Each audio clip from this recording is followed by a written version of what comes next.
Welcome to Atlanta. This is the Snapdragon Pro Series, and this is your Call of Duty Mobile World Championships.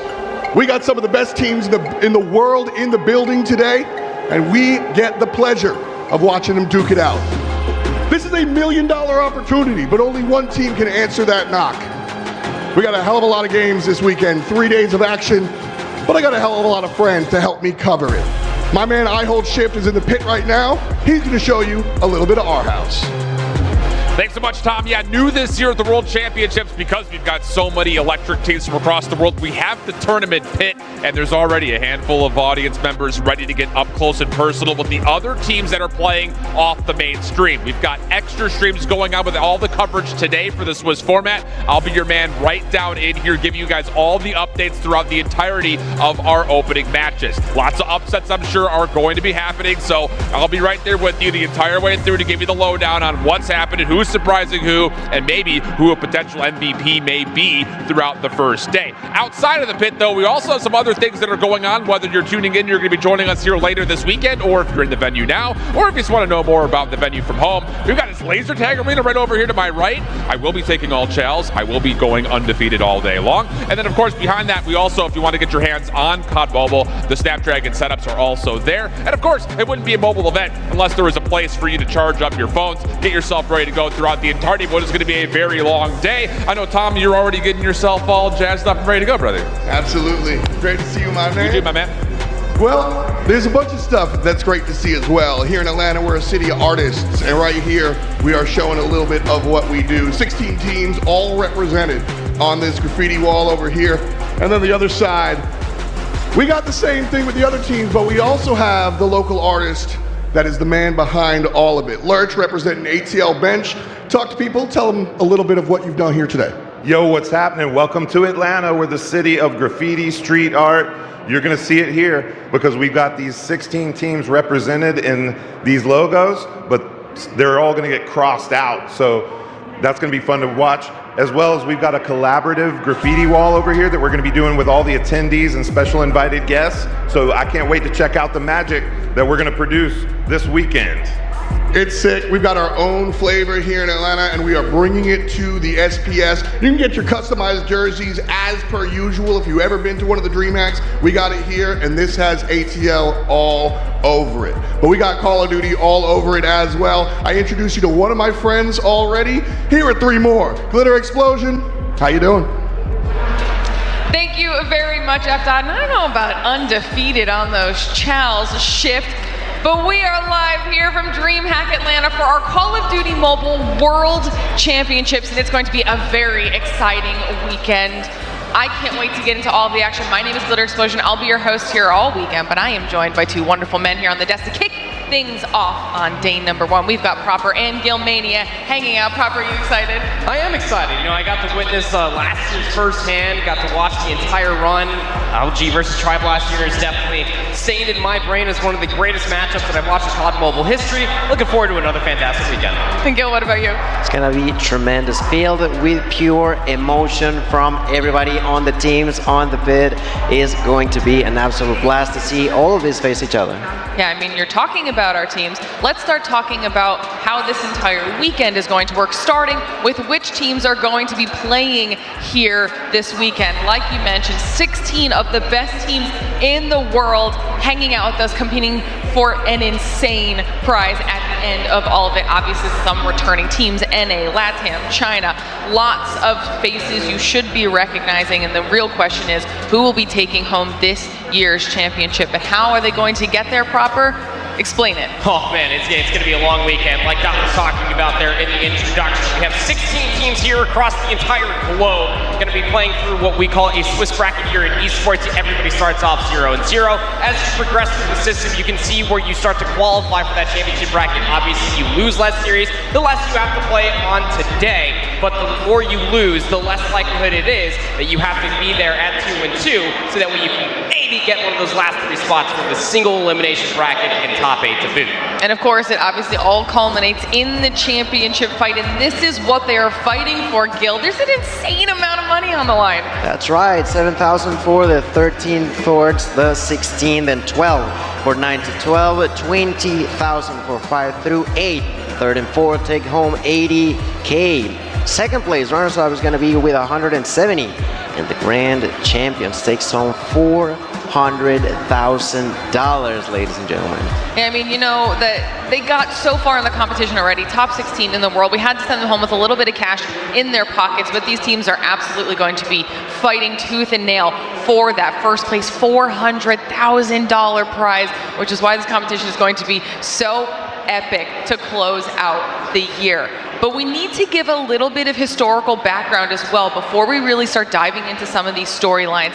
Let's go back a couple years and look at the timeline of our victors so far, because there's a little bit of a trend here, Proper. Yeah, by definition, there's about 4 axes that are on the screen right now from 2021 to 2022. Tribe by brand have been at the top of everybody's hit list when it comes down to what they have been able to accomplish, even going through last year. Some of the highlights that we had throughout 2022 and last year's stage that went down in Raleigh. This is some of the grand finals. That is what Tribe Gaming looked like just last year and what they were able to do to Luminosity, to everybody else along the way. Gave a lot of people some scares when they ended up dropping maps and even a series to come back through the lower bracket. But let me tell you, when they got to grand finals, they got the job done, no questions asked. Absolutely, and like you mentioned, they dropped one match, if I'm not mistaken, that was against Wolves, and ended up on the loser side of the bracket. But fortunately enough for them, they stepped it up. They went against everybody else once more and redeemed themselves in a great fashion, defeating at the very end Luminosity that you have banned, just waving at them last year. It was just tremendous to see them overcome their mistakes, and well, overall, just not care about losing that one up, and you see them just pure happiness when they finally ended up winning last year. Well, we're talking about previous champions, obviously Tribe Gaming on everybody's minds, but we need to explain what has now happened since then when it comes to some of these rosters. Okay, we can't talk about Tribe without talking about LG, obviously one of the favorites, but explain to me what went on with the rosters and those shakeups here, Proper. Well, in between the last calendar year, last year's World Championships, and what we just had transpire even last season of SBS, you almost have to feel like that LG and Tribe, as far as players are concerned, look at each other just like, hey, you want to mess around and create a super team? Because that's exactly what transpired when you take the best of the best of what grand finals looked like last season, specifically for LG. They are on the top of the list. And here are some of the highlights that we had from Seattle the last time that we saw these teams on land, specifically for North America of SBS Season 4. They were able to beat Team Mayhem 4-2, and they looked pretty damn good along the way. Let me tell you something, when you have Tectonic Band, Envy, Vague, Washi, and Marshy all on the same roster, you feel like not a lot can go wrong. Yeah, and that was the winning moment there in Seattle for LG as they raised that trophy above their heads. And at the end of that, we actually did get a chance to talk with LG's coach, Hippo, and he had a really good quote that applies this weekend, so let's check it out. This is everything for us because we know that NA has a target on its back, and being number 1 in NA means we have the biggest target on our back. Now, Gil, I want to get your thought on that. Do you agree? Do you think NA has a big target on their back this weekend? I absolutely do, I gotta be honest. After what has happened last year, how they were able to not only take the first but also second spot, LG and Tribe just dominated above everybody else. It only makes sense for all of these regions, all of these teams to have something in mind, which is try to defeat NA. We'll have to see what our teams can manage here this weekend. Suffice to say, it's going to be absolutely jam-packed. And if you're at home, you're not going to want to miss a single second of the action. If you're local in the area, I don't know why you're not here. Make sure you're coming here watching it live. But if you are at home, follow us on social media, okay? You've got X, Insta, and Facebook where you can keep yourselves up to date with everything that's going on with the Snapdragon Pro Series here at the Call of Duty World Championship all weekend long. And if you want even more than that, you can head on over to discord.gg/Snapdragon Pro Series and join our community. Hang out, play some Call of Duty Mobile, follow along with what we've got going on here at DreamHack Atlanta. Just do it. It's a cool place to be, and you won't miss anything that we have in store for you. So that is what's most important. But now that we've got the lay of the land, everybody knows how the tournament works, you understand some of these storylines heading into the weekend, let's start talking about what we have on the docket. First match of the day. We started with the storylines, but then we might as well start the match with them. Our first match, LG versus Inco. Proper, talk to me about LG. Biggest target on their back. They are first at this tournament. Favorites, no questions asked. This roster was built off of nothing but standout players from the 2022 World Championships. They are meant to win this event. They did, of course, end up going map 5 versus Tribe and Mayhem just in Seattle. But everybody keeps asking, what's the roster are we going to get for this team here for 2023 World Championships? And without further ado, here are your 5 starting players for Luminosity, Ban, Envy, Tectonic, Vague, and Washi. These are some of the most winningest players of all time since Call of Duty Mobile's inception. To say they have a target on their back is putting it lightly. Yeah, and that's just one half of what we got going on here for match number 1 of the day as we take a look at LG getting themselves set up here on the stage, comfortable at their stations, ready to go, making sure all of their tech is complete. And look at the pillow setup we've got going on here. That's a double pillow setup, okay? Yeah. Comfort, Gil. Absolutely, they have to be comfortable, they have to be on their A game, and I'm sure they will be, but they're not going to be alone on stage. Of course, on the other side, we will have players over from Inco. That's right, we're moving now onto the LATAM roster that will be facing up Luminosity Gaming. We can see them all there on the ball, just getting ready for the fight, getting ready for the action. Last year, they ended up 3rd, but on this year, I'm sure they're aiming for more. They'll try to climb up that ladder. They'll try to knock down what last year ended up 2nd, but like you two have mentioned, they fused, they merged, and now with this super team, they are the ones with the target from North America, but specifically the ones to defeat here tonight. As we take a look onto the roster, you're gonna have, of course, Lucasine, one of the best players in this team. Alongside with that, Leocera, Lims, and Dermic. Those are gonna be the 5 fighting against the monster team of LG. Take a look here at the Inco squad as they're up on stage as well. I'm not gonna lie, Dad might be one of my favorite names ever in all of gaming. It's just so simple. With the whole set. The whole vibe. Yeah. I'm here for it, all right? They look like they are locked in, getting themselves ready for match number 1 of the day. And this one should be interesting as they have faced off before in the past. But if I'm not mistaken, I think production was able to actually find something pretty cool on social media, and I kind of want to get your opinions on this as well. There was a tweet, okay? Who's the best player in this picture? According to X, Lucasine won this, but I want to get your thoughts on this one here, Gil. I mean, it's complicated. Of course, these two players have shown so much historically, have been the faces in a way of their own teams, wherever that might be. There you have it, Lucasine Tech completely set in mind.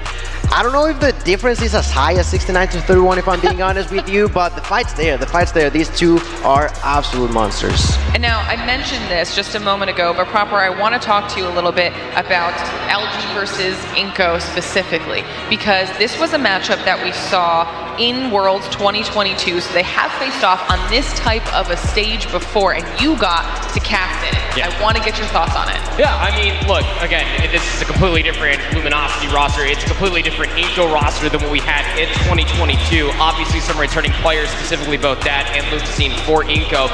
And there's one player that jumps off the immediate page when it comes down to Latin America, as Gil already talked about, Lucasine, as the Twitter post was already talked about as well. I mean, that guy is just ridiculous. The SKS was at an all-time high last year in Raleigh, and they were able to at least take LG to a map number 4. The respawns weren't necessarily close.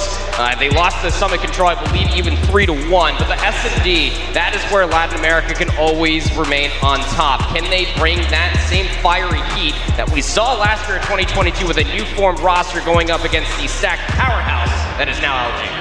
And what are your thoughts on this matchup here, Gil?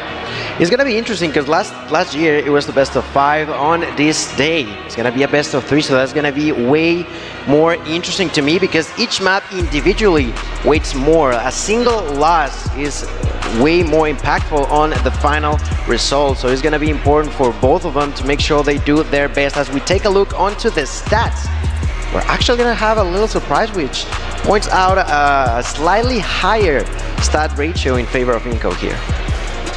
Do you think that these stats are accurate for how you think this could potentially play out in your mind proper? Do you think this could weigh in Inco's favor? No, I don't. There's way too many deaths for Inco's side. I mean, realistically, like, there are more kills, yes, but as far as KD ratio is concerned, you can see there's obviously a whole lot more supplementary eliminations coming from LG's side. But hey, in a game of Call of Duty, it doesn't always matter about the kills. It always matters about your teamwork, your chemistry, your cohesion. How do you play around these objectives in these 3 maps? All right, well, you're talking about the maps. I believe the map veto is ready. We'll get those pulled up on your screen so you can see the choices being made by our 2 teams up on stage, kicking things off with an Apocalypse hardpoint. Is this what you saw coming here, Gil? I mean, I find it quite interesting because in the past, I've seen Inco specifically struggle a little bit, specifically from the maps that I've seen them play against loops. So I feel like that's an interesting choice for us to see first. Then right after that, well, talk to me a little bit about this Search and Destroy. I mean, Search and Destroy going straight towards slums, and again, this has to be a very strong pick when it comes down to Inco. Through all of Latin America, this was the game mode in particular that they were able to get the better of TLE versus loops as well. They finished 3-0 on Slums Search and Destroy itself. Is it going to be enough to push it to that map number 3, which is Crossroads Control? And that's where the conversation gets a little bit more interesting. We talked about the kills, we talked about how impactful they can be. We want to talk about a map mode combination that is very diabolical and can sway in any direction on who can slay more. We got it for map number 3. I mean, I think this is a great way to kick things off. We watched, even the fact that we're not starting off with a firing range, I'm not mad about it. I'm shook. Right? I'm very shook. But I guess that's the difference when you have like 2 of the best teams in the entire region, or at least, you know, I guess on the west side of the hemisphere. I think this is going to be a super exciting matchup. Of course, everybody at home, if you are hanging out with us in chat, let us know your thoughts as well. I'll ask the casters which way they're leaning, but who do you think is taking home match number 1 of day 1 to kick off the entire Call of Duty Mobile World Championship? I want to see where chat's sitting on this one, what type of regional fandom we have going on with them. And then, of course, guys, which way are you leaning? Proper, we'll start with you. I mean, it's got to be LG, isn't it? All day, every day. I mean, look, there's a reason why LG are here. They're the number 1 team. They can very much so close this out in 2. I feel like you have to in a way, but it's going to be interesting to see how Inco has prepared themselves. Of course, the vetoes, the map picks, all take in consideration. Of course, LG still shines a little bit brighter, but you know, you can't take your eyes away from Inco. It's going to be interesting to see how they start off. You mentioned it from last year. They struggled on respawn, so it's going to be really, really important as we jump right into map number 1. Proper, take it away. Thank you so much, guys. Lauren, we'll be seeing you after this series will conclude. And, well, without further ado, Worlds 2023 is underway with LG versus Inco. Starting things off on Apocalypse. You want to talk about a map mode combination you have to be damn near perfect on.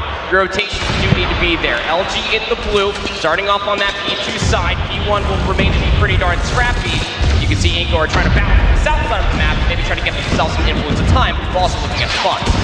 So far already taking the control. Inco with a breakthrough, but not too long. Ambi immediately gets back inside here with the Graw. Will try to defend themselves through the smoke, doing an outstanding job of defending themselves inside of LG. To no one's surprise, going to start off with the right foot, completely doing what they do best, which is outslaying. And of course, looking at those kills, looking at those numbers on the top, at least so far as we have begun, is Tech with 4 kills. LG doing a phenomenal job, and not only in the spot, not only the first kill, but also already rotating to point number 2. We're gonna have Big ready to go for the next one. Yes, Inco set up 10 points for themselves, but so far LG is doing a great job.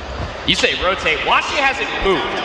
He's been over here since the beginning of the game, over by that P2 hop you saw right there. Those 3 kills has been all the kills that he's found for himself, finally getting cut down.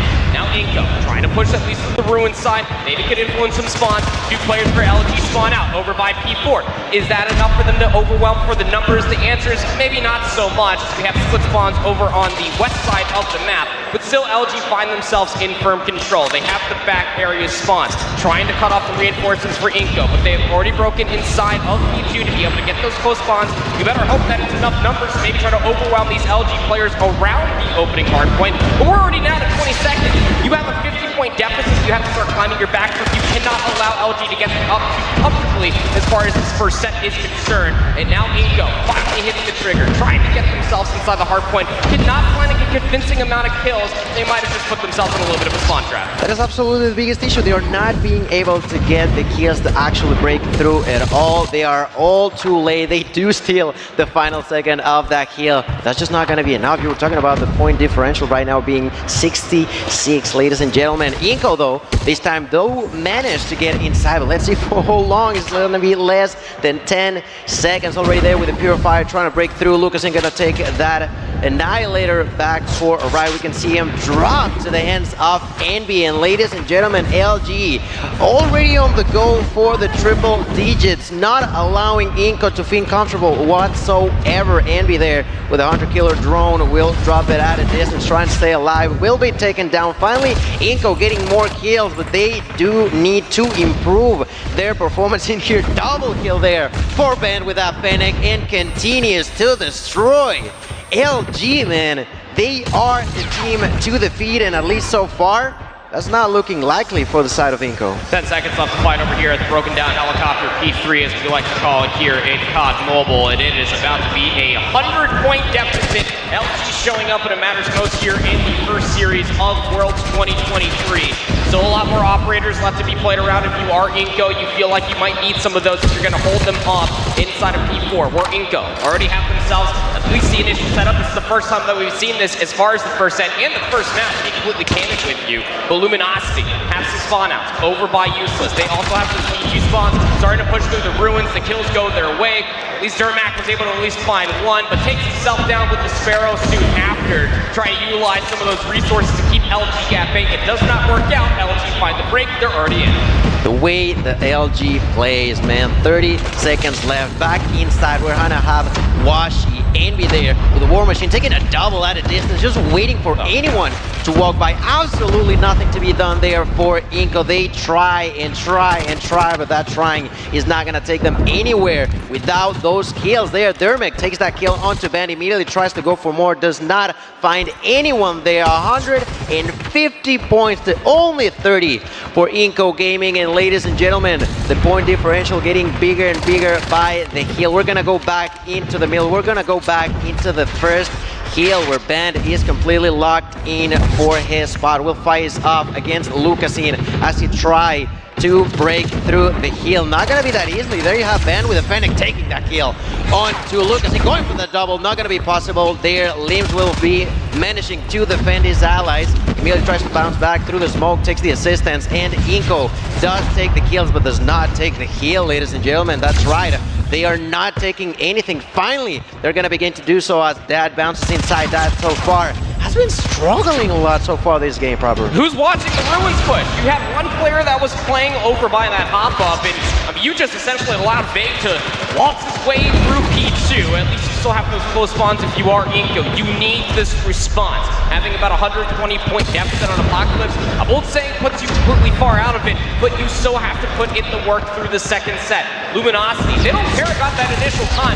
Everybody's been pushing through P4 and trying to get themselves inside of the ruins, and they now have Inko what could be a potential spawn trap. Yes, reinforcements for LG are spawning all the way across the map, but Inko need to find these kills. A 2-for-1 trade going inside of the ruins, but you still have one more player to worry about. It's Ban, who pulls himself out an Annihilator. Lucasin has one in hand to at least try to keep them at bay. You need more convincing kills. The Claw is also invested now for Leozera. You have to be able to push them all the way back through P4, and he is just going on an abundance of a killing spree. Now up to 4 in a row, trying to get himself some more streaks. Already got himself at least the Predator missile plus the Hunter Killer drone. Is that enough to be able to secure the back 30 seconds? It seems that LG are going to be playing for the future. The leader's advantage just a little bit too strong. They want to try to get some of these more reinforcements out from Inko, as Leozera is just putting them in the dirt. Okay, I like that. I like that they used 3 operators over there. It took huge value off of it. Nearly a clean point gonna go in favor of Inko. There's still 15 seconds left, but as you mentioned, the side of Luminosity, they were too far ahead and decided to just opt out of that kill and move towards the next one. There you have Big taking a few shots, then communicating to his allies to get that next kill. Everybody's inside from above. Lucasine used that Predator missile, but doesn't take a single kill. They're gonna take that double. Gets knocked down by Lucasine, who continues to move forward. Dermik, who was questioned in the past in here, not doing a bad job so far. 16 kills for himself. This is gonna be another War Machine being used by MB. Gonna take a double at distance, looking for the triple against Dad. Dad gets knocked out, but not before taking that kill. Liam's gonna bounce inside here with the equalizer. Finds one, finds two, goes for the third one. Liam's doing an amazing job, just destroying absolutely everybody that gets in his way. Finally, the side of Inco Gaming have managed to get themselves inside of these kills, breaking through another double for Liam, just cleaning everybody who gets inside. This equalizer value is out of this world, and ladies and gentlemen, Inco Gaming are here, are alive, and although they were losing by a lot, they are actually getting so much done in just a few kills. Got through the first rotation of Hills, the first rotation of operators for all 10 players inside this lobby, and yes, Inco have come out on top as far as the resource investment is concerned, but they still trail by a whole hard point. If you're Luminosity Gaming, you traded operators, equalizers, annihilators, war machines, oh my. You finally found yourself in equal footing. You also got all the score streaks out from that fantastic spree that Leo Zero went on over by P2. Now it's back to the gunny. Now it's back towards the setup. Luminosity find themselves inside of P4 first. A lot of time to fight over. Inco, you need to try to push through Chicken Coop, but you already have Bait cutting off reinforcements just outside of the coop itself. One flank was starting to manifest. That was Dad trying to go all the way over by Useless, but it's already being blocked by Washi. No operators left to be played for Inco. How do you find yourself back in? Especially now that Bait has one in his back pocket. 30 seconds have already transpired. Luminosity find themselves over 200 points. They cannot close it here, Gil, but they're going to put themselves pretty damn close. That's absolutely right. It's not going to be enough just yet. But Inco finally breaking through it all. I don't think they even care that much about this kill, but Luminosity does at this point in time. A single second is going to get them closer and closer to success. Triple there with another equalizer. Ladies and gentlemen, that's been so far the operator of the moment, taking so much value off of it. Epi going to take the last few seconds to break 230 in favor of LG. Only 20 points away from success on game number one. Bandit completely ready with the Purifier. Not going to use it just yet. From above, there it is. Purifier on his hand, gonna take kill number one over onto Lucasine. The side of Inco trying to get inside, but it's just too difficult. It's near impossible. Luminosity Gaming only 15 points away. Washi gonna get knocked down. Lucasine with a third Annihilator so far this game, gonna take kill number one. They gotta get inside. They cannot allow any more seconds. Lucasine gonna destroy him. Not gonna be enough. Triple kill for MB. Luminosity are back into the A game as per usual. Only 5 seconds away. And ladies and gentlemen, there's absolutely nothing that can be done. On the very last second, Inco bounces inside. But I don't think that's gonna be enough. Tectonic still alive through the smoke, fighting for their lives. Inco Gaming refusing to give up, but it's just not gonna be possible. 250 and LG are gonna take game number one. Pretty convincing fashion if you ask me. It mostly came down to a lot of operators that need to be utilized just to be able to keep them all at bay for P3. Maybe 3 if not 4 if you include all the streaks that Leo Zero was able to put in his back pocket from B2. That was also invested from the Claw. Realistically, was the only time that it felt like that Inco had themselves any semblance of control. Luminosity, though, since the beginning of Apocalypse, opening things up, they had themselves the advantage just not only from the setup, but also in the trade department as well. Once operators started being traded off left, right, and center through the second set of hard points, you saw the dust start to settle. Once we got inside P4, the final hill inside of P4, how is Inco realistically going to find their way back in? For all of these different highlights, it'll be quite telling for us here, be able to see when certain operators were just being pulled for Inco Gaming was realistically the only time that they had firm control on the map. Luminosity Gaming showcasing why they are the #1 team, not only just in respawn for the entire weekend perhaps, but also just their ability to be able to read the situation at hand. Got everything out from Inco in all of their backpack for all of the operators and score streaks. From there on out, the leader's advantage was just too much to claw back from. I mean, when you're winning by 100+ points nearly at all points throughout the game, you can choose what you want to do. You can choose to push that objective. You can choose to move on to the next one. You can strategize better how you want the game to play out in your favor, and that's exactly what Luminosity did. That is going to be now the stats of this game. And look at all LG, man, nearly everybody but Big on this case taking a minute Plus, inside of those hills, just doing an outstanding job of rotating, making sure that everybody got inside. On the other hand, you got Lucas in on the very top, but it is just really, really difficult. I'd say particularly on Inco's side, that definitely struggled a lot on game one. Yeah, I mean, you can see what Dad was trying to go for continuously through a lot of that different hardpoint. He was trying to be that person, the spearhead, if you will, for a lot of those rotations, but almost double negative. I'm pretty sure it actually was double negative at 15 and 32. It's just simply not going to be good enough for respawn, but you can wipe the slate clean. Obviously, this is the first series as far as a best is concerned. Swiss format here, if you're just now joining us for Worlds 2023. This is our opening matchup in between Luminosity versus Inco. NA's number 1 versus Latam's number 3. Tech is vibing on the screen currently, but look, now if you're Inco, you're going into search and destroy. Yes. This is the game mode that was a lot more canon for your development. It's why you are the number 1, number 3 team coming out of Latin America. Absolutely, and now it's gonna be on slums. It's gonna be search and destroy slums. Snipers are gonna be important. I gotta say, particularly on LG sides, I've always said that it's a map that for me particularly feel like they play really, really clean, really, really good. So Inco gotta make sure that those initial 20 to 25 seconds are on their A game. Why, you may ask? Because if you allow Luminosity to do what they want on those first 20 to 25 seconds, they're just gonna get in your face. They're just gonna make sure that even if they don't get kills, they position themselves so well that you're not gonna be capable of taking them out. If they're planting the bomb, they're gonna do it as quickly as they can. If they are defending, they make sure that you just cannot get close to bricks, to the blue house. It is just gonna be super, super important for Inco as they try to just equalize this game, try to take it to a third one, because the way it looked on game number 1 seems like a really, really difficult mission for them. And I gotta say this much, if it ends up going down to a crossroads strike control map number 3, it's like I was already talking about when we were doing the opening segment. It's gonna come down to a lot of kills. Rarely do you see crossroads strike being completed as far as a control round off of segments of progression. Yeah. So you really do need to step things up if you are Inco. Kind of shake those stage jitters off, kind of lean in towards your slayers and try to play your life as much as possible. Bait and switch, talking about some COD lingo. These are just basics to the game at the end of the day. But look, Slum Search and Destroy, just to put it into perspective for you all watching at home if you didn't watch a lot of Latin America, Loops is the number 2 team from Latin America. This was actually a map number 2 that both Loops and Inco did play, and well, Inco were able to win 8-6. On the other side of things for Luminosity, Slum Search and Destroy was not played at all through season 4, or season 3, excuse me, of FPS. We did not see it in Seattle. Did get to watch them play it in open finals just a single time. You already broke down the map quite wonderfully, my friend. This is a map of flanks, of opportunities to be able to get SMGs all the way over by that A-bomb site, both offensive, defensive like, to be able to wait for the timing for a sniper to get the go-ahead button. Just slam it all the way through, so that way those SMGs, such as Band, can try to get in your face, try to make things extremely uncomfortable. Tectonic will be your sniper, I can only certain.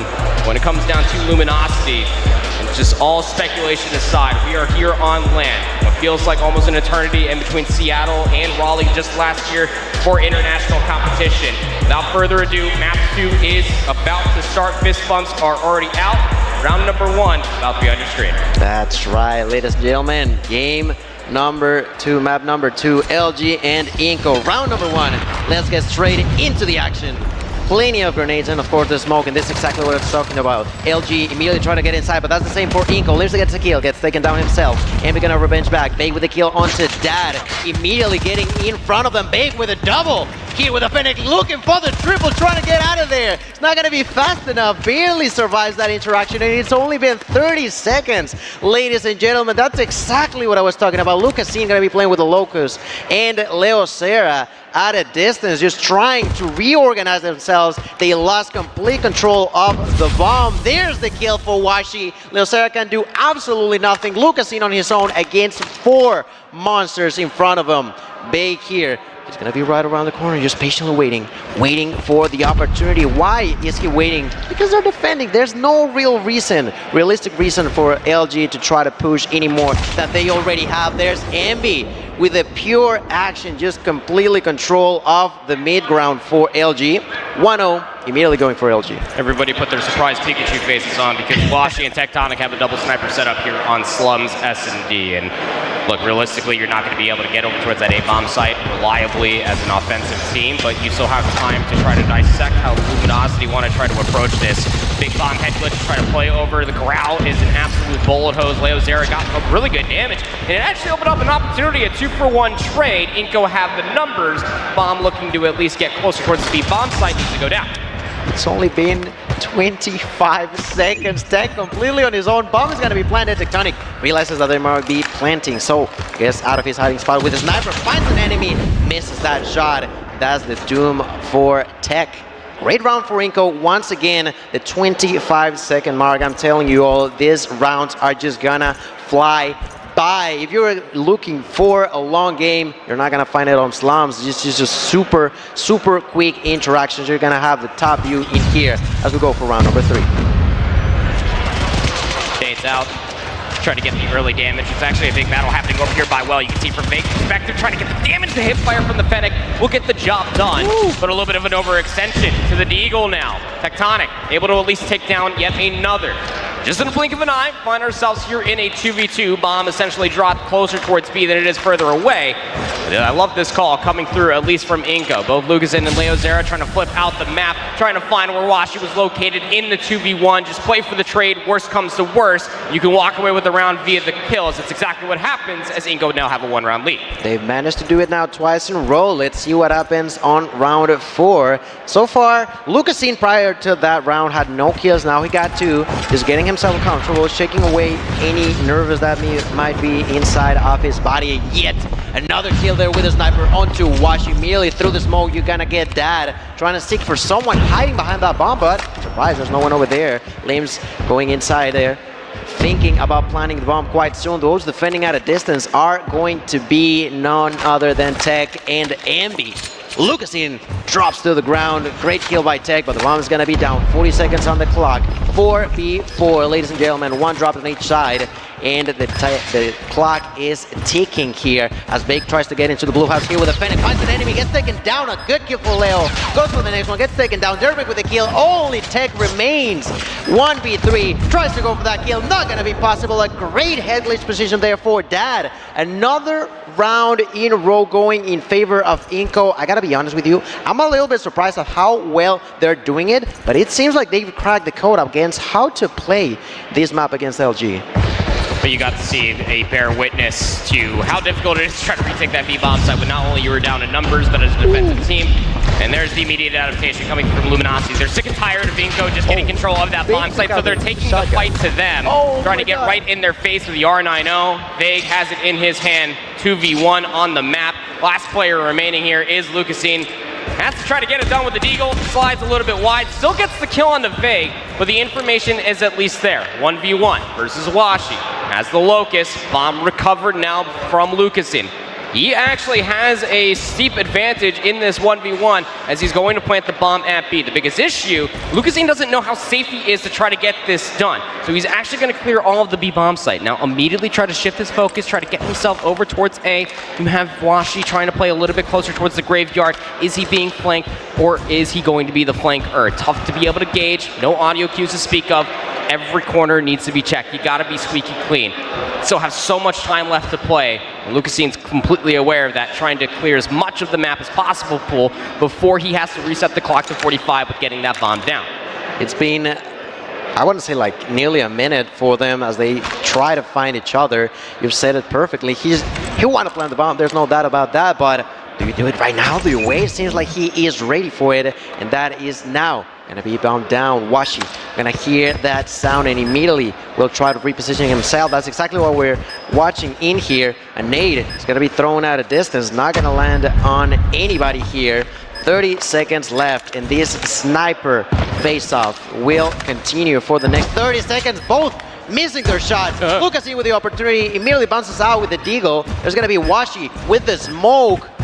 Let's see if he tries to defuse. No, not yet. 20 seconds. Sniper on hand. Misses that shot. There's Lucasen with the Deagle. And the kill will get another round for the LATAM team. Inko doing a great job in here. Last round before we flip spawns. they are taking a really important advantage against their opponents. Washi's starting to feel himself a little bit as Lucas Inko says the Deagle. Washi's just like, no, I'll get the quick scope. This is 3 times in a row. Surely won't happen again. 3-round lead now for Inko. Last offensive attempt before we flip sides, just like Gil talked about. And they're actually taking this as an opportunity to 5-player hit all the way through the A bomb site. And well, you can see why it does not work. Lucasine just completely lines up 1 and then gets the collateral onto 2 more. 3 within the round now for Lucasine. It's just letting them absolutely have it. Slides in for the 4th. And Luminosity are nowhere to be found. It's a 5-1 split as we switch sides. Oh my God, Lucasine is finally getting up to what we're used to watching him do. We're gonna flip spawns and the advantage is huge in favor of Inko Gaming, but let's see if changing sides is gonna matter. Lucasine with his knife onto Washi. Have some mercy on his soul, my goodness, already hitting double digits. No one in the game is near the numbers that Lucasine is dropping so far in here. He may have dropped 2 rounds with no kills whatsoever, but on the next 4, he's doing an outstanding job. LG not managing a way to get into the middle ground of the map, and Inko is making sure that this small advantage has an impactful round for themselves. Lucasine with the hit marker, Leocera, and Limbs with the kills. Only 2 remain. Big and Tech trying to play for their lives, but ladies and gentlemen, the side of Inko are doing it here. They are taking the kills, they are taking the rounds, they are taking away everything that we're expecting from the side of LG. And we already got my point for the side of Inko. I told you, man, it is important for you not to sleep on any of these teams, and Inko's proving that to us. So we knew that their S&D was definitely going to be a bright spot for them coming in towards this series versus NA's #1. And they closed it out here. They're taking an immediate fight through the middle of the map. Nobody focused through the graveyard push whatsoever. This is a B Tango. Left alive now for LG's last hope. Leozera just putting them in the dirt even further. Now up to 10 kills himself. Wow. And of course, it's Lucasine to be able to get the last kill on Awashi. It is a blowout here in map #2. 7-1, Inko. Of course, of map #3. GG's, that was such a great, clean game for Inko. They definitely struggled on that first round, but after that, they just stepped it up. They pushed that gas and they win 7-1 against LG. That was something that I was not expecting whatsoever, but that's exactly the kind of surprises that I love to see as we get to see the players' faces. They are still dead focused on what's coming, because what's coming is the final definition of who the winner will be, as we take a look on to some of the best moments in this game. I gotta say, from Big, I just love whenever I see something like a shotgun. You can see it over there. That's kill number 3, sorry. He did a great job with it, but it's complicated. I'd say that this map is not necessarily the one for you to play with the R90, but he went for it, had a great round after that. It was a struggle. It was just a struggle for them. Lucasine just getting 12 kills, if I'm not mistaken, on only 8 rounds. It's not so bad whatsoever, is it? No, it's really not. It's a very emphatic showcase of events. You can see it right here on your screen. 12-2. Alfred Lucasine is not only just the MVP for his team, realistically the entirety of the map. You can see on the left side, nobody from LG getting realistically anywhere close as far as double digits are concerned. Leozera and Lucasine definitely putting them in the dirt. Great bait and switches, great rollouts, and ultimately fantastic adaptations.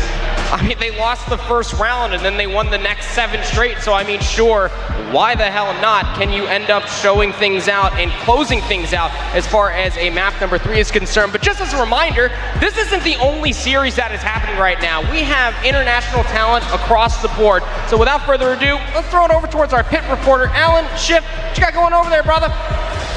Guys, I can't stress it enough. Not only are you guys going through map 3, but we've got a lot of action going on right now in the pit. And I will say there's one match in particular that you guys need to get a second monitor up or a second tab up, because Tribe in Powerhouse was a really tight opening map. And I will say, just kind of looking at how the veto process went, Tribe didn't do their homework. Powerhouse has a perfect map set. This one has my first upset alert of the day. Summit Hardpoint started off for their first map. It was tight. Rabalo had to drop a Pred for a 3-piece and an Annihilator to even get some sort of hope on the final hardpoint there. It ended up being a 250 to 228. Powerhouse is in control for a lot of the map up until the very last moments, but I cannot stress it up. They're on an express search and destroy right now. It is currently 1-1 in that map number 2, and this is another great map for Powerhouse. If they do go to 3, it would be a raid control, which, like I've already said, would favor Powerhouse again. So we've got a tight affair there on the Bravo stream. Other updates going on across the Charlie and the Delta. Q9 had no issues with Vitality in map number 1. They're on a meltdown search and destroy on the C stream. And then TLE and Standpoint.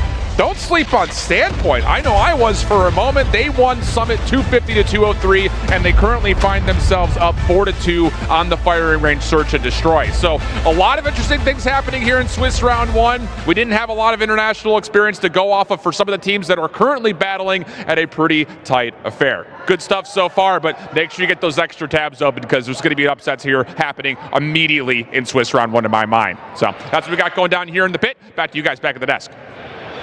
And you can see the results on all the streams. Make sure you tune out on everyone at once. Come on, you can just do that if you want to hit the most action out of all these games. As you mentioned, you can have it over there with Mr. Mustachio over there, with Beef Mommy or Infinity, any of them having great games. But it seems like we are the ones hitting already onto game number 3 as we take another glance at these two teams getting ready for that final one. You were talking about that earlier. Control, Crossroads Strike. What are we to expect now? Crossroads is, yes, it is a very snow-riddled, but it will be completely red by the time that we are over. Doesn't matter how many rounds it's going to take. This is a very sleigh-heavy map when it comes down to Crossroads. Individually, obviously, getting rid of Raid and Standoff, we'll find ourselves here throughout all 3 of the maps. Luminosity, through last season, have found themselves 4-0 on Crossroads. There's anything to take away as far as the opening first 2 maps are concerned, especially with how Apocalypse kind of unfolded. Yeah, they can absolutely slay. Not saying that Inco can't, but when it comes down to Crossroads and realistically all of Control for Latin America, this hasn't really been a very good game mode for Inco. However, when it comes down to it, really good setups, trades, and ultimately just those longer lines of sight that you can somehow find on Crossroads, that might be Inco's point of success, potentially taking a map number 3 off of Luminosity. I'm sure a lot of people at home, also here at DreamHack, have probably already thought to themselves, look, LG versus anybody, probably going to take it in their fashion, probably not going to be dropping a whole lot of maps, but learning experiences along the way. This has upside potential written all over it if Inco can really show up at this map number 3. And yeah, like Chip mentioned, he's not the only one. We are getting plenty of surprises. Doesn't matter who you are rooting for. There can always be an upset in your favor or against.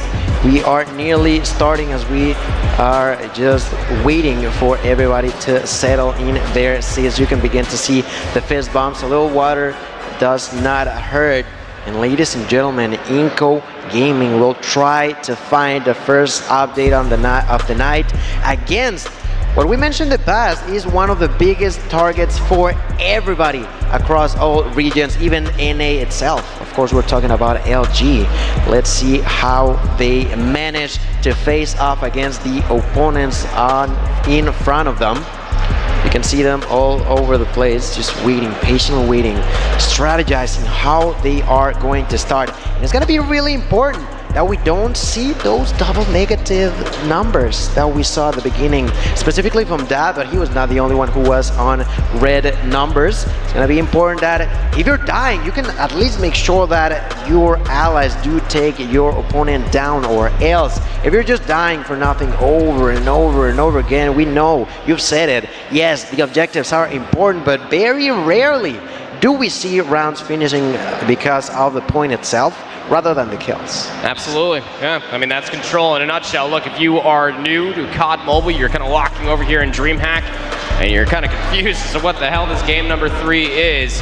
It is objective-based. Yes, you can complete a round via segments of progression, but you can also complete it via the eliminations. Both teams start off with 30 lives. Should that conclude via the kills, and you're going to be feeling pretty damn skippy about yourself. Obviously, the operators and kill streaks that you're able to get for yourself could be very influential to be able to pull maybe another round along the way.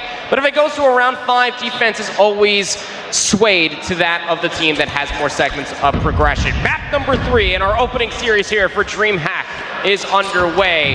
We'll have to see who can get the opening edge, and Inko continuing on with at least what looked really good in that map number 2. Fantastic trades, not a whole lot of map control to speak of. That's a lot of blue inside these interior buildings. That's right, you can see it over there. Envy does suffer the damage from Lucasin as he tries to push forward. The defense for LG will be really, really important. Lucasin with another kill, bouncing once again.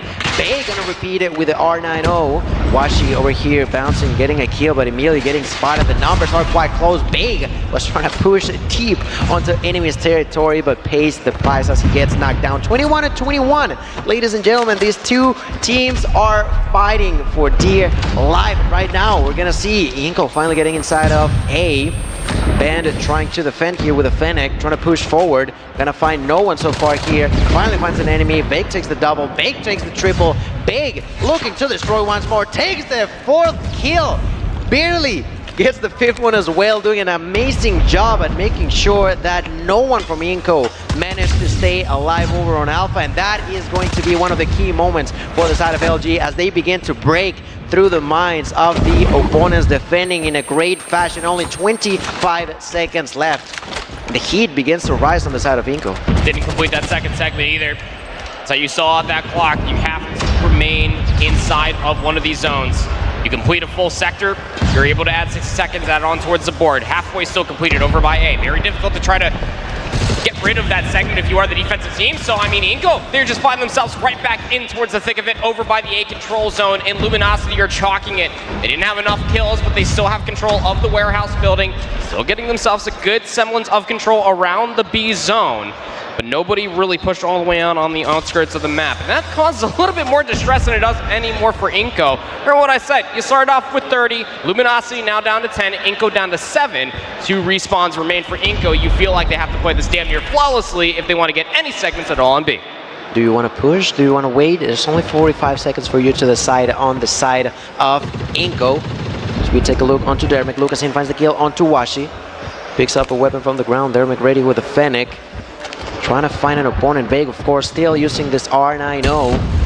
Great skin, by the way. Dermik and Dad with the kills. That's going to be important. Try to push forward. Washi going to say no to that. Takes that kill onto Limbs from behind Tech with a double. They had no idea that Tech's damage was right behind them. And with that, they are going to once again break the potential confidence on the side of Inko. Only 3 lives remain. That's going to be for Lucasin, Dad, and Limbs alive at a distance. Lucasin takes that kill, but Hizala gets knocked out. And also does Limbs. Lucasin on his own, going to bounce to the ground. Ben with a headshot takes that last kill in favor of LG. 1-0 going in favor of Inko Gaming. That was a close round, but there was several moments where we saw Inko struggle and LG just trying to constantly capitalize on those mistakes. Control is so break-off dependent, and Inko were at least able to find a decent amount of trades to start things off. That's why lives just felt so close until that final hit. And Luminosity were able to remain in control. Now we will switch sides. It's Luminosity's turn for offense over towards the A control zone. Very quickly, keep in mind you are Luminosity taking control not only over by A, they're also sending players over by B as well. Hunter Killer Drone has already been invested, trying to cause a little bit more distress, trying to push a little bit further forward. Envy, Washi, able to combine for 3 more. It's just down to Dad, perhaps, to maybe try to stop this B push from happening, but he's unable to come up with much of anything at all. Hunter Killer Drone has now been invested for Inko. Can they find the space provided off of that? The answer is yes, but not before Luminosity have already captured themselves the A control zone, added 60 seconds, and they have a segment at B.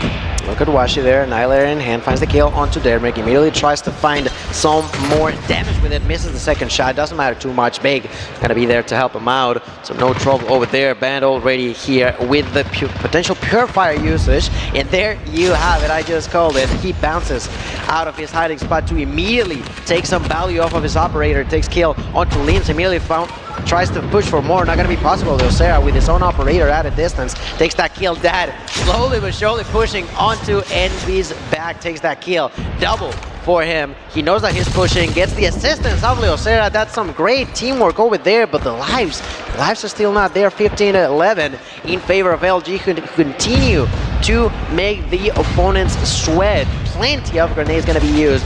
Big with the kill, Envy with the use of that war machine, and that's now double the lives in favor of LG. They are trying to close this one up as quickly as they can. Tech with the knock, Envy with the war machine at a distance, and ladies and gentlemen, just like that, only 5 lives remain. Scratch that is gonna be now 4. There's near nothing that can be done at this point in favor of Inco, as Vague once again gets inside of the objective, just trying to distract the opponent somehow, some way. It doesn't matter too much at this time. Only one remained, that's Leocera, and my friends, that is going to be yet another round going in Luminosity's favor. Inco with the backs against the wall, try to go for the upset, but so far not looking likely no more. You saw the turning of the page, right? I mean, Luminosity, they had themselves control over by the warehouse. They knew that they had a life advantage. Why not pull out the operators, either try to end it via the eliminations or guarantee it with the segments of progression? They chose, realistically, both. And now the ball is in Inco's court. What do you have to do to try to take this offensive round and try to at least push this to what could be potentially a round number 3? You have no operators. Luminosity aware of that. They open up with a Sparrow of all things, and they utilize it to try to get themselves in a position, but Vague up top of the stairs, R90 shotgun in hand, will shut down any reinforcements for Inco, trying to get themselves inside of their own building. And now they're all from the outside looking in. Lives are just about even. 24 now plays up against 21 after that small little skirmish. Luminosity not giving up much ground at all, but look out for Dad, player number 2 on the mini-map there for Inco, trying to put themselves in a situation to maybe try to get themselves on a flank. But that would mean that your team has to find any semblance of control from the front. Vague shuts down 2. Lim's able to at least enter back with 2 of their own, but can you even get on towards the zone? The clock has been ticking all this time, now just down to 35 seconds.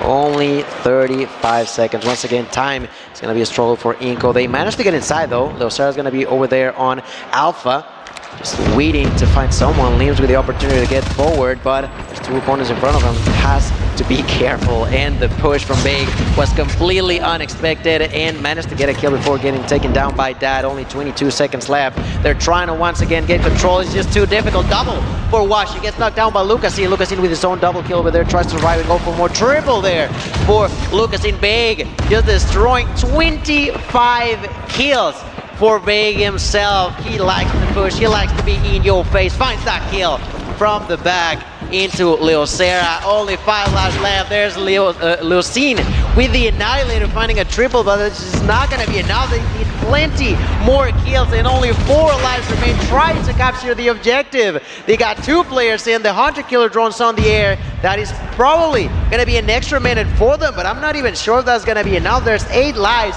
and 2 operators being used by the side of Luminosity. They take the 3rd one, but not too much value. The time is up. The kill is taken. A 3-0 for Control. A 2-1 will bring home the first victory in favor of Luminosity of the night. Can't say that I'm too surprised by a kill. I mean, the way that the hardpoint completely unfolded, all of the slays were heavily in the favor of Luminosity.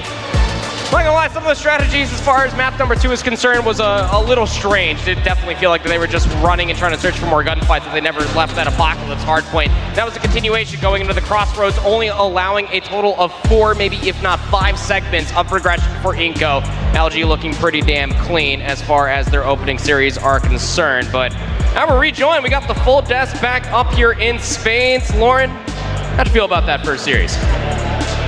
I mean, that was a really exciting series. We'll get an opportunity to take a look back at some of the highlights here from the first match. I felt like the S&D was a really good indication of what Inco could potentially bring to the table here in the competition. Yeah, I mean, look, when it comes down to it, that S&D, like me and Go were talking about, that had to have been Inco's strong suit, right? We knew that their S&D coming out from the Latin America region was going to be their strong suit. And you can see Luminosity, I mean, they wanted to come in and play a little bit of funsies as far as that slum search and destroy is concerned. Inco were here, it was all business. They won 7 in a row.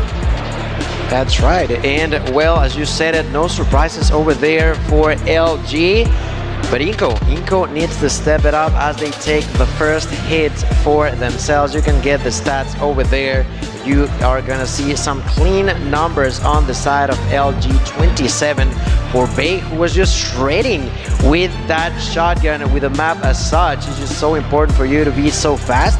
he definitely was across the entirety of that game. Lucasen went 25-12, and they lost that map 3-0. If it really goes to show, especially with what that tweet was talking about earlier, this is why we consider Lucasen to be one of the GOATs, one of the pillars of COD Mobile as far as a slayer, a player, an overall teammate, and just a great guy is concerned.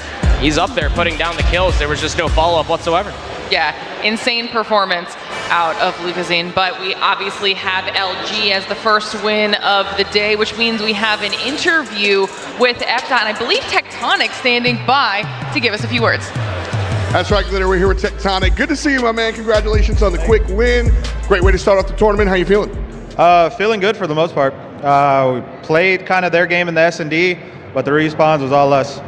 So last time we had you on the SPS stage, you weren't actually in the server. You had the rest of the squad. I don't need to know how the sausage is made, so to speak, but are you happy to be back on the field right now?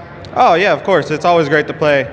Stage 4 was kind of the decision, like we need faster pacing, so we brought in Marshy, and I've kind of changed my play style since. Heck yeah, is this a rotating squad, or is this the team that's going to play all weekend? I believe this is the team you'll see all weekend, because I think this is the best roster. Hell yeah, man. Real quick, I want to get into Inca. They brought you to a third game set. Very, very cool. Twitter, we showed up. You and Lucasen. Is that a real rivalry? What are we talking about here? It's no rivalry. He's the best player in the game. You give credit where credit's due. Real, recognize real. I always appreciate that. Tectonic, thank you, and good luck with the rest. Thank you. All right, sounding very confident for himself after a nice way to kick off the weekend. But anybody at home who's an Inca fan, don't worry. This is just the tip of the iceberg. We still have so many more matches in store, and they still have an opportunity to continue right through. It is a Swiss format for this bracket kill, so can't count them out yet. Yeah, absolutely. You can't count them out. They still got a long way to go in their way to try to move on to day number 2. So you cannot miss out on them. Yes, they took a hit, but that doesn't matter that they are gone. That doesn't matter that they are dead. That only matters that they will try to redeem as per usual. We've seen Inco incredible playstyle on Search and Destroy. That's going to be important to whoever they're going to be facing next. Yeah, definitely an opportunity for some of those teams to take some notes after what they saw on our main stage there. And also at home, if you're wondering what's going on with like the rest of our matches, don't forget we also have B, C, and D streams that you can be checking out. We periodically throw those links up so you can keep up with all of the action that's happening in the pit. But speaking of the pit, I do want to take a second to check back in with Shift and see what updates he has for us.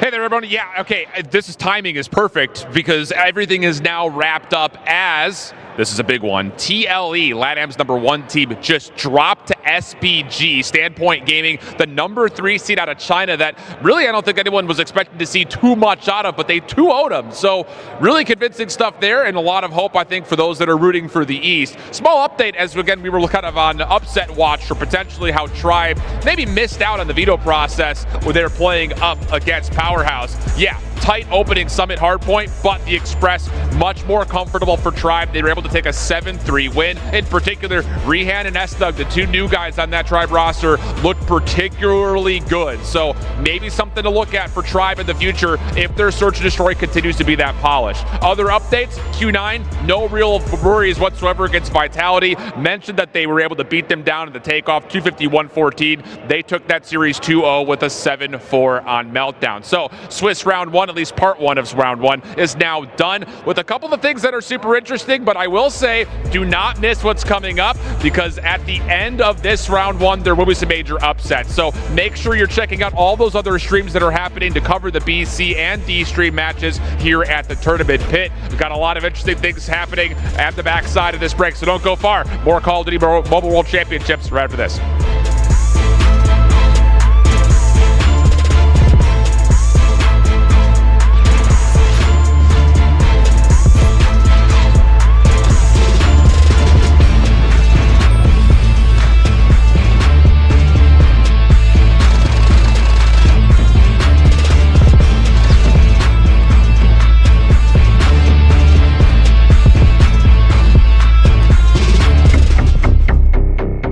The Snapdragon Pro Series powered by Samsung Galaxy is brought to you by Snapdragon Elite Gaming, Samsung Galaxy S23 Ultra, Monster Energy, DHL, and the United States Air Force.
Pro Series, where we are live from DreamHack Atlanta, and things have kicked off. The competition is going, and it was LG on the main stage who take home the first match of the day. Don't worry, we've got loads more in store. It's going to be a very exciting weekend, and we're going to be with you guys the entire time. Glitter Explosion, Proper, and Gil on the desk. That heal, they finally get another breakthrough. And X-King trying to survive now for too long will bite the dust. His ally tries to do exactly the same, and they are gonna do it once more. But you don't get more than, I want to say, like 20 seconds lead for any of these two. The level that they both are showing is tremendous, and I do gotta add, I like the way the Kings are playing. They struggled last year across the entirety of Europe, and tonight they're on the right foot. Absolutely the case. Kings looking to at least make sure that their hardpoint has been rectified ever since, at least for Europe's Snapdragon Pro Series. But I mean, hey, they're making a pretty strong argument for it. Keep in mind, the two hardpoint maps that they actually lost throughout the entirety of Europe was on this map mode combination. You'd have to reckon that this is immediately where their focus would come to. Otherwise, they wouldn't have came up to us and said that they're eco-channeling Wolves on Summit hardpoint of all different places. Pulling out the Claw now is safe, trying to get himself back in towards the bottom of P2. All of the kills just erupting in Kings' favor. 35 seconds left to fight for here as far as P2 is concerned, but Kings, once again, they're trying to get away with the highway robbery, trying to get themselves control over by P2, trying to play for the P3 spawns. What one player has slipped in net. How much influence second would be towards the spawns? Not so much whatsoever, but they're still finding kills are Wolves. They still have operators in their back pocket that they can start to invest in. It's Kings that have been investing a decent amount of not only streaks, but also operators to make sure that they walk away with the majority of that P2 time. Wolves are doing it the hard way, via the kills, getting the gunnies out on the map, trying to keep all of Kings at bay, and now they're trying to wipe the slate clean of what happened in the first set. They don't want to have Kings spawning too close towards P3. They completely clean them out from the backside of the P3 area. Now they can get the setup that they're looking for here at New with the lead to boot. They made it. They finally made it on the side of Wolves. They got the spawns, but let's see for how long, because Kings immediately pushes with so much aggression. They have Nian with a war machine, but surprise, surprise, buddy, they're already behind you. That's gonna be a kill for him, but still gets knocked out. We're gonna get Sayes bouncing inside, getting knocked out as well. Sai with the defense, with the standoff against the opponents here, with the Fennec running out of bullets, but still managing to survive alongside with his allies. There's gonna be Kings getting the control back into their hands. This is just such a back and forward. You don't get to see more than a few seconds control of each team. It's back and forward, it's like we're watching some sort of ping pong, because you cannot hold the ball for that long, seems like. Still have so many players for Wolves trying to flood their way in. I mean, realistically, the biggest difference in between Kings getting, what would you feel like, maybe like 25 seconds off of P3, Wolves getting the other 30 or so, was because Kings had the initial spawns. Wolves had to hit through the hard point there at P3 just to get the close spawns. It's going to at least bring the lead down to 4. Kings again have players over towards rotation over on the right side of the map, but Wolves are so far past the 50-yard line that now Kings players are going to be starting to spawn in the middle of the map. So Wolves need to understand that they have the numbers, and they're starting to invest the operators as well. Claw in the hand here for Zai, trying to at least clear all through the snow path. He's up to 43 eliminations casually, by the way, just making sure that all of Kings are at bay, and they're going to be able to anchor out the spawns. Now they can focus towards the front. 30 seconds left to fight for here at the end of the second set. The side of the pack smells some blood and immediately tries to go for the jugular, using, like you mentioned, plenty of operators, but that's still not going to be enough to take them out of the throne. Kings back into control, 15 seconds left. They definitely need those seconds. They're trying to make sure they get them. We're gonna see Peg trying to break through. Peg here with the Fennec, gonna go for that kill. Not gonna be possible. Marble managing to defend alongside with his allies. And ladies and gentlemen, we are once again going back into the P1 reset. King trying to go into his spot. He likes to be on those computers. Gets a kill, goes for the second. Not gonna be possible as Raid takes him out with that long shot. A headshot there from Peg as they get greased inside of the heel. 29 kills so far for him. Gonna be knocked out as well. Bullets fly all across the board. There's nothing clear. I have no clue who could take this game off. Nobody does. It is just about that even. I mean, realistically, the only team that's had themselves a massive lead would have been Wolves, and that massive lead has an asterisk. Yeah, it's about like 20 points or so, but look at the kills starting to go their way even further. They're able to get more time on P1. That forces King's hands. You know, they can't really play for the spawns. They can't always try to invest more numbers over towards the rotation because they can't allow Wolves to get set up on P1 for this third set. They're able to at least bring this back down to about a 10-point game or so, but Wolves, they are on the better side of the map. They have the numbers. They're starting to push through inside of the fences there with the ground neon, letting them absolutely have it. Now you have to focus over towards New. One player has slipped the net. It's Grizz up top, trying to at least pinch these last few players for Wolves that are still lurking inside of P1, but he gets traded out. Still pinstripe kill feed to speak of. Now where you spawn up, if you are Grizz, trying to influence those spawns towards P3, but you cannot allow Wolves to get set up comfortably here at P2 because they could end the game. About 15 points off, we're gonna get the Wolves trying to defend. Inside of the kill, there's gonna be X-King. Say's trying to get inside, takes that kill. They gotta make sure that they're going for that kill, and that's exactly what they're doing. X-King just got a kill with a trophy system. That's so unfortunate. It just happens, buddy. It just happens. You're gonna have Neon trying to survive, and it manages to do so without War Machine. The pack only 22 points away from taking that point, taking this map. They're trying to do so. Kings tried to face them off, and so far they're not too far behind, but still they're losing this game by 30. That's the biggest advantage we've seen so far. That could be all it takes. Side of Wolves about to take the victory home. There's the use of the Purifier, not gonna be enough. Oh, it is. Gets inside. King just takes that kill. 7 seconds. That tastes like glory, and the side of Kings know it. They are trying to take him out. It's just not possible, and on top of that proper, they got the hill. One player spawned in for Grizz over by P3. The rotation towards New is required. Kings need to make sure that they play this damn near perfectly. Peggy is able to at least find 2. Isn't enough though. You still have players for King spawning in towards the back, but Wolves have flushed them out. No. One player still lurking nearby. You have to get inside the time, but nowhere to be found. Wolves strike first here in the best of 3. GG's, man. I love that game. That was just incredible on that side. Wolves take that victory. Not so comfortable as they may have liked, but they take it nonetheless. As we take a look onto the Kings players over there, trying to fist bump his spawner, not gonna be possible. There you go. That is the winners of map number 1.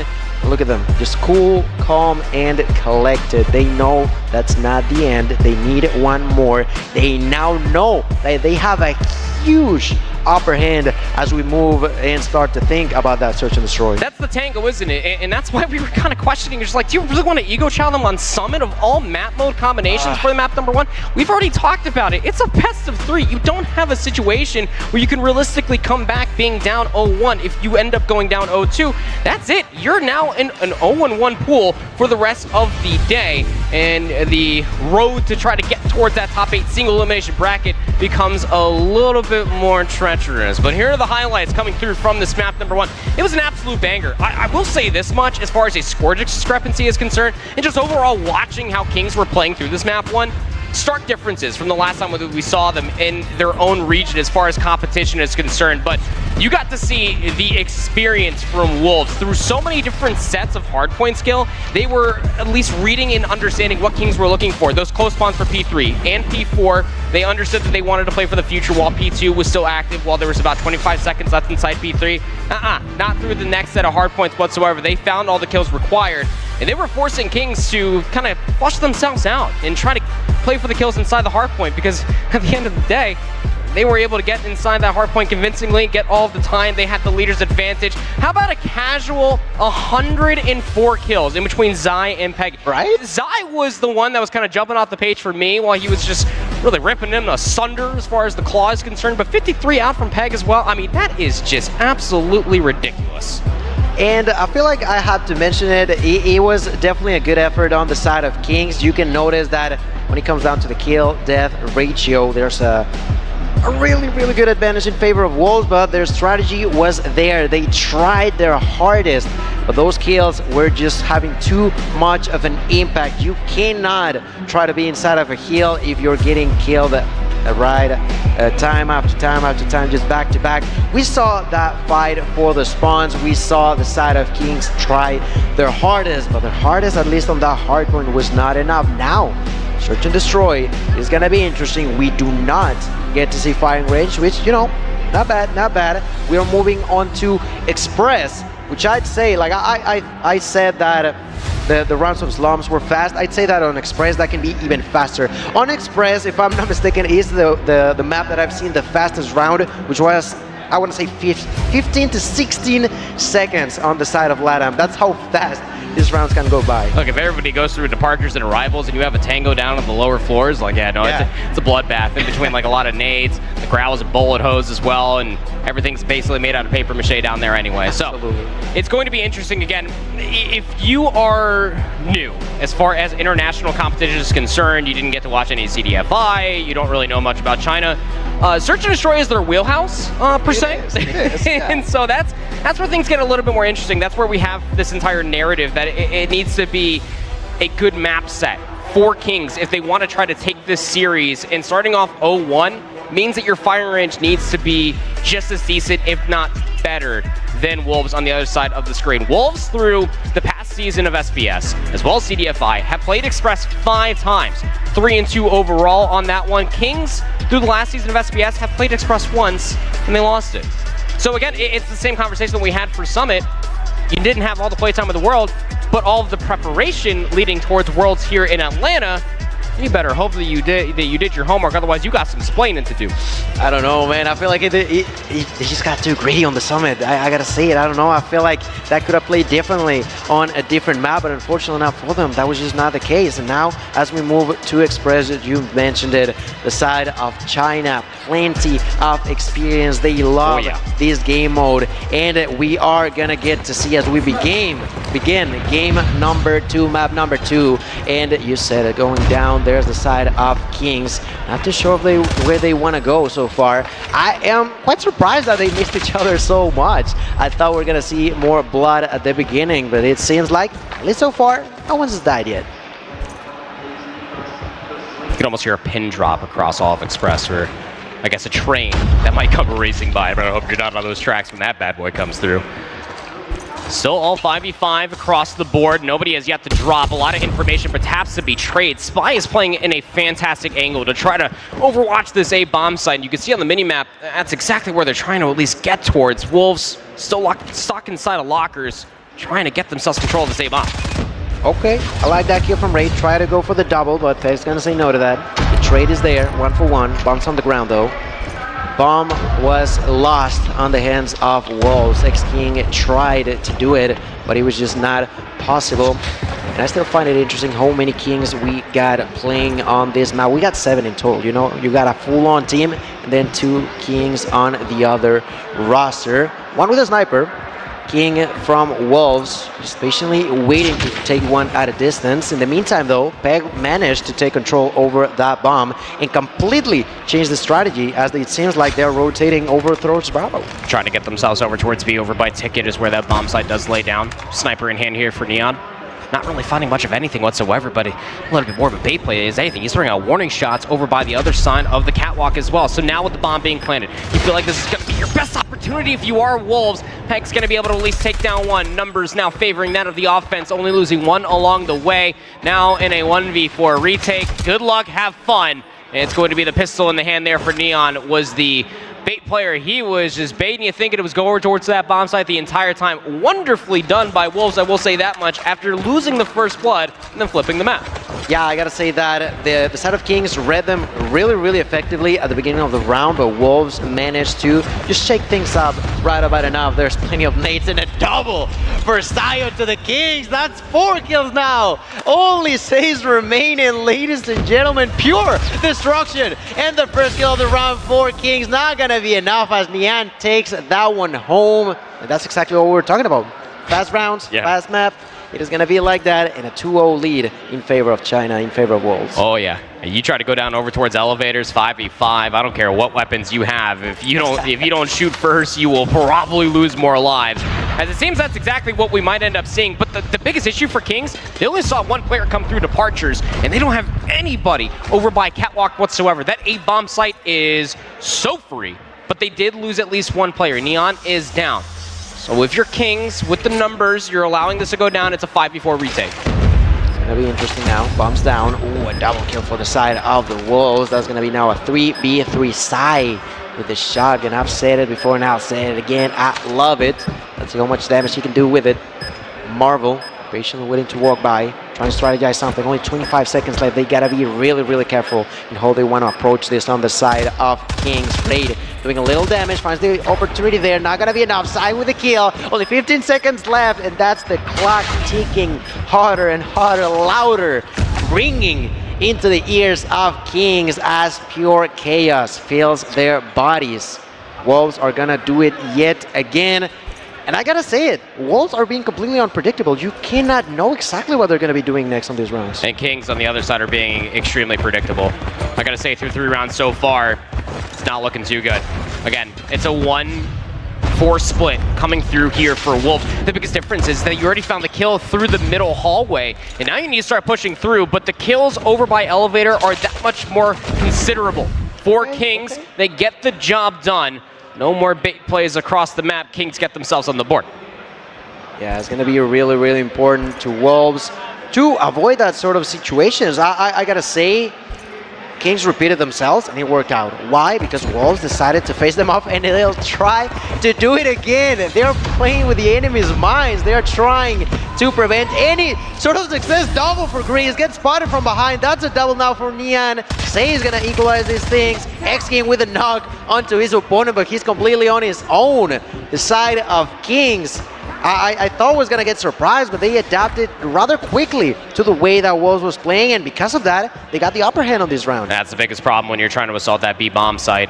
Your immediate focus is towards the front, where Neon was able to at least find those 2 kills, but the last 2 players for Kings, well, they were essentially through the middle of the map and trying to defend over by A. Stuns to at least come through.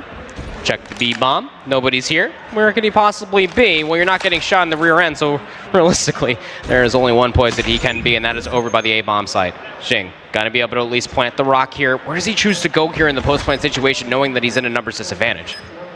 Let's see, though. 40 seconds. Xing with a bomb plan.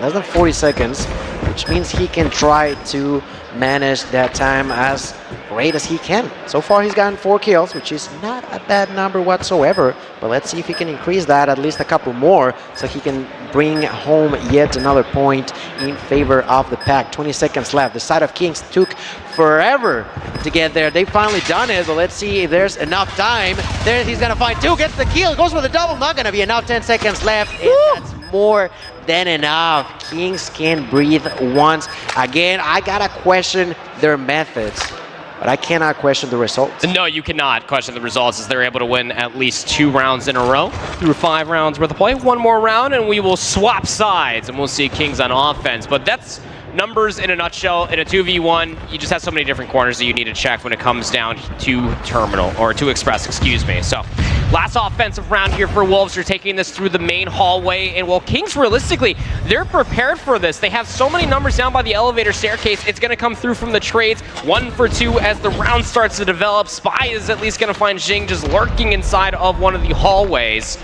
And it's a 3v3 across the map. Still bomb being carried by King. In the world, you got to feel, is their oyster lurking over towards A. They're at least splitting the defense up. I feel like the side of Kings are causing some sort of discomfort on the side of Wolves. They were playing quite clean at the beginning, but right now they are not playing bad, but it seems like they're just not sure anymore as to what the right path might be. That being said, we're gonna get a great kill for Peg. Not gonna be enough though, as he is left alone by Marvel's hands. With a sniper shot at a distance, will try to get revenge for his ally. Not gonna be possible. Marvel with a clean kill will make it even. As we flip spawns, that's 3 for each team. And proper, I like it, I dig it, you know. It seems like Kings, they are doing a great job at it, just strategizing even before we started these maps. 3-3 again, you have to win by 2. It is first to 7, and the offense for Kings is underway, but immediately just stuffed by Wolves on defense, getting themselves control through the middle of the entire of the map. And they still have players looking over towards A. Realistically, if you are Wolves, through that opening skirmish, going 1 for 2, and you have control of both bombs, you know where they're located at. There's still a lot of time left on the clock, sure, but as long as you split the numbers that you have, you should be able to defend, you would think. At least in paper, that's what I would say as well, but let's see though. So far, Say's just patiently waiting for the call of his allies as to where to go. There's not a clear path, at least yet. You're gonna see Marvel once again just being quite aggressive. You're gonna see him there with the Locust just set to get a kill or two at a distance. Neon trying to do the same with his own weapon, with his own Locust.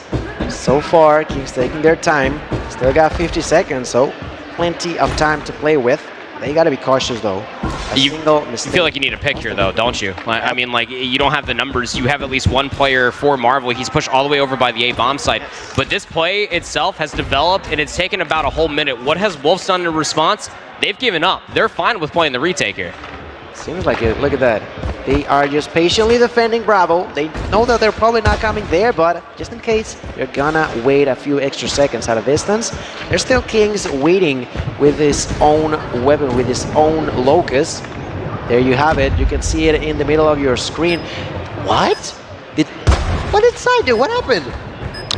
I don't know, but at least he wanted to make things even as far as Kings are concerned. Now 3v3 in a post plant. Takes about 7.5 to be able to get that defuse all the way through. And you have allowed Wolves to just kind of waltz his way inside of lockers. How has Jing done this? Last player up in the control. Marvel's at least able to find two, struggling to find the kill. To the boxing mitts, is able to punch him out.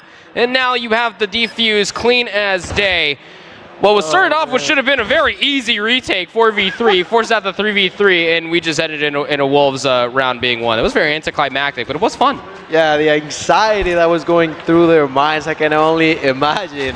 A full mag of the Fennec was just not enough for him to take that kill. He had to take out those gloves, and with a knock to the chin, takes that kill. Marvel, though, takes the first blood. Marvel looking for more, not going to be possible. Gets taken down by Peg. 1-for-1 trade does not mean nothing but the fact that Wolves is still slightly far ahead, which has been the case throughout the entirety of this match. You know, it happened on hard points so far. It's been happening on search and destroy. Kings has to find a way to actually get an advantage and not get away from it. 1-for-2 trade. Now down to 1 minute 20 left inside the round. A well-placed nade in the Spy's lap will allow Wolves to at least have the numbers advantage on defense again. And it's kind of a rinse, wash, repeat again. It's a 4v3 on the map. You have at least a check over towards the A-bomb, and two players for Wolves are lurking over by B, so you already know that you have bomb site control. So what do you do if you are a King? Stack up together. Now through arrivals, trying to push on, and they at least catch one player lacking. Jing is now out of the round itself, up to Neon. He's got a sniper, trying to at least rectify the issue that was this B defense, but all of Kings just show up. They find the kills required. Now it's all off to Peg and a 1v3. That's right, 40 seconds does not matter as the bomb is, barely down. Peg takes that kill, does a lot of damage onto Grease, and immediately tries to capitalize on that damage, goes immediately for the double and takes it home. That is the perfect scenario for the Wolves player as, the bomb was down, but this is now a 1v1, no longer 1v3, so that's definitely what he wanted. Now 20 seconds left. What are you going to do? You want to push forward? You want to do it now? You want to do it later? We've seen the side of Kings being late to the party, trying to juke them out, tries to bait him out of his spot. What was that? Gets taken down by Peg. That's a 1v3 clutch bomb defusal. And they are even further ahead on the side of Wolves. I'm not going to lie, Wolves are making me feel some type of way as far as their retakes are concerned. That is just insane. Again, you found the two kills around the stairs and through the hallways. Right. That's bomb. You know he has to be around ticket. He has to be in a position to at least check that bomb. And by proxy, checking through ticket, that's exactly where he was located at. Wolves, now with a 2-round lead, can get themselves closer towards the 2-0 here versus Kings. Kings need an answer. Their offense has not really been anything to write home about whatsoever. Wolves have won the 2 rounds on this side so far. Players pushing in over by the staircase. Says will be reconnecting, but I think that was supposed to be his partner in crime trying to get themselves over towards the B-bomb site. And well, you can tell by the camera, my voice has not worked out. It's a 3v5.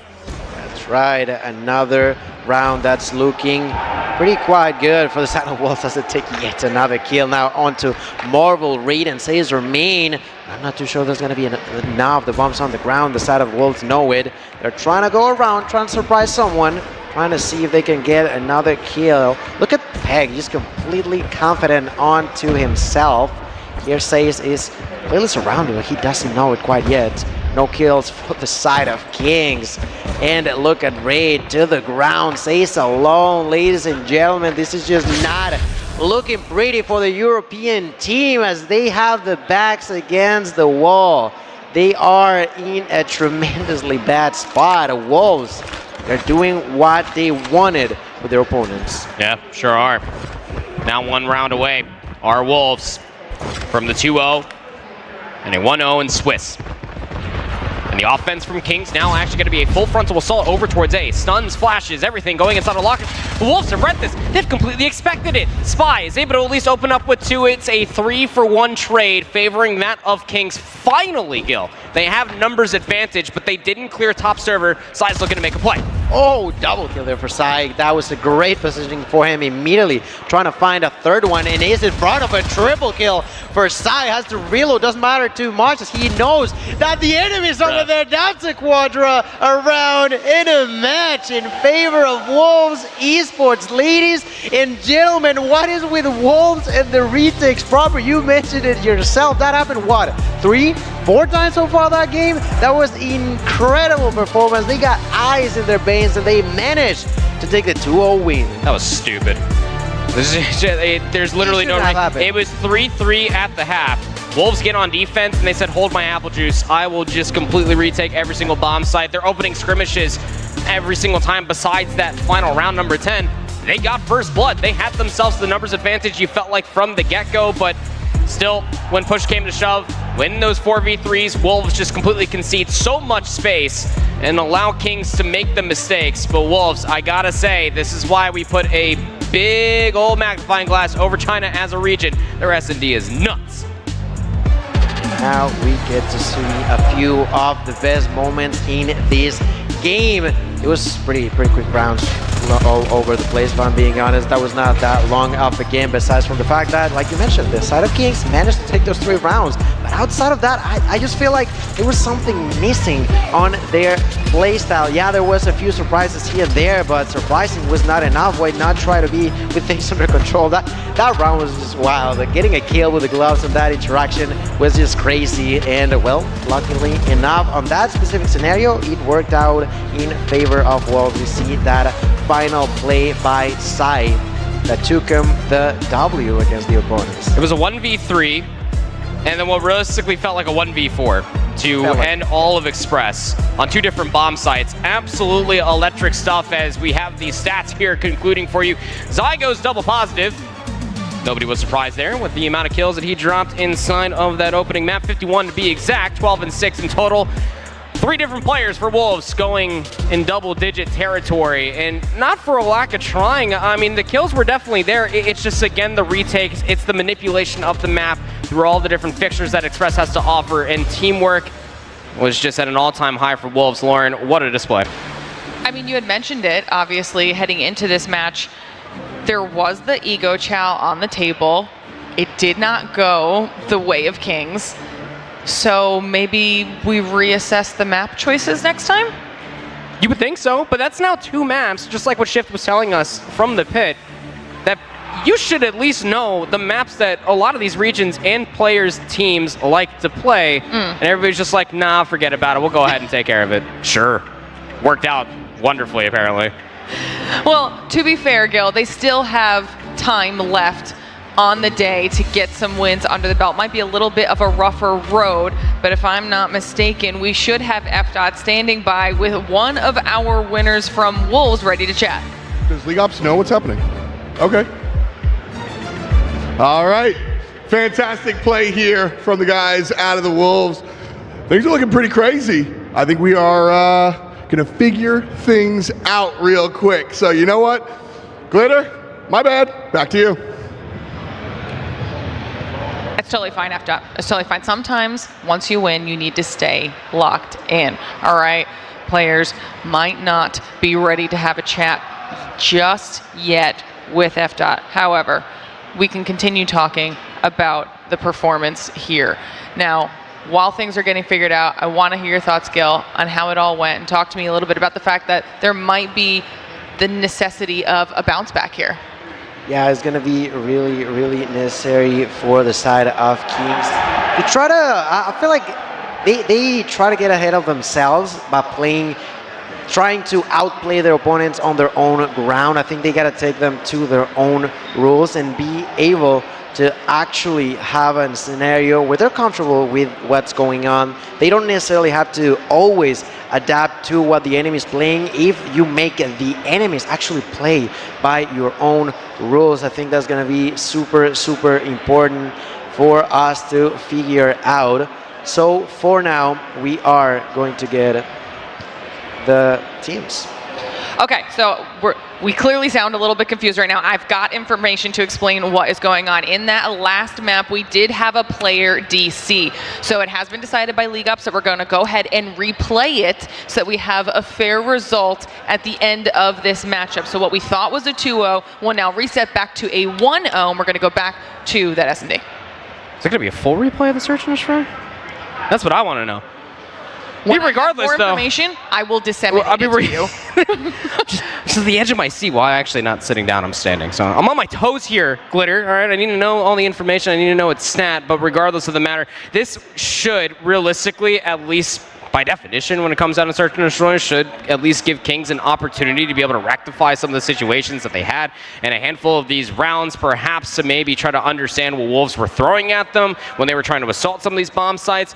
Realistically, a lot of these opening rounds when Kings were on offense just were kind of decided in the first 20 seconds or so when they found all the trades for Wolves. They had the numbers and map control soon follow, but yeah, a real good opportunity here for Kings to maybe try to bounce back and force map 3.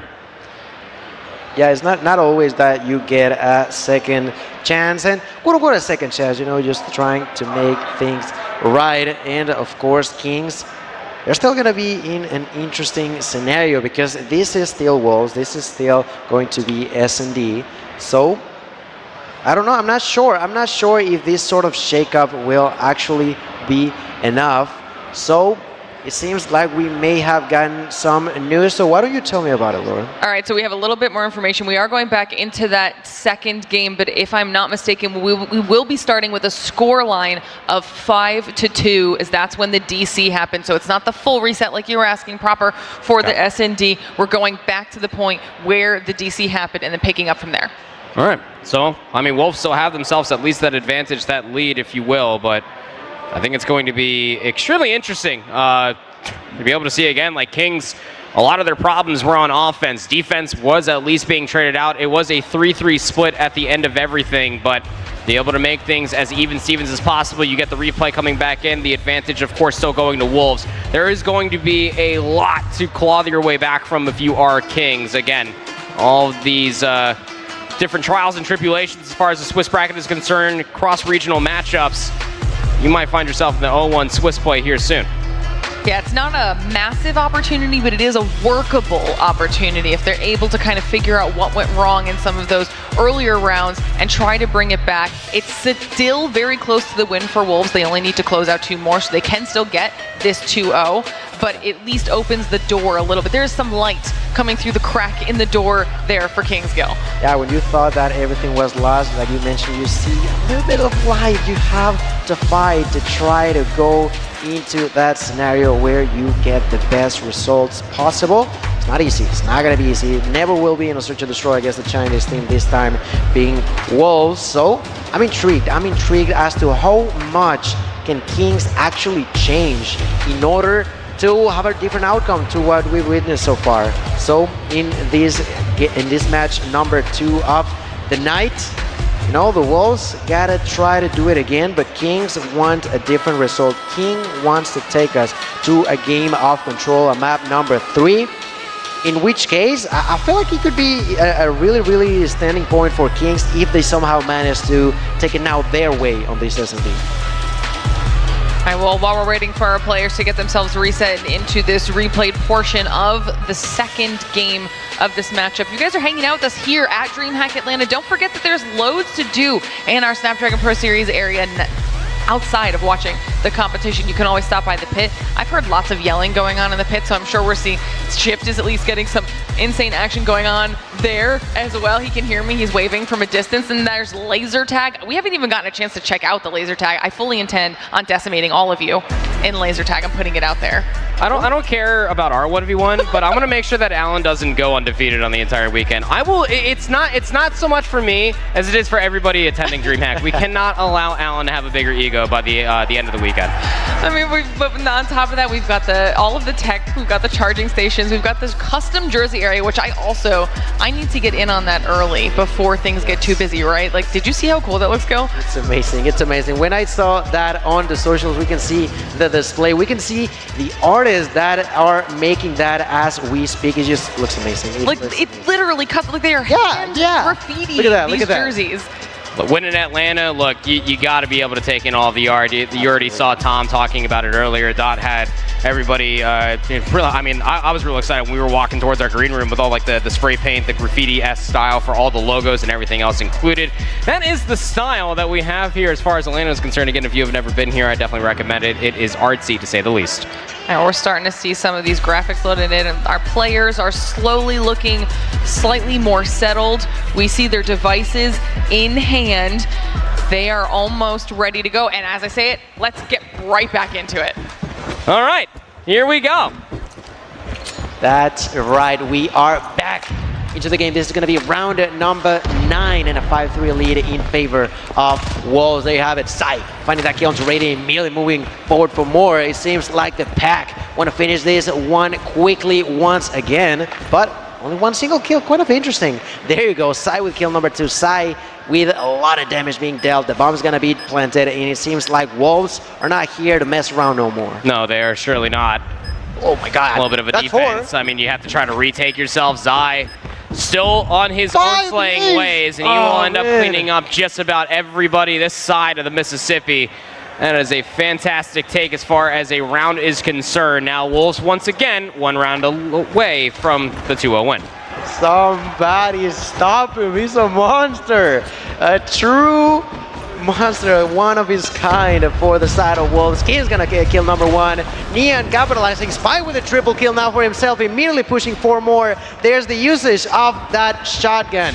The side of King still alive, but Spy is knocked to the ground with a sniper shot by Neon.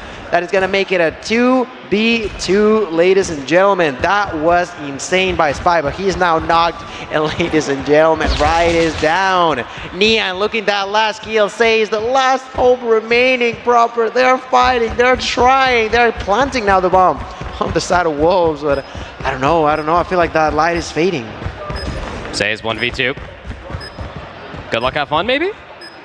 They're isolated, so I mean, realistically, you can get back-to-back 1v1s. Neon already throws out an opening shot. He's stuck inside to take it, though. Is able to take down King, so hold on a second. 1v1, 25 seconds left on the clock. Smoke will blossom out. He's going to start taking the challenge. It's a sniper versus an automatic weapon.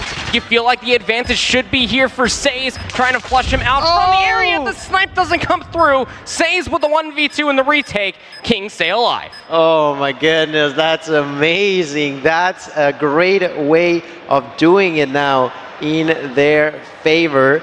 So that was quite an outcome that we just witnessed in there.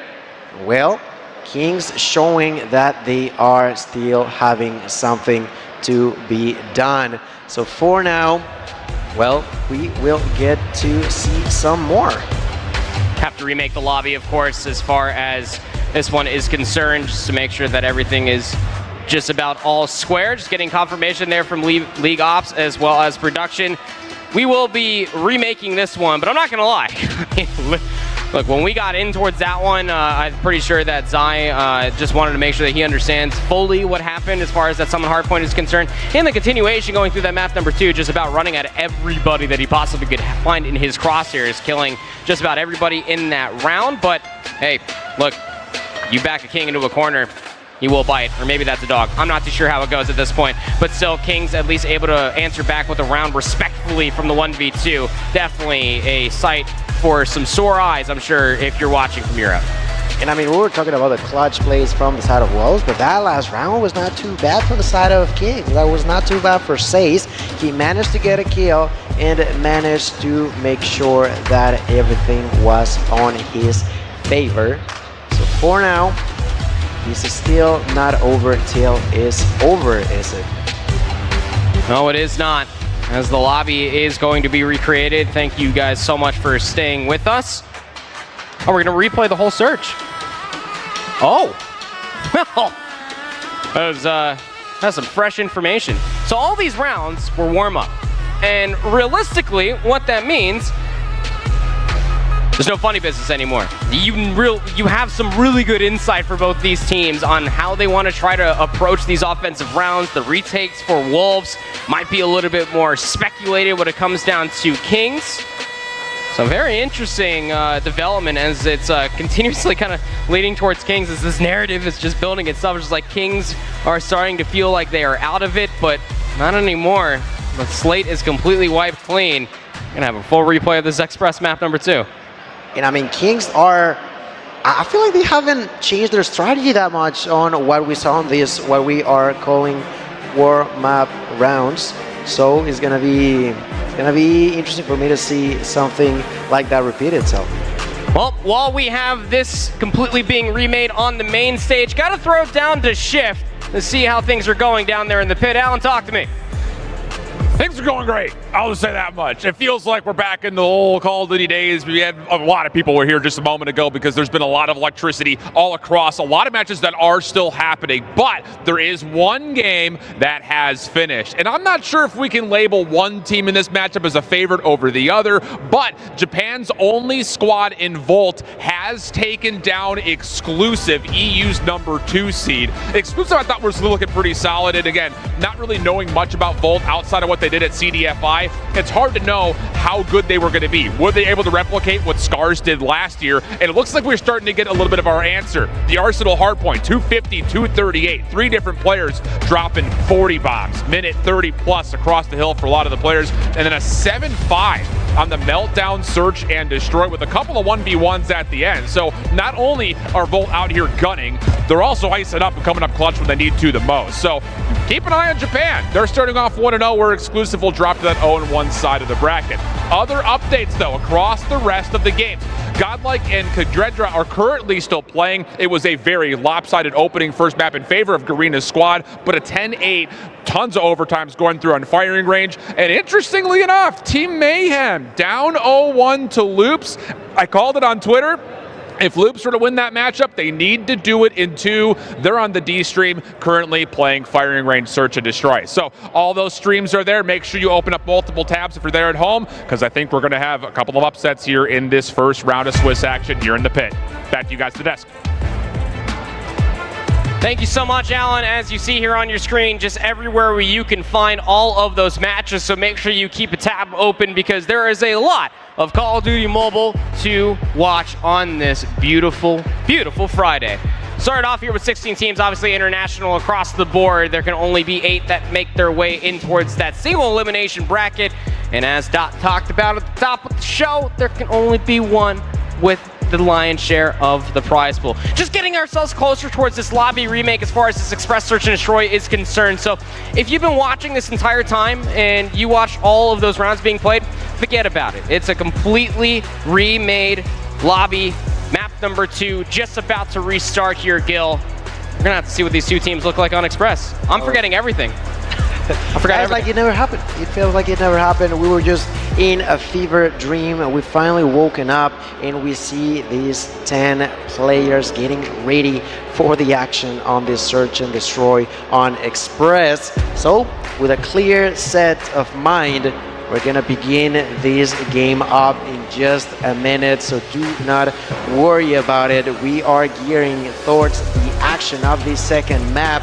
Express, we've said it before, is an interesting one, because if the cards are played right, it might be over. We could have like 3 rounds being over in the span of a minute. Like no questions asked. That's how fast it can and could go between these 2. Will Wolves try to shake them off round after round? But they're gonna be like, you know what? I can face them up to their own game. They're constantly doing the same, so why don't I go ahead, play by the rules, and show them how it's done? Only time will tell. We are getting ourselves closer and closer towards this lobby. Thank you so much for sticking with us. Of course, it is a beautiful day to be here in Hotlanta, let me tell you. A lot of good things going across DreamHack, a lot of good activities, a lot of beautiful people as far as this entire weekend is concerned. So come on, stop by, say hello. If you're inside the chat, let us know how annoyed you are with our voices at this point. So, Express Search and Destroy about to be kicking off yet again, and as we were already talking about when we assumed that this entire series was over, is that this is a big proving point for Kings. Look, either you're going to play map mode combinations that you didn't look great on, especially for recency in the last season of FPS, or all of that homework is going to accumulate into you taking down one of the best teams from China. Again, it's very tough to do when it comes down to facing a team from China in Search and Destroy alone, let alone when it comes down to Wolves, who on Express have been looking pretty damn good. And as we got info from Ellen, I think it goes beyond just King's Way, but also Europe as a whole. They are now trying to prevent what happened last year, which is Europe just struggling against everybody. Bolt took it home 2-0 against Exclusive. Now Kings have the opportunity to try to prevent that from happening, to try to change things up, and as you mentioned, to try to take down arguably the best team in China, which is Wolves in here. But it's a tough mission when it's Search and Destroy. It would always be. But although it's difficult, it's just not impossible. They've taken quite a few rounds for them, and they can try to actually show us something really, really important in here, which is that Europe are capable of fighting against the best of the best. That they're not only the best on their own regions, but that actually worldwide is where they can show us so much. Would be quite a statement if Kings do lose not only to Wolves, but in the opening round, they are literally the #1 team coming out from Europe. Again, Exclusive being the #2 team out of Europe. Only time will tell to see how things might shake up once we get to that single elimination bracket. Graphics on the screen. So surely that means that we're about to be getting into the map #2, and that just makes me real giddy in my kicks. So, Express Search and Destroy, again, we have shaped it up as many times as we possibly could. It is going to come down to this. Again, Crossroads Strike is the control map #3, should Kings win it. If you're just now joining us, Wolves were able to take that map #1 on Summit, 250 to 203. It was very close, but without further ado, let's get underway inside of this Search and Destroy. Not too sure what the score on top of all of that means, but Wolves have themselves a 2-round lead, so we will cast that as it is. That's right, ladies and gentlemen. First blood, once again in favor of Wolves. The Kings is now planting the bomb at a distance. Seems like Wolves are trying to get another kill. Kings specifically trying to do so, but missing quite a few shots there. 35 seconds on the clock. Not going to be sufficient in here. 30 seconds left, and Kings doing a great job at defending their ground. Marvel takes a kill before he bites the dust against his opponent, but it's going to be a really, really good scenario. Says in the break of a kill, takes that knock onto Neon, immediately goes for more. Only 15 seconds left, turns around, gets taken down. Grease alone, 1v2, takes the double, goes away, tries to reload, fights for his life. The smoke is gonna be thrown, the bomb is getting defused. Kings trying to rush there as quickly as possible, but he's not on the right side. Where was the communication from his teammates to let him know where the bomb was? With the smoke, he had no clue, and because of that, they lose that round. That's tough. Just when Kings have themselves a semblance of numbers, the trades coming across, it just comes down to understanding where that plant was located at to least try to convert the round. Offense here for Kings. Trying to get themselves over closer towards A, but it's a tale of two evils again. King is able to at least answer back, not just with 1, but 2 kills within the feed. Make that 3 now, as it is a 2v5 across the map. Wolves, for the 3rd time in the past hour, are sitting up on series point. That's right. Marvel with the answer back kill against Sai.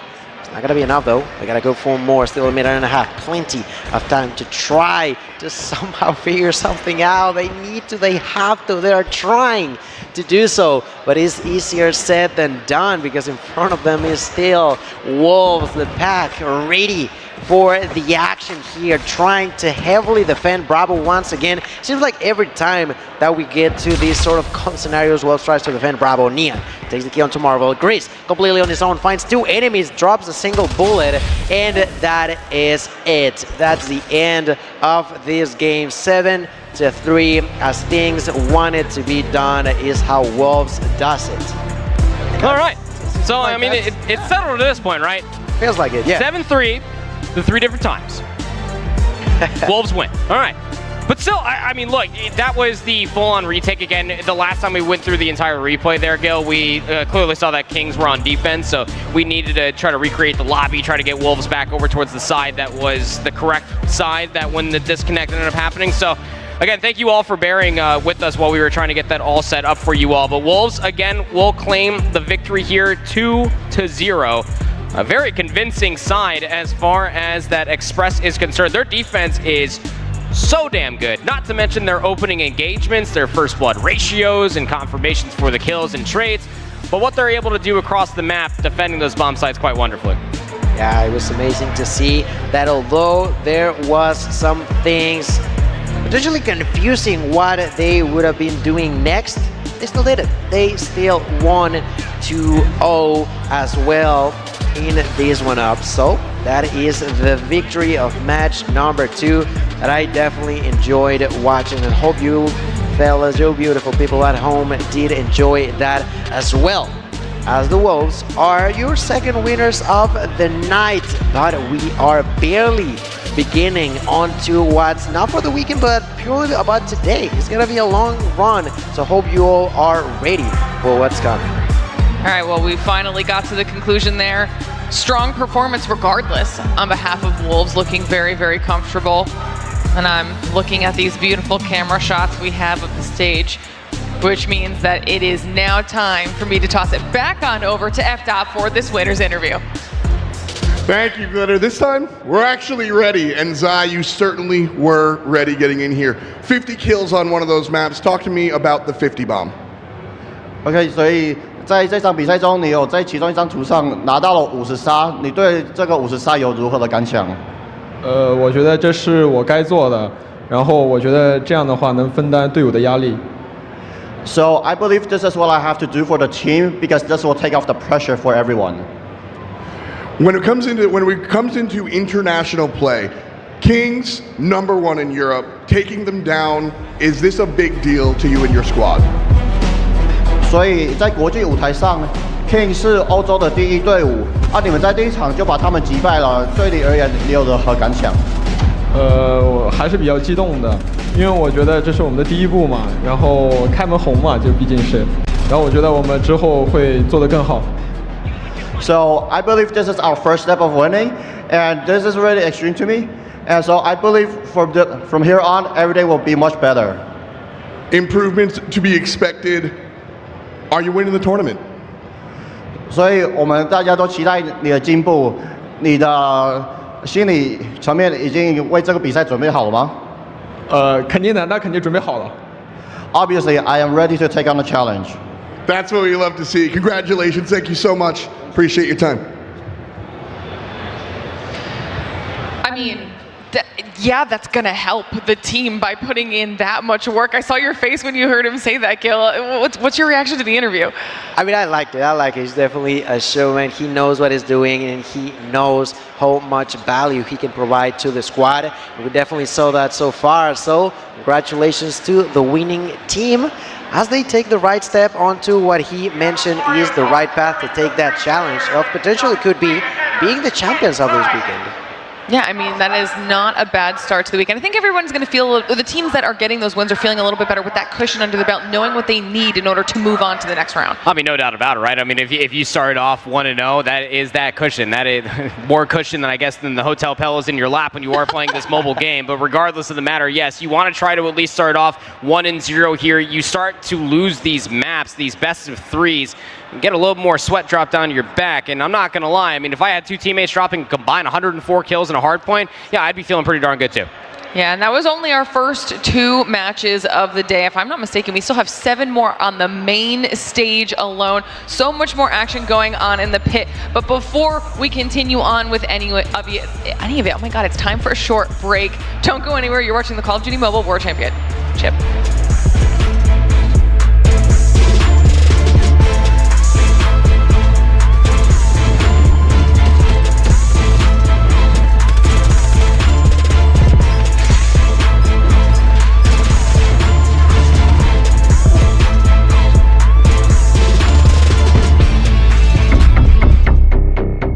The Snapdragon Pro Series powered by Samsung Galaxy is brought to you by Snapdragon Elite Gaming, Samsung Galaxy S23 Ultra, Monster Energy, DHL, and the United States Air Force.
Snapdragon Pro Series, where we are live from DreamHack Atlanta.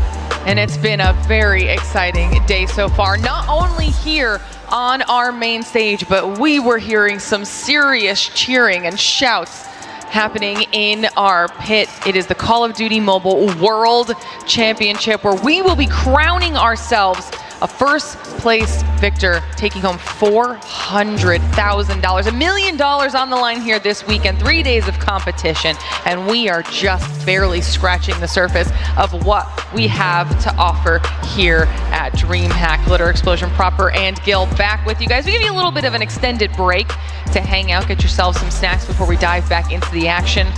We're all reset. You feel refreshed? You good? Feel good, yeah. No, I was able to get some food in me, some water, Monster specifically. I'm feeling like a brand new man. Gil? Absolutely. I'm more pumped up about what's coming. So pretty happy to be back with you all. Hope you guys also had a chance to, freshen up a little bit, because we are in for a lot more ahead of us. You had to prepare, okay? You had to prepare, and part of the reason we had a little bit of a longer break is because we were waiting for some of our matches in the pit to finish so that we could bring our third match of the day to all of you here at home in the stands with us, because it's going to be a big one. I think this is part of where the cheers were coming from when it came to the finish.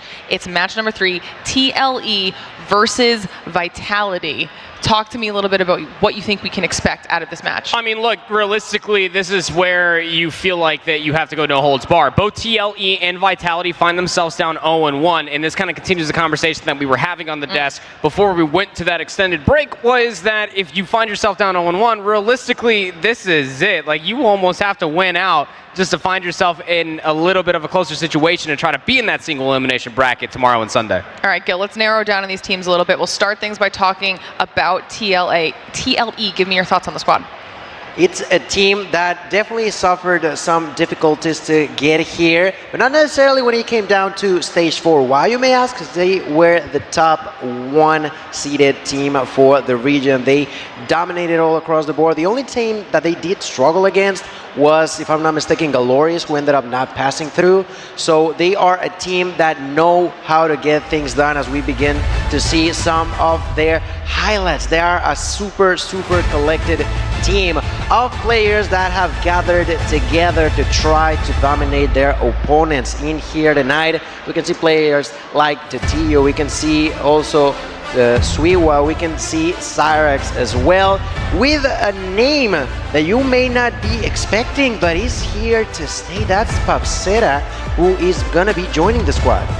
Yeah, Papsera is definitely a name that kind of jumps off the page for me as well. Just last year, even during Worlds 2022, for Latin America, obviously you had your Incos, but Papsera is definitely a name to be watching out for this map. Needs to almost be the difference maker, you feel like, for TLE if they want to try to make an extended run. And we've seen just how impactful an individual player can be in both our first and second matches of the day. When we're looking at the performances of the likes of Lucazine. So if you're saying it's Papsera for this one, then we're going to have to keep our eyes on Papsera as we move through the next portion of our roster discussion here. Obviously, you got a chance to talk about TLE. Now let's narrow down on Vitality here proper. Yeah, look, Vitality, I mean, let's call a spade here. When you're representing the region that is India, just last year we had this entire narrative that not a lot of people are going to put some respect on their name. And Vitality and Godlike, they've been switching in and out different components for their roster so that way they can find themselves to be a little bit more standout. Vitality had a very tough, and I mean very tough, opening matchup versus Q9 Club. So losing that 0-2, I'm sure, is not going to make them feel any better. A real good opportunity here to be able to try to get a pep in their step and really put India on the map. Obviously, the number 2 seed when it comes down to their region, just behind Godlike. The only series that they've lost as far as recency is concerned in former stages was to that Godlike roster. So it's going to be very interesting to be able to see firsthand what they look like on an international screen. And we've talked about just how important the regional distinctions are, in the sense that people are looking to take out NA. We heard Hippo say at the beginning from the quote all the way back from Seattle that NA is going to, specifically LG, going to have a target on their backs. Other regions want to be able to take home the World Championship title here, Gil. How do you feel Vitality stands when it comes to that portion of the competition? It's really complicated because it comes down from a region who have tried their hardest, but in the past, historically, has just not been enough. Tonight, you said it yourself, against Q9 is no easy task. They ended up dropping 0-2 and, well, 0-1 in the overall standings, but they were not the only ones. TLE also lost 0-2 against their opponents earlier on today, so that's also something to keep in mind. Who can adapt best? Because on these back-to-back scenarios, well, it's just not going to be that easy. As we take a quick glance onto the overall roster from the side of Vitality. Jokos, Vegas, Bros, Burns. I mean, these are all names that you just should know when it comes down to an Indian region, and then Sam's is going to be that last player. Look, when it comes down to Burns, Bros, and Vegas, those were the 3 members that were actually on Godlike last year. And as I was talking about, you have your top 2 teams when it comes down to India. They're interchanging a lot of these parts, trying to feel like what is the best puzzle to what can be a beautiful painting, and that beautiful painting needs to be a deep run here at Worlds. Get a chance to see our players up here on the screen, as a lot of them are looking pretty locked in, getting themselves set up and ready to go for match number 3 on the main stage of the day. Quite a few other matches have been going on and will be going on throughout the rest of the day, whether that's on our BC or D stream, so make sure you're checking those out as well if you're wondering where some of the teams you might be interested in following are. If you're not seeing them on the main stage, make sure you check out those side streams as well, because there is so much action going on in the pit. But our players are getting themselves comfortable now and trying to prepare. Don't forget that these were teams that we were bringing over from the pit. We had to wait for them to finish a previous matchup before they could get up here on the stage, so it might take some of them a little bit longer to get themselves settled, locked and loaded, and prepared for match number 3, because, I mean, sometimes you need a little bit of a cooldown after a match, whether that's a mental reset from a loss or whatever it is, right, Proper? Yeah, I mean, you also kind of want to look at it as 2 different sides, right? It's a very difficult coin to be able to look. You want to be able to try to cool things off, try to go back and maybe not watch all the VOD in the world, but try to understand what went wrong. Because, I mean, TLE, they lost to Standpoint. Vitality, they ended up losing to Q9. Those are 2 very tough matchups, no matter the way that you spin it. Regardless of the matter, there has to be immediate lessons that could be taken away, whether that is going to be the lessons for a pick, ban, and veto process, or just overall gameplay and teamwork. Only time will tell. Yeah, I think we're starting to see some of those TLE players starting to filter out onto the stage as we wait for them to get themselves situated up here on stage. Obviously, more pillows getting pulled out. This is like my favorite thing. I have never seen so much comfort involved in a LAN. Yeah, you can see them all just walking to the stage with a pillow. That's like the key part of it all. Like, you may be missing some things, but you cannot be missing. Do you use a pillow, Gil? I absolutely do. I always have. Okay. And probably always with the comfiness of just being on your chair, you have it on your lap, then you have your phone, and everything's plugged in. It's just amazing. It's amazing. I've always said this, like, with the amount of games that I've casted, the amount of different titles that I've witnessed, LAN or at home. Mobile gaming, like, these guys are the most comfortable gamers on the planet. Like, they got the pillows, the blankets. Like, I'd be rolling up with like a Snuggie, maybe some joggers on or some sweatpants. I'd be ready to go. Make myself feel at home. I think you might need to be the new fashion, the comfy fashion designer. Mobile fashionista. Yeah. That's the new rule. Bang my line, guys. I'm here all day. But everybody at home as well, while we're waiting for TLE and Vitality to get themselves ready to go for match number 3. I mean, I've been asking you for every other match. I might as well ask you now. Tell us your thoughts on how you think this one's going to go. Obviously, both of these teams now 0-1, having to bounce back from their performances. Which team will take home match number 3? Keep on moving through with this Swiss bracket. And we'll ask the casters the same question. Do you think this one's a little bit more evenly matched? What are your thoughts on this matchup? I still think that TLE have the edge over Vitality. Obviously, there is a very small sample pool when it comes down to what these individuals, what these teams do look like on the main stage here as far as international competition is concerned. But TLE did play Standpoint considerably close as far as their opening matchup is concerned. Vitality Search and Destroy, they lost by 3, but they got absolutely worked as far as that hardpoint is concerned. It is still a best of 3, so if the veto process would lean more towards comfort for TLE, this will probably be a 2-0 in their favor. Okay, Gil? I think I'd have to agree with that, although on paper we have not seen necessarily what happened. That's so cute. That's so cute. It seems like the pillow is not the only thing that can be missing, right? Look at that little fella, little guy over there.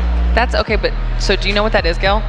That is it's a reversible plushie, it's so an emotion he's squid. happy right now, but could be mad later or sad. I'd absolutely love to see that swap at any point whatsoever. That'd be the most adorable thing. Absolutely. You just get like turned on like map number 1, and you just like immediately like flip In the middle of the game, he's like, all right. Emotions have changed. Yeah, I'd love to see something like that.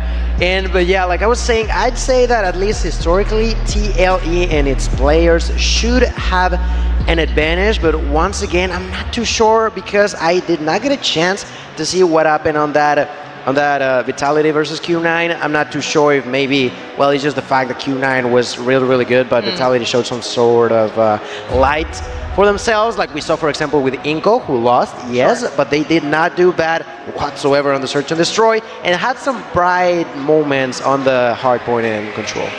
But to be fair, for Vitality, they did play Q9 on some of the best maps that they possibly could have asked for, if you're a fan of China, that is. Take off Hardpoint 250 to 114, a meltdown search and destroy 7-4 on the other side of things for TLE, facing off against Standpoint. They did play Summit, and it was 250 to 203, which, to be candid with you, is a respectable scoreline when you're going up against Standpoint. In firing range, was only 2 rounds different. So the likelihood that we might see a firing range in this series, I know I'm just going to continue to say it until I finally see it, so that way both me and Lauren can wince at the best of 3.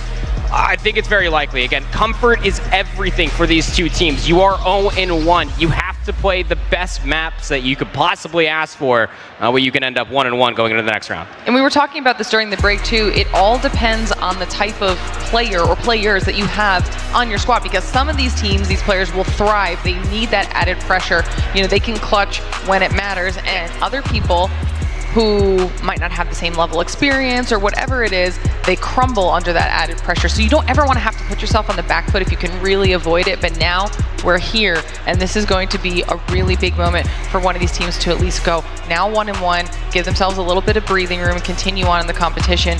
I mean, and this is a story that we will see coming out of the pit very, very frequently. As we move through this Swiss bracket, it's going to matter more and more. Teams will start to get knocked out. We'll start to kind of see the cream of the crop rise to the top type situation, and we'll really nail down where these storylines are going, which teams are starting to stand out. And I'm excited to see what other results we get from the pit. It's something that we haven't shown too frequently, that bracket. When we do, I think people will get lots of updates on that, which I'm excited to check in with as well. Before we even do any of those check-ins though, there's so much action going on here in the SPS booth, lots for people to keep up with, whether that's just the fun stuff or the competition.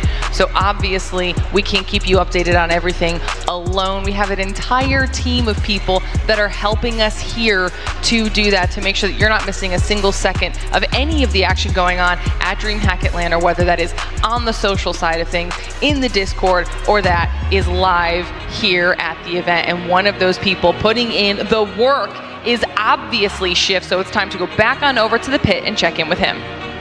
Thank you there, friends. Yeah, hey, again, we're through round 1, and already we're having a lot of storylines kind of breed. The one that I'm really circling on my calendar, which is the calendar date is just for today, Volt, looking really, really solid in their first matchup. They were able to take down Exclusive in 2-0 fashion, and it did require a little bit of ice. And I always say, you can't just show up prepared, you can't just show up gunning well, you have to be able to clutch up when it matters most. And even though it is just a best of 3, and it's the first match of the day for both of those two teams, Volt provided, able to do really nicely in their opening hardpoint, and then a couple of really icy moments in the search and destroy on Meltdown. A couple of 1v1s, a couple of great sniper moments, definitely some power building for the Japanese team. So I want to really push that storyline for you guys at home, because last year Scars was the team from Japan, and they were able to make it into the top 8 through groups, upsetting teams like Q9 back in the day. So there's definitely a lot relying on what they can do moving into their 1-0 group, but at least for now, they start off really hot. Speaking of 1-0 teams, and if you just saw me over on Bobby's stream a second ago,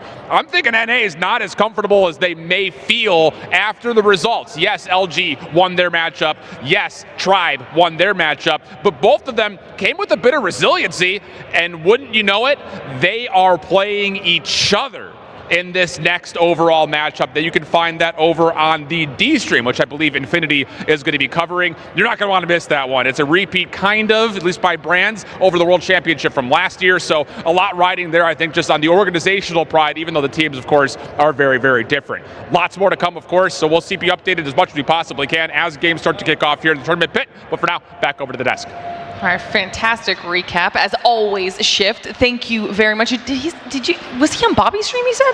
Yeah, that's what he said. I think that Bobby was over there, but Bobby didn't come over to say hi to us. Why were we invited? Oh, that's on. What? I feel left out. I think Bobby just threatened, I'm not gonna lie.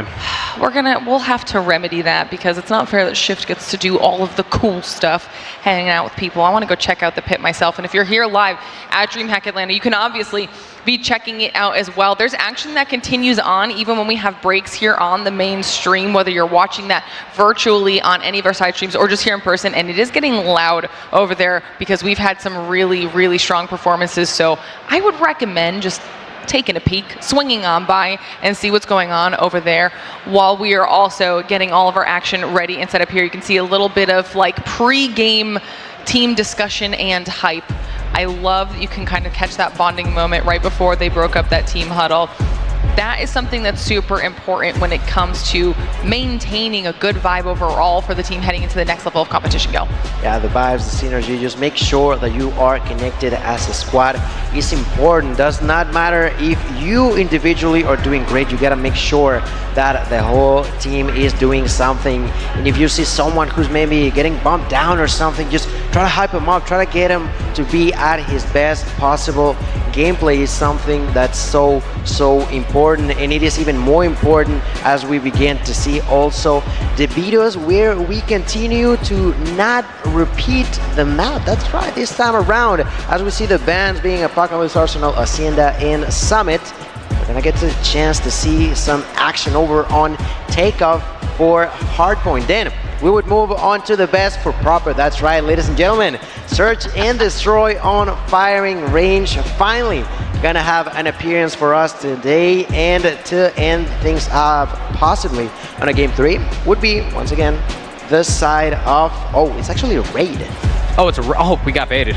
We got baited, absolutely. I was so ready for the Crossroads, and for me to push the narrative, just like, well, looking like we're gonna have a Crossroads Friday here, but nonetheless, yeah, I'm not surprised to see the Firing Range map number 2 again when it comes down to vetoes, specifically for these two teams. There's a lot of questions up in the air. Obviously, for Vitality, your biggest question mark is how do you want to approach an international competition, as you've mostly just been facing and scrimming godlike for the past calendar year. On the other side, for TLE, it's pretty much almost like the same boat. What are you going to feel most comfortable on? Look, at this point, if you're playing Call of Duty Mobile since its inception, you probably got a pocket firing range, so better hope to see the best out of these two teams once we do get to that map number 2. But the Takeoff should be interesting. Again, that was the map 1 for Vitality that they got absolutely bodied on versus Q9, so has to surely be a comfort pick for them. Only time will tell to be able to see how they statistically add up against TLE.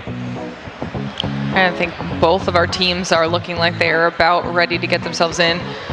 The pre-game hype combos are about done. I think everyone should also be ready to go in that lobby as soon as Vitality is set up and prepared.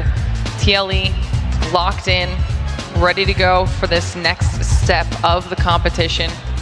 There we go. I love that. There it is. I love that. That just got me hyped. I'm not gonna lie. I just watched all this happen, not even on the screen, just witnessed it firsthand. I'm gassed off of that. I'm ready to. Give me a phone, Lauren. I'm ready to hop into this lobby. Not really, actually. I don't know if you could hang. Probably not. No. I would get absolutely worked. I don't care who's on it. The only person that I'm probably going to beat in a 1v1 is probably Shift. That's it. Oh, I want to see that. No, you don't. Yes, I do. That I would absolutely watch, whether it's in laser tag or in combat. Oh, laser tag, I win for sure. Yeah. I was confident. I know. It's going to happen eventually. We'll stop the whole show for it and make sure that we can get somebody over there with a camera to witness it. I'm not sure. I think we should. You should try to talk to someone. I'll run around with a camera, give everybody the perspective. I'll be the in-game observer for laser tag IRL. That sounds like okay. I'm gonna go work on scheduling that while this is all going on, while this next match is taking place. So I will get back to you with an answer on when that battle occurs. Fantastic. I want chat to tell me who wins that as well. Not only do I want them to tell me who wins this next match, but I want to know if they had to pick, would it be you or Shift that would win in the laser tag. The shift wins the popularity vote every time, but they don't know about me. They don't know, but they will know eventually. You just have to show them. Yeah, exactly. You're just gonna have to show them. Gotta show them my strats. Thank you for hanging out with us here, guys, as we're just only a few more moments away from getting into match number 3. Obviously, we're live here from DreamHack Atlanta, so if you are in the convention center with us, make sure you're checking out all of the cool stuff that we have not only here at the booth, but the entire show floor. There's so much going on, and we have so much Call of Duty Mobile action all weekend long. You can stop by at any time to say hi, maybe get an opportunity to chat with some of your favorite players if you see them walking in and out of the pit area. I mean, we've got the laser tag, like I said. You can even try out Call of Duty Mobile if you've never played it before. Come on by, test it, because you never know. They might be the next top player in SPS. You gotta bring your own pillow though. There's True. There are no pillows at those stations, but yes, do come on through. There's so much to do here at DreamHack, as there is almost every single DreamHack. You also have a lot of creators kind of wrapped around the middle of the entirety of the floor. I'm seeing individuals swipe at absolutely nothing as they're playing on VR headsets. It's a good time, so come on through, won't you? All right, we've got a little bit of a head-to-head look here at all of our players as they are sat down at their stations now and ready to load into this game. Gil, before we get into match number 3 of the day, any final thoughts before it kicks off? I just gotta say that I'm so ready, and I bet they are as well. TLE and Vitality both with a negative score. Want to make sure that they are on a great standing spot. Not a bad one, like a 0-2 would be, right? Neither of the two want to get to that point, and we'll have to battle for that as we are near start of game number 1. Remember, that's going to be some hardcore action over on Takeoff, which is a map that I don't necessarily am too sure who could favor on this one. What do you say, Pablo? I mean, it's tough to be able to like truly gauge that, right? Because I mean, TLE, like realistically, they're the #1 team out of LATAM. Their immediate competition, because they didn't have any lands to really speak of, was against other Latin American competition. They did go 5-0, and through playoffs, they didn't drop a single respawn. Search and destroy is their immediate concern when it comes down to it. However, that kind of puts an interesting asterisk on it with how close they did play. Standpoint of all teams on that search and destroy, albeit losing by 2, they kept things incredibly close. For Vitality, it's kind of the same exact idea, right? I mean, you're realistically looking at Godlike as your main combatant to be able to see how Takeoff does look. 6-0 as far as Indian competition is concerned. But without further ado, Glitter, we will see you after this best of 3. Thank you for dealing with us through all of that opening. Always pleasure to have you here at this desk. Map number 1 for TLE versus Team Vitality. Both these teams 0-1 start. Something's got to give.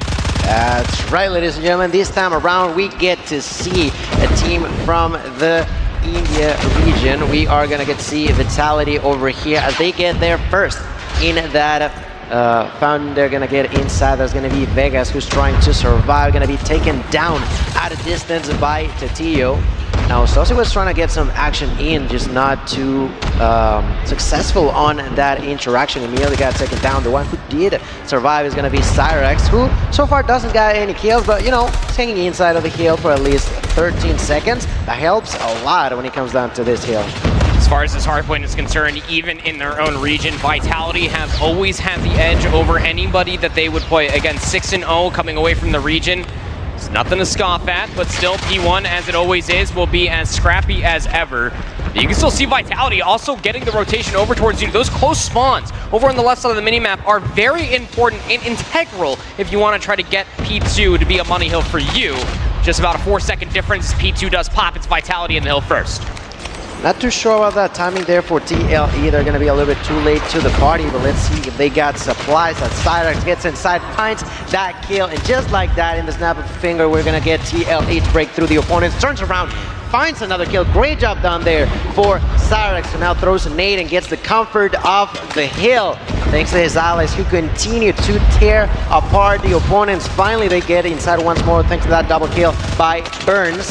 Cyrex trying to push through with his allies. One of them is down, he pushed forward, takes that kill, goes for the double, gets taken down. Vitality is still fighting inside of that hill, I gotta say that although TLE got there a few seconds later than I would have liked, they did a great job with that break. Yeah, I mean, obviously, you know, it's that big tug of war when it comes down to hard points, specifically for P2 here on takeoff. You can get those close spawns, you might find yourself in a spawn trap, but the break percentage is everything for TLE. That's exactly what they did, just about at that even game. Now going over towards the top right side of the minimap for P3. The way that Team Vitality actually kind of positioned themselves on the minimap, they did force 2 members for TLE to spawn all the way out. That's why you saw previously that Mino was at least trying to watch for that coverage. Now they're spawning on the north side of the map. All of TLE esports are currently residing inside of the current hill. It means you got to start investing some of these operators. The Claw immediately gets answered back with the Claw of TLE's own. You also have an operator at least being panned out here for Papzera, trying to keep Vitality at bay.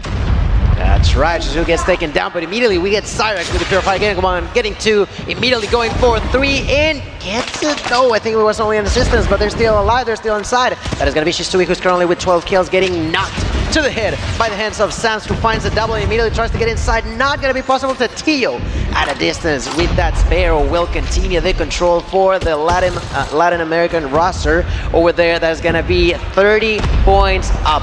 For the side of TLE, doing a great job to close this point up. I gotta say, Vitality is getting there first, but on this last heal, TLD did a great job. And once they broke that heal, they stayed inside. And as we now get to see this pretty much playback once again, I think we're gonna manage to do it one more time here proper. Not exactly a hop, skip, and a jump away in between P3 and P4. You realistically only have a courtyard in between the two, but I'll agree with you, Gil. I love the response coming in from TLE. The moment that they saw Vitality starting to dip their toes inside some of the resources, called out with a Claw, they answered back with 3 operators of their own, and that was the majority of time of what is now the current lead. So now it's Vitality's turn, who did have the closer spawns. They were set up inside of P4 first, and they started to utilize some of their operators, but for what? They all get shut down, more or less. The reinforcements are here now for TLE, battling through the backside of P4. You only have 1 operator left in the back pocket for Vitality. Vegas goes down, so now that's completely off of the cards. TLE wiped them off the map and are about to be over 100 points. And talk about a step up to no one's surprise.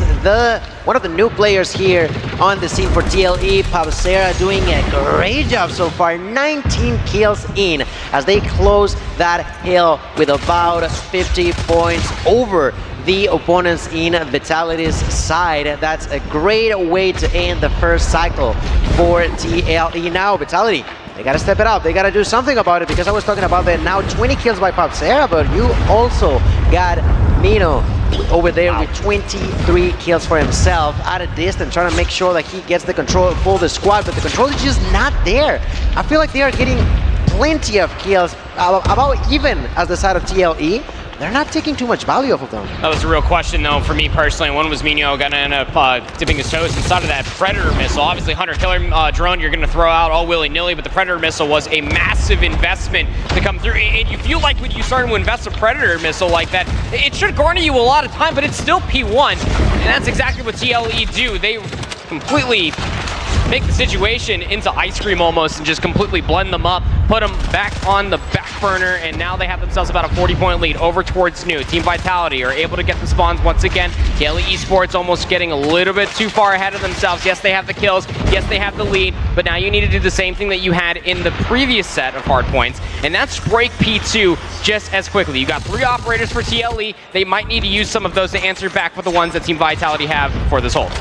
I still gotta question the method of just trying to go for the comeback on the side of TLE. I don't think I've seen them get there first once so far this heals. It's kind of interesting that they, although get late to the party, they are still currently winning, but now not by that much, as there's the usage of 2 operators at once on the side of Vitality. The Purifier alongside with the Sparrow will do a lot of damage. It's been over 20 seconds of Vitality's control inside of the hill, and they intend to prolong that a lot more, even more so if Sam's opts to use that equalizer for his hands. Not necessary. The Fennec is more than enough, finds one, goes for the second. Shisui gonna do a lot of damage with that Claw, getting himself inside. 20 seconds left. Vitality once again with a fight. Shisui knocked to the ground, and just like that, we are gonna have a turn of events now going in favor of Vitality's name. Ladies and gentlemen, what a way to really gather yourself back up and now be the one with things under control. I do really love that call coming through from TLE. Look, you knew that at least maybe you could end up holding at least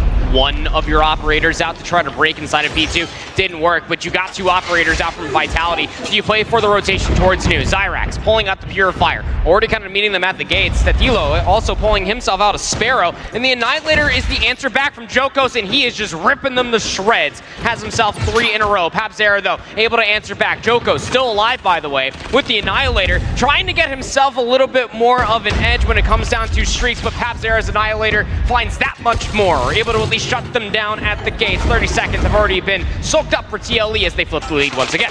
That's right, 142, 132. Ladies and gentlemen, TLE trying to get control once again. Let's see if they can prolong that. 20 seconds left. Vitality trying to fight back for it. We're going to get Sam's action a little bit longer. Saucy here with a Graw and a super pretty camo over there that we have not talked about that much tonight. Just something that I just love about this game, the fact that you get so much variety and such pretty colors, as some might say. I just like them so much. And well, as we move once again to point number 4, that's now 2 points in, where I do see TLE doing a better job at rotating, but this time not working out as well. Let's see, Shisui getting inside here with a friend. Gonna find one, gonna go for 2. He knows that they're gonna be around the corner, but gets taken down. That is gonna be Vitality with things under control. Mino with the double. That's once again the retake for Vitality. Big 2 answers back, but the spawns aren't too far gone. And like you were already pointing out, TLE's realistic only hold for the initial time happened on P3 within the first set. Same could be said about the second set, but that was all at the back end of operators. We're going into this almost completely vanilla. The only player that has an operator was Vegas previously, but the moment he pulls it out, gets immediately shut down. Jokos able to at least find 2, answers things back in kind. Spawns have now flipped on the other side. It is Vitality that are spawning close, and it comes down to the gunfights inside of the hardpoint. Numbers are here. Sams is able to at least find 2, but the response is back in kind for TLE. It's just down to 8 seconds left for the second set of hardpoints, and we're still just about out of a dead even game. That's right. We are once again moving on to the P1 reset. We're back with the tranquility, no, to the chaos, to the pure control lost by everyone. Inside of that hill, there's gonna be Vegas. Let's see for how long though. There was Saucy trying to take him out, not gonna be possible. Hisada's gonna help him through it all. Vitality once again regaining control for themselves. We're gonna get to see 3 operators being available on the hands of Vitality. One of them is gonna be used as the Annihilator by Yokos at a distance. 39 kills, that's right, you heard that right, ladies and gentlemen. 30 plus, now 40 for Yokos, who finds yet another easy kill onto the Tio. Goes for the triple and takes it like it's nothing. But although they were getting kills, they're still slightly behind, not but too much, as they continue to have things under control in P1. The problem with where they're positioned on the map continuously for all of Vitality, realistically, is that they're actually forcing TLE to have split spawns. Some of the bottom right, some over back behind P2. And this is where things start to get a little bit hairy on how are you supposed to not only get yourself some sort of time going in towards P1, but also the spawns towards you. This is the first time through 2 different sets of hard points that TLE are going to be in here first. Operators in their back pockets. Doesn't exactly help things out for Vitality when Mino takes them down, but Sam is able to work his way back in, find 2. His teammates are there in kind to clear things away. Sam's now with the equalizer, ripping them to shreds, and the stairway still gets shut down. It's going to be at least a Sparrow that is invested, but answered back with burns from the Predator missile, is able to find more kills. Vegas there from the close spawns are also able to reinforce Team Vitality's hold. There is still 34 seconds left to fight over here for P2, but the rotation is already being looked at from Vitality. Brute forced their way back through the front was TLE. They cannot win it here anymore. TLE understanding that it's going to be likely a dead even game again, unless Vitality break once more. If I'm not mistaken, I just saw 4 operators going to waste on the side of TLE, and that's hurting like crazy. Vitality capitalizes on it really heavily right now, with only 26 points away from success on game number 1, and TLE gotta begin to sweat, gotta strategize something, gotta be there first once again on P number 3, and they will be. Let's see for how long as the fight comes through. There's gonna be the push from Mino. Syrax already thought that was going on. Turns around, tries to go for the kill, but gets taken down himself. Ladies and gentlemen, TLE on a really difficult spot, but still trying to remain calm and collected here. Sam's gonna get knocked The operator is available for Cyrix. Let's see if he's gonna decide to use it soon, because he will need to do so right now. From above, there's Jokos going for the 50th kill, getting it onto Shisui, immediately going for the double, but there's the Purifier, gets knocked down out of the sands of Cyrix. And ladies and gentlemen, Vitality trying to go for the dub, not gonna be possible. Burns is still alive, gonna get knocked down. The next one to try to go in is gonna be Yoko is gonna get killed. Sam's trying to get inside, but it's just not possible. The comeback after comeback, I don't know what's going on. TLE can't close it out here, but Vitality, if they get the break within about the next 2 seconds, they can still win it here. 239 to 232. Numbers are not here. Team Vitality have to play for the rotation towards New, but again, TLE Esports still have those north side spawns here on takeoff for the map number 1. They currently have numbers inside the hard point as well, and they're soaking up the end of the scrap time. Now another lead swap, 242 to 238. Hill will pop in about 5 seconds or so. What resources do you have available to you? Predator missile involved by Saucy. He will see everybody kind of waltz on for the front side of the hard point, but TLE Esports are still finding the kills. Team Vitality from the outside looking in. No more resources to dip their pockets out from, but they're still finding the gunfights, trying to brute force their way in from the back, but the kills are not there. TLE Esports, they make the comeback happen, and they will win map number 1. Oh, look at their faces. They're all hopped up. They're so happy, and they should be. What a win for TLE. Ladies and gentlemen, such a close map. Will go in their favor. Vitality bringing in their best effort. It was so close, but when it mattered the most, TLE started rotating super good. You can see it on Babsera's face now here with Shisui. He's just great. They've been doing a great job to close this one up. There was a few moments where you could question their methods, but it was clear that they were going for something, and once they finally got into it, they did secure the first map. Not once, not twice, but thrice. We went to P3, and TLE were always the first team in there. That was the sweet spot. And they were always getting the majority of the time.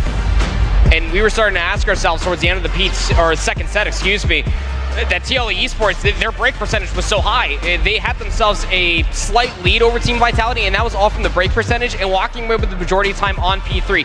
That's takeoff hardpoint in a nutshell. If you can get the majority of time in between 3 and 4, you will always feel like that you are in possession of the lead, and that's exactly what happened for TLE. Team Vitality, much like you were talking about and pointed out wonderfully, Gil, is that a lot of their operators for P2 were also invested at the end of P3, trying to get themselves inside of that hard point. But by that point, TLE Esports were just shutting them down. They were walking through these very narrow choke points, and then TLE Esports, they completely flipped the lead going in towards P4. They had the operators, they had the streaks, and completely put Vitality on the back burner, taking this map number 1.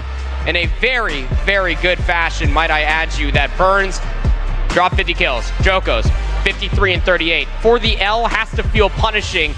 It almost looks like, just from the quick maths on our screen, that Vitality realistically had more kills, but it doesn't always matter. It has to be the right kills that need to be found. That's exactly what TLE did at the end of that final few hard points to put themselves in a position to be able to close out map number 1. Yeah, the kills were close, and so was the score. Unfortunately, kills and score was not in the same team's favor. Kills for Vitality, points, which is what matters the most, goes for TLE. And now we begin to think about game number 2. Search and destroy.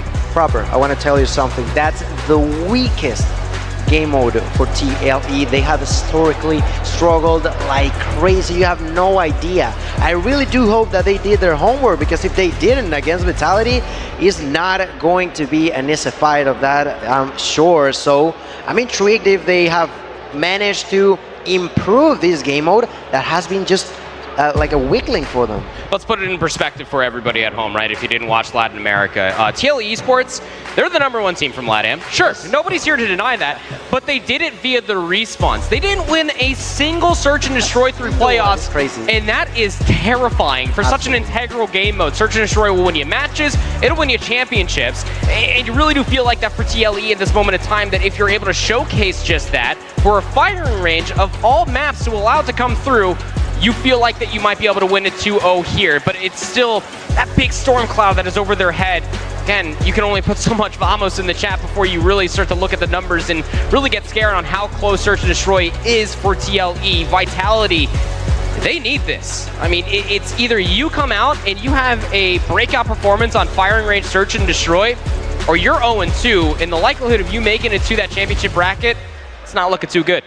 And there it is, game number 2. We were just talking about a search and destroy here on Fire. His first blood is going to be in favor of Sire. Goes for the double, not going to be possible, gets taken down. Falsera responding at a distance with a sniper. That is going to be the 2-for-1 trade going in favor of TLE as Vegas tries to do something, manages to somehow get that kill onto Tetillo there. Falsera answering back with yet another kill for the Brazilian player of TLE. That's right, TLE from 3 different nationalities. That's going to be Mexico, Brazil, alongside with Peru. This is going to be a 3 versus 2.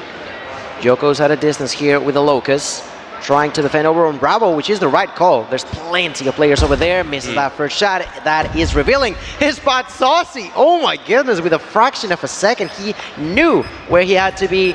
Takes that shot, takes that kill, and now it's a 1v3 that he himself will close out. That's a point for TLE. It has to almost feel like a form of miscommunication for all of Vitality, really. You're in a 2v3. You have all of the mid-map being looked at past 10. If the bomb gets put at A, at least you're close. But the moment you see one player over by the B bomb site, you know that's where the hit is going to be coming from. So TLE, at least they strike first.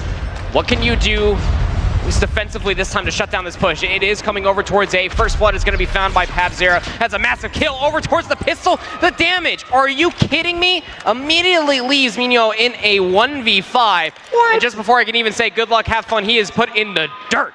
TLE Esports, 2-0 lead.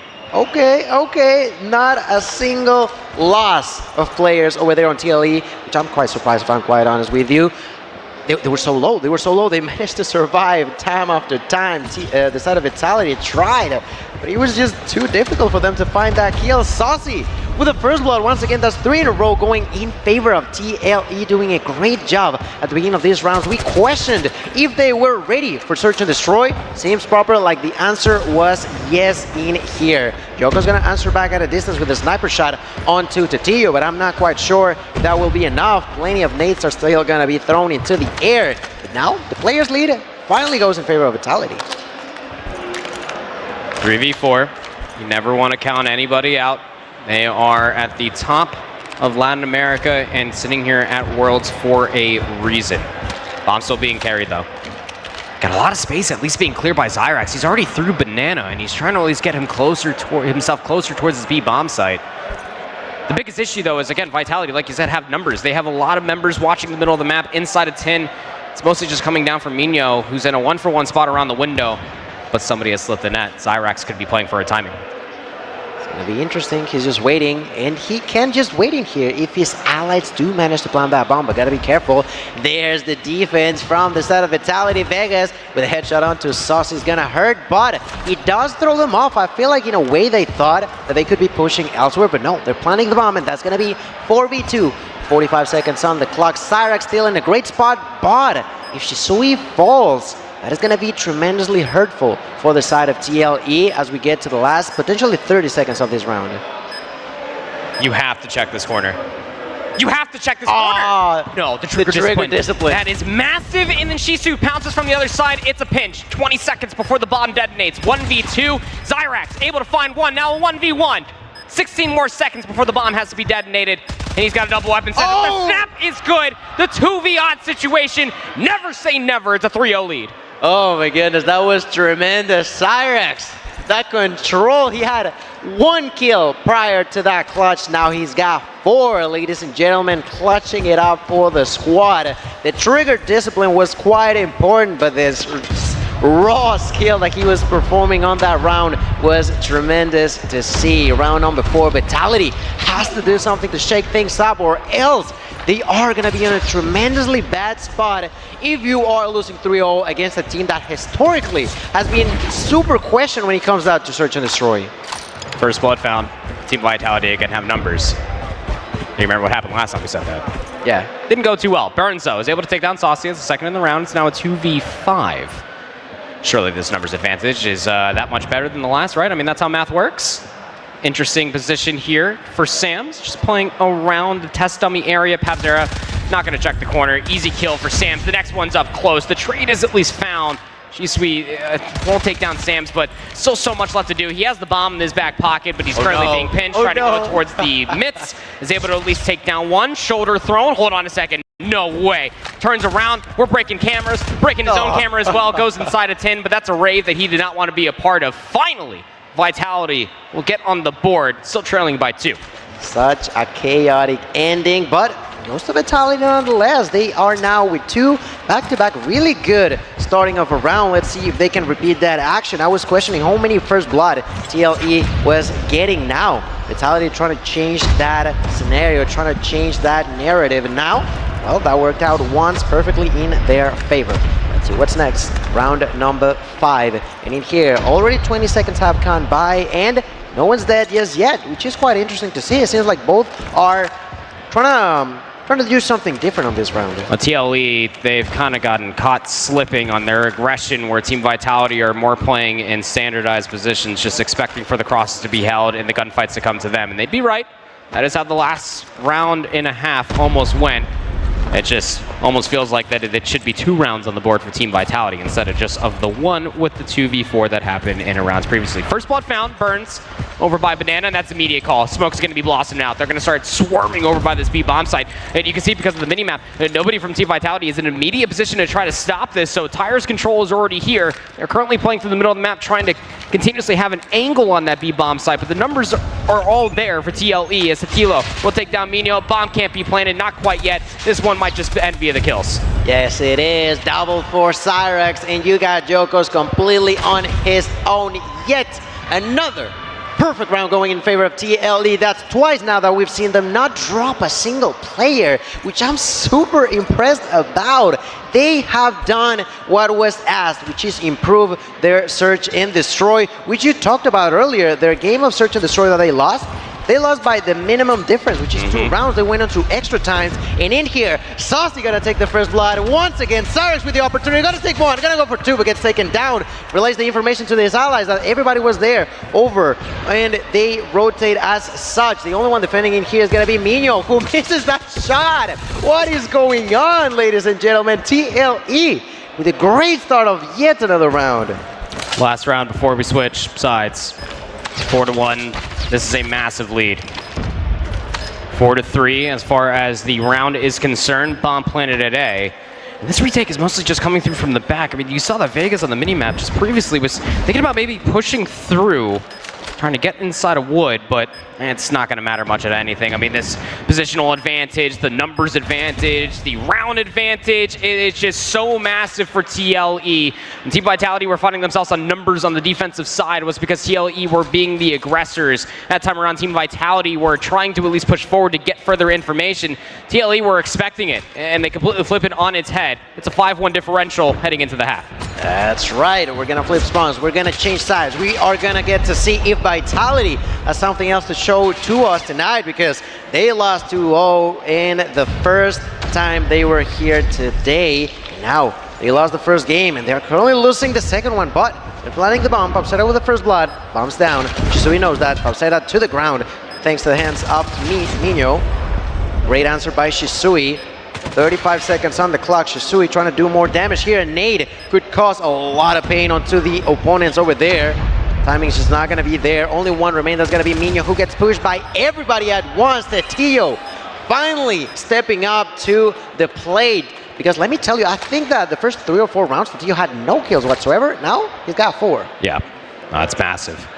I mean, again, it's just a really good call coming through from TLE Esports. I mean, Team Vitality brute force their way through the training dummies. They get the quick plan today.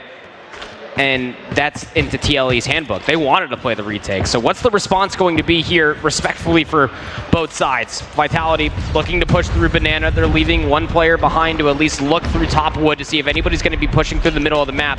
They'd be wrong, and now you're walking into an absolute blender, and that's Pabzera to find 3 in the round. Mino at least answers back with 1. It's all up to Jokos. Dropped 50 kills in the first map, trying to keep his team in it, but it simply is not meant to be. 7-1 is the final score here on firing range. 2-0 going to TLE, proving the point they are the #1 team out of LATAM.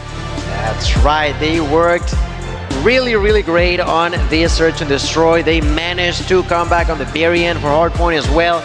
They've earned this victory, and as such will now be tied on the overall standings. We're gonna see there, some good sportsmanship, you know, just shaking your opponent's hands, because at the end of the day, this is what all is about. Not the only thing, but that's one of the most important parts, that's for sure. What's really terrifying about all of this, too, we kept on talking about the matchup versus standpoint. I know I talked about it ever so slightly. You even talked about it as well through the middle of that map number 2. They only lost by 2. It was a 9-7 on firing range. And of all maps, again, for as long as Call of Duty Mobile has been in its existence, you have to have a pocket firing range. That much is for certain. As we take a look at the replays from that map number 2, really good back and forth. I'll be completely candid with you through the opening 4 rounds. Realistically, you felt like that team vitality should at least have 2 rounds, whether it was 7-2 or at least going in towards the side switch. You just can't allow those 2 players to be able to wrap back over towards the B-bomb side and finesse you like that. That was crazy to see that TLE was able to do that back to back to back, but even more impressive, that mentality was allowing that to happen so often. It should have changed in some sort of way, but they could not adapt quickly enough. And with that, we are going to be moving into the interview with one of the players over there on the stand from TLE. Take it away, Dad.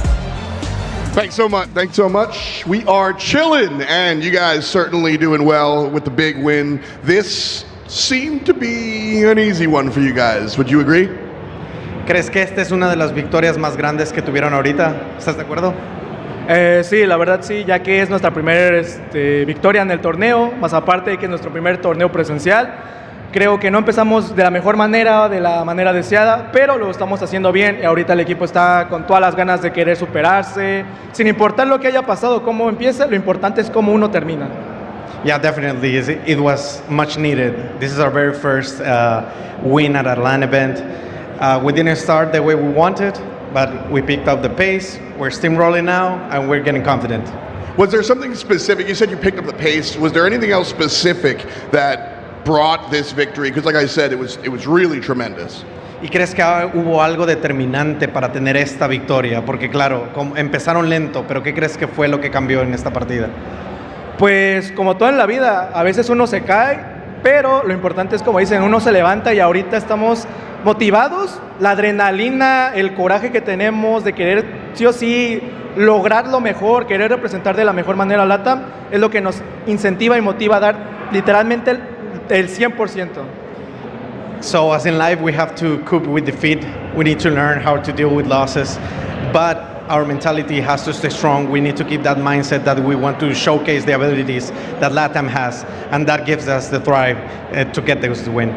Well, I mean, the victory and the style certainly showed through. I think that will provide you the good mental. So thank you so much for your time and congratulations. Muchas gracias y saludos a todos los fans de Tele. Woo! Gracias. Back to you. All right, that was a fantastic interview. I love when we get chatty players, Gil, that will actually give us some really fleshed out answers. I mean, he was right. They made a massive change, really kind of picked up the pace, and they look really solid now. Yeah, it took just a lot of effort for them to get that victory, and it shows in his faces, right? They are happy. They know that it was not necessarily the best start, but they know that they can pick up the pace, and they have done so in this game number 2. Once again, congratulations for that win for TLE, who now are even 1 on each. All right, well, phenomenal performance there. Obviously, that was just one of our main stage matches. We have so many more things going on. I think I have a little bit of a surprise treat in store for the 2 of you, because we've got some action going on at the pit. I think we're going to check in with Shift and see what he has to say first, and then we'll get to it. Hey guys, so yeah, it's a lot of action going on right now. I think the biggest nose point is, hey, LG and Tribe squaring up on the D stream. And I will say, just to kick off this series, Tribe had to win map number 1. Hacienda Hardpoint's one of their best overall, and they came up clutch. Absolutely thriller to finish things off, but it was Tribe able to take map number 1, 250 to 241. But here is the interesting thing about this series. The rest of it is a meltdown search, what they're currently in, and a crossroads control. both maps were played when those two squads met up when they played in Season 4 in the group stage, and both of those went to LG. So really tight matchup going over on D. Meanwhile, other results that are coming through, Q9 playing Standpoint over on the C stream. Very casual for Q9. They've only dropped 2 maps when they've played SPG in the past, 4 total instances, and it looks like it's going to be pretty much a run over there. Wolves playing up against Kagendra right now, and it's about to get real mixy. 239, 197. Wolves currently down, but things are looking like it very well may go the other way. Very, very back and forth. And then the only other thing here is just what's going to happen with the other teams that are 0-1 when we eventually get into the next bit. So if you're looking to find these matches right now live, make sure you do so by following along with all of those. Again, Wolves and Kagendra on the B stream, Q9 and Standpoint on C, and then LG and Tribe currently in the middle of their map number 2 on the D stream. That is a 3-2 round count right now, and LG is currently finding themselves up. So again, it's all getting gas. It's getting crazy. We're having a lot of fun down here. Pop-offs have been going on. We love to see that in the COD community. So make sure you guys at home open up multiple browsers, because it's going to get really lightning hot down here. That lightning, I don't even know if it is hot, but it feels like it would be. So that's what we got. Back to you guys at the desk.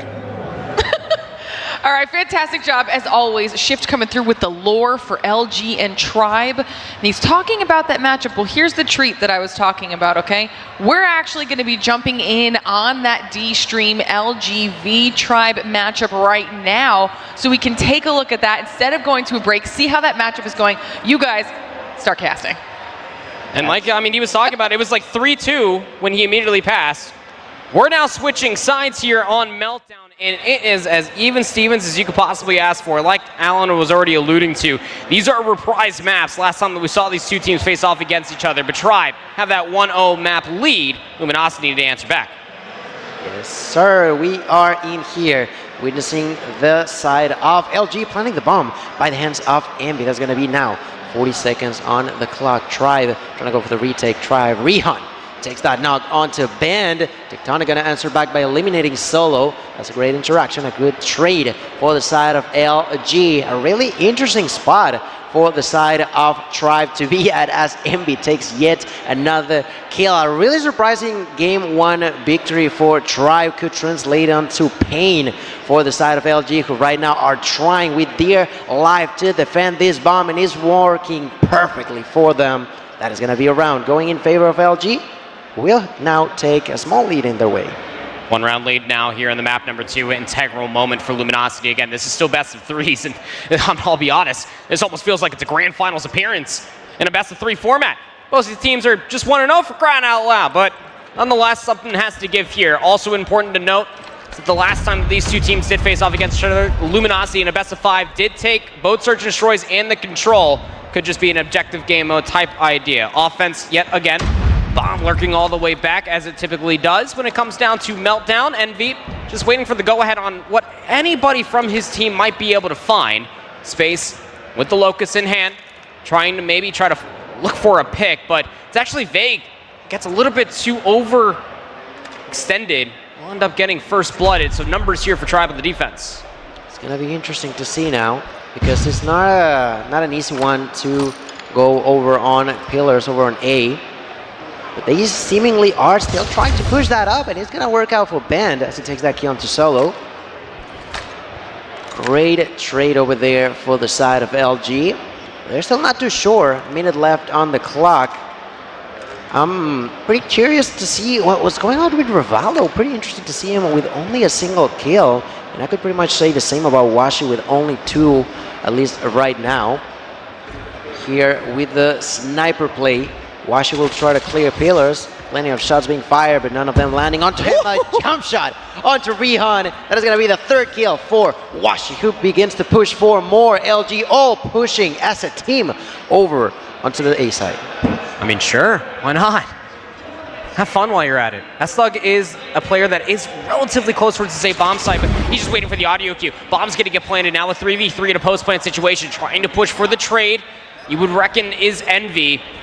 But he's not going to be able to get in a position to be able to cut them down through the middle of the map. Tectonic doesn't have a sniper, has an AR. Space has a sniper, though, and the wallbang shot will take Tech out of this round. Now a 2v3. Numbers favoring that for the retake on the defense. Inside of the site itself as Envy goes 1 for 1. It's all down to Band. 1v2. Doesn't have the audio cue popped quite yet. He knows that he's not on the bomb. He's going to check it anyway in the 1v1. Gets away with his life. Down through the stairs he goes. Has a late stun. Check the bomb. It's clean. Playing against the clock. There's not enough time for the defuse. Wonderfully played out here for Ben. And he's going to get the kill. Why not anyway? LG have a 2-round lead. Okay, I like that. Well done, Ben. I like to see that. Ben, one of those showman kind of players, you know, love to see it. Last year, his waves at the opponents was always something magnificent to see, questioned in the past, but today, as per usual, just showing what he does best, which is just dominate whoever is in front of him. So far, 11 kills for Ben. The man, the myth, the legend will begin to push as deeply as he can, goes for that kill and takes it like it's nothing, immediately allowing his team to plant that bomb. And ladies and gentlemen, that's another bomb planting in favor of LG. Let me tell you, Band is a bad man. Is up to 12 kills in this map number 2, doubling that of the top fragger.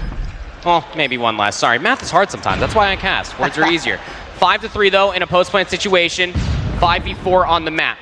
Rihan's gonna at least take down Vague. That makes the numbers just about even, but Clock, it's not on Tribe's side now, is it? They have to try to retake this bomb site, and the pinch is just a little bit too late. Space is gonna take down Washi, now 3v2. For the bomb site itself, just gotta play the trade game, and the moment that Space tries to roll up from the stairs, he gets gunned where he was standing previously. All these rounds on the offensive side have gone in LG's favor. Now just 1 round away from tying up the series. All right, 3 rounds in a row. LG on the brink of taking it home and making it even. Let's see if it's possible right now. We were talking about Band a little bit on the other round, but let's be honest, everybody doing a phenomenal job to keep up the pace for the team. Right now, they are a single round away from making it their own. Let's see if Tribe is going to allow that now. So far, Space, a player that has been questioned in the past, but his level is just always so insane. And Nade, not gonna connect, 40 seconds on the clock, and everybody panic on the side of Tribe. They gotta do something, and they gotta do it now, but Washi takes that snipe onto Space. Big first blood. Talk about a flip of the switch, isn't it? And they immediately take that and quick plant it over towards B instead. And now, if you're Tribe, you have to try to retake. You saw one player that's looking all the way back. I mean, Tak is essentially inside the spawn, so he's just waiting for the confirmation that somebody is pinching and waiting for the audio cues itself. Still 2 players, both playing around the bomb site itself. That's both Vague and Washi. The former will go down. Now the latter as well. Tectonic has to try to defend this in a 1v2, trying to hop on towards the defuse, but there's just not enough time. Tectonic will line them up, and LG will take this map and will even up the series. We can't leave it there. It's 1-1 now. That was a phenomenal performance out of LG, but it's obviously best of 3, so there's going to be one more map for these teams to play it out to see who gets that win. We can't leave it unfinished. We'll jump back in with that and we'll see how it's going to go, but did you anticipate the outcome, or did you anticipate hopping in and it was Tribe up 1-0? No, I'm not surprised, personally, because again, like Shift was already talking about, last time that these 2 teams did face off against each other, it did go the distance, but LG did take both the Search and Destroys and the Control. If there's a map mode combination that they're much more susceptible to lose, it's going to be a hard point. Obviously, Stolen Away, it was very close, albeit by 9 points on Hacienda. This is where the true battle will be tested on the Search and Control. Yeah, we get to see a few of the highlights of this game. We obviously only got to see the second half of this round, but let me tell you, the action was exactly what you would expect from a Luminosity Gaming versus Tribe. It is just such a historic battle coming all the way back from last year on to today. These two know each other very, very well, and playing as such, we saw that tremendous victory that will take onto a control map for these two to have a better understanding on who will remain undefeated, and that will be happening soon. I'm so glad that we bounced into it, I gotta be honest. That's what I'm talking about when I say that there's lots of action going down at the pit. Okay, we've got games up on our main stage, but there's so many teams here and we have to get through so many matches that there's so many good ones happening on the side streams as well. So make sure you're checking in with our side streams and our amazing co-streamers, co-casters that are covering all of that action for us on the BC and D streams while we get ready to jump back in with the third and final map for LG versus Tribe. Is this a little bit of a preview, what we might get later on in the competition? It's likely. I mean, considering that it is a Swiss stage, a Swiss bracket, if you will, I mean, you very much so could see these two teams battling up against each other. Obviously, when it comes down to single elimination, what round is it going to come in? It very much so could be grand finals. That's just the beauty of Swiss in general. They could end up on two different sides of the bracket. We very much so might be getting a preview for what that might be. Which is also a little bit of a scouting opportunity for any of these teams to kind of pay attention and see if they end up running up against LG or Tribe. Maybe take some notes, learn what you can from this situation, Gil, and see if they can hold their own. Yeah, absolutely. And I gotta say, I just love so much of these matches that we've seen so far. And this is only day one. This is only day one. So if you had no plans, you should now. You gotta be watching across the entirety of today, tomorrow, and Sunday, because I'm telling you, you are in for a treat across every single match that we've seen so far and will see in the near future as well. I mean, we've barely scratched the surface of day one. We still have 5 matches to go, including what we've got coming up next, match number 4 for the main stage. I mean, that's just the main stage. This is why we keep harping on the fact that you guys need to be checking out the BC&D streams, checking out if you're here with us at DreamHack Atlanta, obviously hanging out with us, sitting down, taking a rest from all of the walking, watching some gameplay while you're at it, hanging out at the SPS booth. But there is too much for just the main stage to cover. It's time for us to dive back in and see who closes this one out. Have to remember here, Luminosity and Tribe, albeit online for SPS Season 4 Open, they actually did get 3-0'd by Tribe. That was when they were first looking at all these different changes, aka S-Thug coming in, but clearly something has changed, and the LAN environment is a belly of a beast of their own. On towards Crossroads Strike, the final map here in this best of 3. Who is going to be 2-0? Well, how about a nice little 3-piece coming through from Envy? Fantastic showcase from them. Slay soon to boot. Luminosity have only dropped now 3 lives on this side so far. Okay, I like that, LG. Great start over there, but Tribe now trying to pick up the pace. Another triple kill for the side of LG, this time by Washi Rubalo, trying to answer to that aggression with a double of his own. Not going to be enough, gets taken down by Band. Big once again, shaking out things up with the R90. This Hopper skin, that is just tremendous. I love that camo as well. It is just so wonderful to see it. And it is just amazing to see how well adapted is Big as a player with his weapon as he finds his 6th kill. And now that's 20 to 10 lives. LG with a tremendous start yet again here on Control. Tell you this much, I'm going to have to scrub back on that B stream and take a look at that hard point as far as kills are concerned, because Luminosity are absolutely letting Tribe have it as far as the slaying department is concerned. Not a single segment of regression has even been captured. This is looking pretty darn good to finish in kills. That's why you're seeing some desperation ensue for Tribe. Now just having 2 respawns remaining before they're on their final lives, trying to get a segment over at A. They will complete in doing just that, trying to find the trades. The kills are starting to be marginalized, now 5 versus 13. Luminosity trying to wipe them off of this zone so far, and they're able to accomplish such a feat. Still dancing around the A zone are Tribe, but they don't have the numbers to try to manifest a full-on hit over by A. Luminosity going to be able to take this opening round on defense, but Tribe still got themselves a segment. As much as I love to see it, I'm questioning how many multi-kills we're getting from LG. Like, we saw that, I want to say like 3 or 4 times, maybe 5, that 3 Tribe players were dropping to the ground. That cannot happen. It can happen once, it can happen twice even, but so often it's gonna hurt, and it hurt like a train on the side of Tribe, who could not fight back in that first round. Now, they started great. 2 kills immediately going in favor of Space. Now Ravalo with the War Machine will try to defend. Solo gets knocked out, but there's Ravalo once again with the War Machine taking a double. Band pushing deep into enemy's territory. Double kill for S-Thug. What a start. That's exactly what we saw from LG's side, now going in favor of Tribe. That's the rally that you do need. It's important to remember that Ravalo, even be it in a losing round, was still up there slaying with the same gusto that Luminosity did have in the round previous to this one. So 28 plays up against 20. Again, Control is a fickle beast when it comes down to opening breaks. You really do need to make sure that yours are that much better on both sides of the coin. 25 now plays up against 20, trying to at least tiptoe around these 2 different zones. Band was on at least B for a small amount of time, trying to stall out that clock, but it's a little bit of a bait play. Luminosity trying to get themselves over by that A control zone, but Where's the assistance through the upper hall? Space is going to pull out a claw and try to keep everybody at bay all the way towards the back. It's just exhausting so much time off this clock.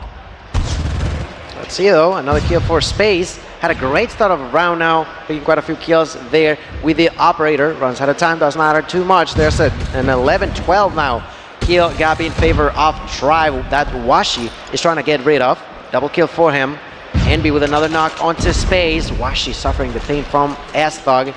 S-Thug also being quite a valuable player for the team of Tribe Gaming, but the problem not only the last, also the time, everything against the side of LG Gaming. Only 5 remain, no more spawns, and as Tech gets taken down, that is likely going to be a round going in favor of Tribe, as we see that triple from MB. It's just not enough, man. It is not enough. Tribe with a great job, gonna make things even. This is the most like crossroads strike I've ever seen in my life. Like, everything's about ending the kills. It's always about the opening breakoffs. You have a segment being captured on both sides for both Luminosity and Tribe in their opening offense. Now, what have you learned if you are Tribe? This opening breakoff, the majority is actually coming through their warehouse side, but nobody was watching this flank that Vega's already putting together. Pulls out the equalizer, knows that there's going to be players around A. Is it going to be the first set of prey? Vega says absolutely. Is able to at least find one. One player did slip the net. It's going to be inside of the own warehouse. That's going to be Rihan, who also pulls out an Annihilator, trying to at least find some spawn kills. Vega will get shut down, but still the trades are there to speak of. So Luminosity, you would feel like, should have some semblance of control of the map, and they're keeping them off of the zone, now just under a minute here for Tribe's second offense. All right, 2 operators are going to be available on the hands of LG. That's going to be the Sparrow for Tech and the Annihilator for Washi, on top of the Purifier by Ben, who just got destroyed by Space. Not a lot of value going to be taken over there. The life steal slightly in favor of the LG roster at a distance. Tech going to take that shot onto Washi. Sorry, not onto Washi, that's his teammate. One of the Tribe members there died at a distance. Only 19-16, which is not too far off.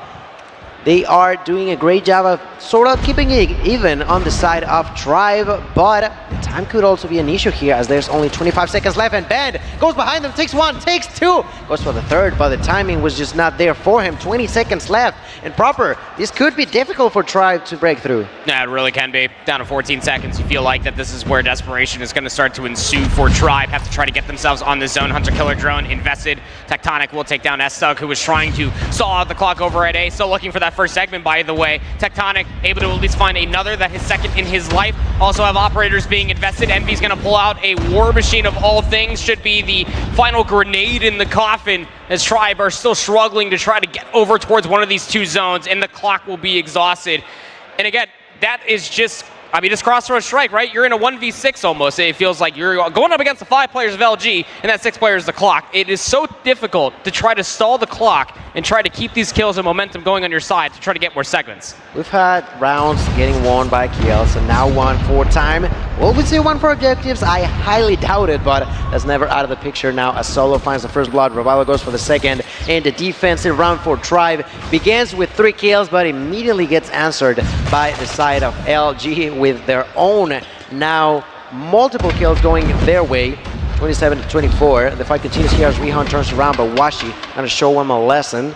The revenge frag there by Solo, and these 2 teams are just giving their best, you know. They already won their own first game up, but in here it's not been easy so far, and that's what you love to see among the arguably 2 best teams from what we've seen on the side of North America. Luminosity are looking to close it here, by the way. They have already confirmed that they're going to have round 5 defense by already capturing a single segment of progression with the full hold that they had on the previous round. 17 plays up against 18. 2 segments of progression have already been captured today, and they keep poking the bear over at B as well, halfway towards completed on that second segment. But look at how much time is left on the clock. 16 lives, even, across the board. Trades still to speak of for Luminosity Gaming, working up that third segment, not only on A, but also over at B. Tribe Now you have to try to go and try to whittle your way back inside of this B control zone to keep it in your favor, because A has already fallen by the wayside. Now Luminosity are spawning parallel over towards B, but the life advantage is just too far gone. It means that S-Dog has to pull out the operator, the Sparrow has to be invested,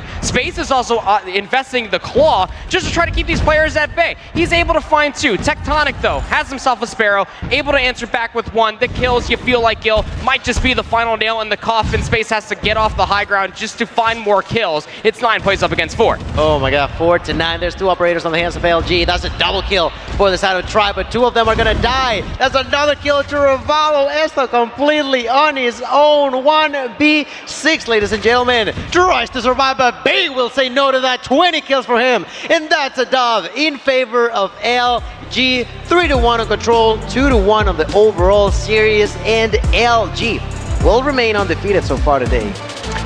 I mean, not too shabby, right? History's doomed to repeat itself. I'm just saying, 2-3-5. LG? A little bit of history repeating itself, a little bit potential preview of what we might see later on in the competition when it comes to these 2 teams, but in the end it is LG who comes out on top in that matchup, and all that's going to do is keep them really comfortable moving through the Swiss format of this bracket, so that's got to make them feel good. Meanwhile, on the flip side, Tribe possibly getting a little bit of an opportunity to see what they need to work on if they do end up in this matchup yet again, and maybe make some changes for that S&D or for the control. I feel like it's very likely. Look, yeah, I mean, no matter the way that you spin it, either Tribe is going to be on Luminosity's side of the bracket, or they're going to meet later on in the bracket. I just don't see a world in this global competition where Luminosity and Tribe will make it out of the Swiss bracket and not face each other again. They have to. They absolutely do. It's always a pleasure to see them. That's not all. That was tremendous to see. That was part of the side streams that we started watching, right? We were talking about the fact that there's always something going on, so you might as well bounce onto as many as you can. Because if you think that there's a small pause here, maybe there's some action over there of a team that you did not know that was playing, so make sure you tune in onto all of the streams. Because in here today, you got enough games to be entertained the whole day. I mean, speaking of those other streams, it's time for us to do yet another check-in back on over at the pit with Shift. So let's see what's going on. Woo-hoo-hoo, we got drama, baby. I'm all about it. And I will say, just for the record, I've been crushing predictions so far today, so I'm just going to go ahead and say I've kind of got the script, and I've been a little bit of a prophet. Updates on other games that are currently going on or have finished. And most importantly, Wolves are playing up against Kagendra, and there was a really scary moment on the opening Apocalypse Hardpoint. Kagendra was 1 point away, 249 to like 220, and I'm not the only thing choking. Wolves took a 250-249 win, and then they cruised through the search and destroy. No worries there. They were able to 2-0. Map 3, though, is still going on the C stream. Q9 crushed Standpoint in the opening hardpoint, but a couple of overtimes in the search and destroy on Tunisia has Standpoint sending it to a Map 3 raid control. So those are currently the rest of the games that are going up in this particular block. But on top of that, little fun thing, not just about the matches that are going on individually, we also have a lot of the drama going on about which region is better, the East region or the West region. And to this point now we've series that we've had so far up 3-2 in East versus West matchups. There's a couple more still to come in that next block following this, which in particular on the main stream we'll be watching Team Mayhem go up against Exclusive, a battle inside the West, but 2 strong teams that really do not want to start 0-2 facing a potential early elimination matchup. So that's everything going on, at least in this block down here. Back to you guys up the desk. Fantastic job as always, Shift. That was a very thorough report on what's going on in the pit, but I also need to know if that cough was real for the choke joke or not. I don't know. Not sure. Could have been both, honestly. Like, it was like the whole bit, but like he committed to it too hard because it sounded very genuine. It was believable. It was believable. I'm going to ask him in just a moment here because it's time for a short break before we get into match number 4 on the day, so don't go anywhere. You're watching the Snapdragon Pro Series.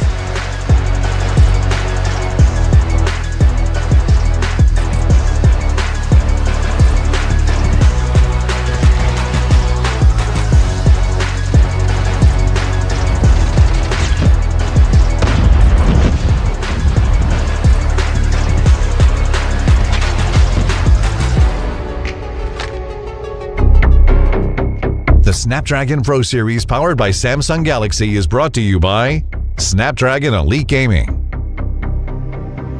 Samsung Galaxy S23 Ultra, Monster Energy, DHL,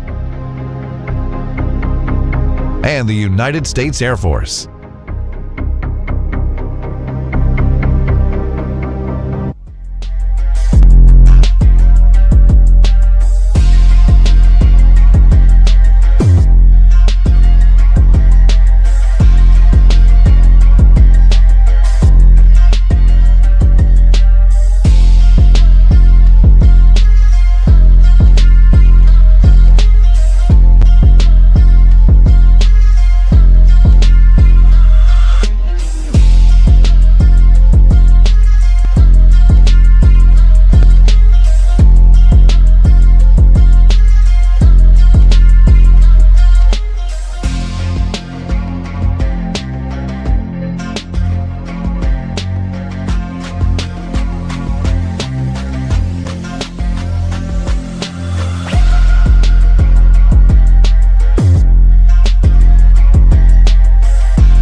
everybody. Welcome back to the Snapdragon Pro Series live here from DreamHack Atlanta with our Call of Duty Mobile World Championship.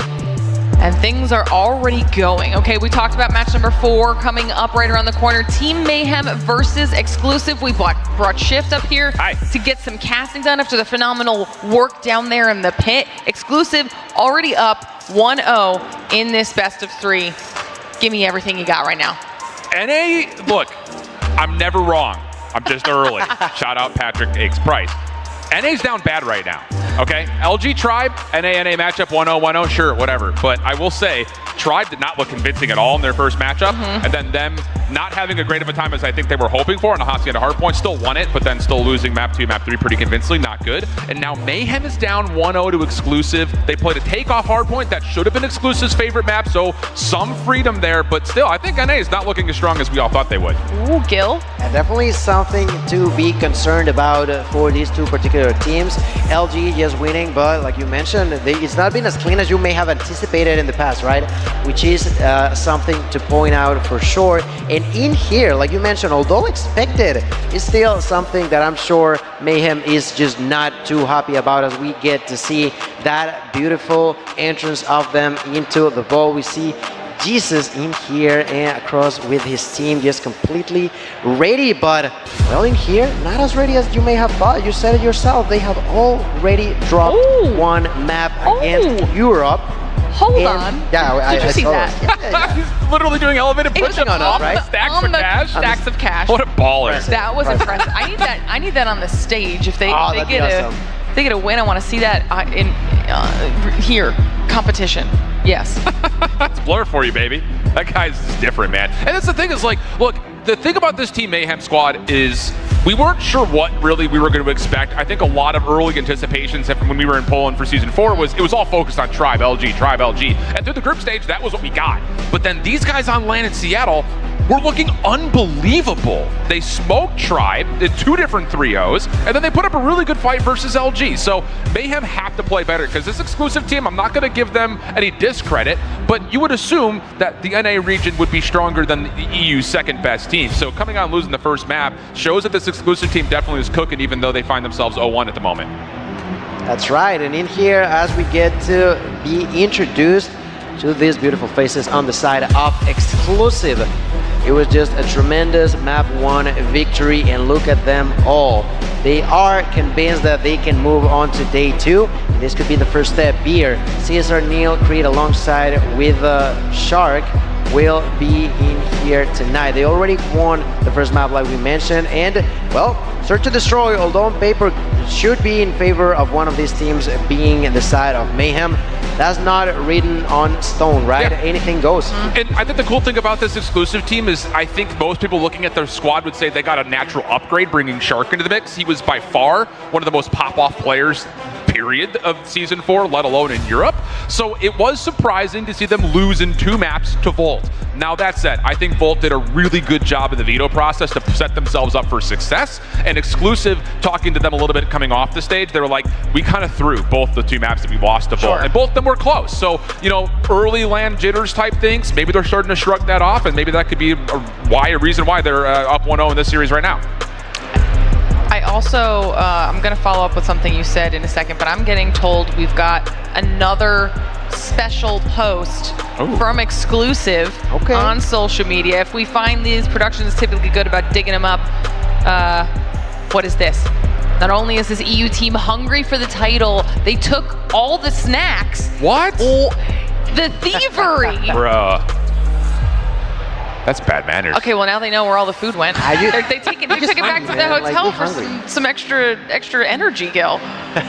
You just have to. You never know what goes in. A few snacks may have been why they're winning tonight. You never know that, because right now I don't see no confidence of a pillow. Maybe it's just the snacks that they rely on. You know, that's the difference between teams. All the teams have different strategies, right? Or you know, superstitions maybe they have to do Snack before. meta. Yeah, exactly. You never know. You never know what it is.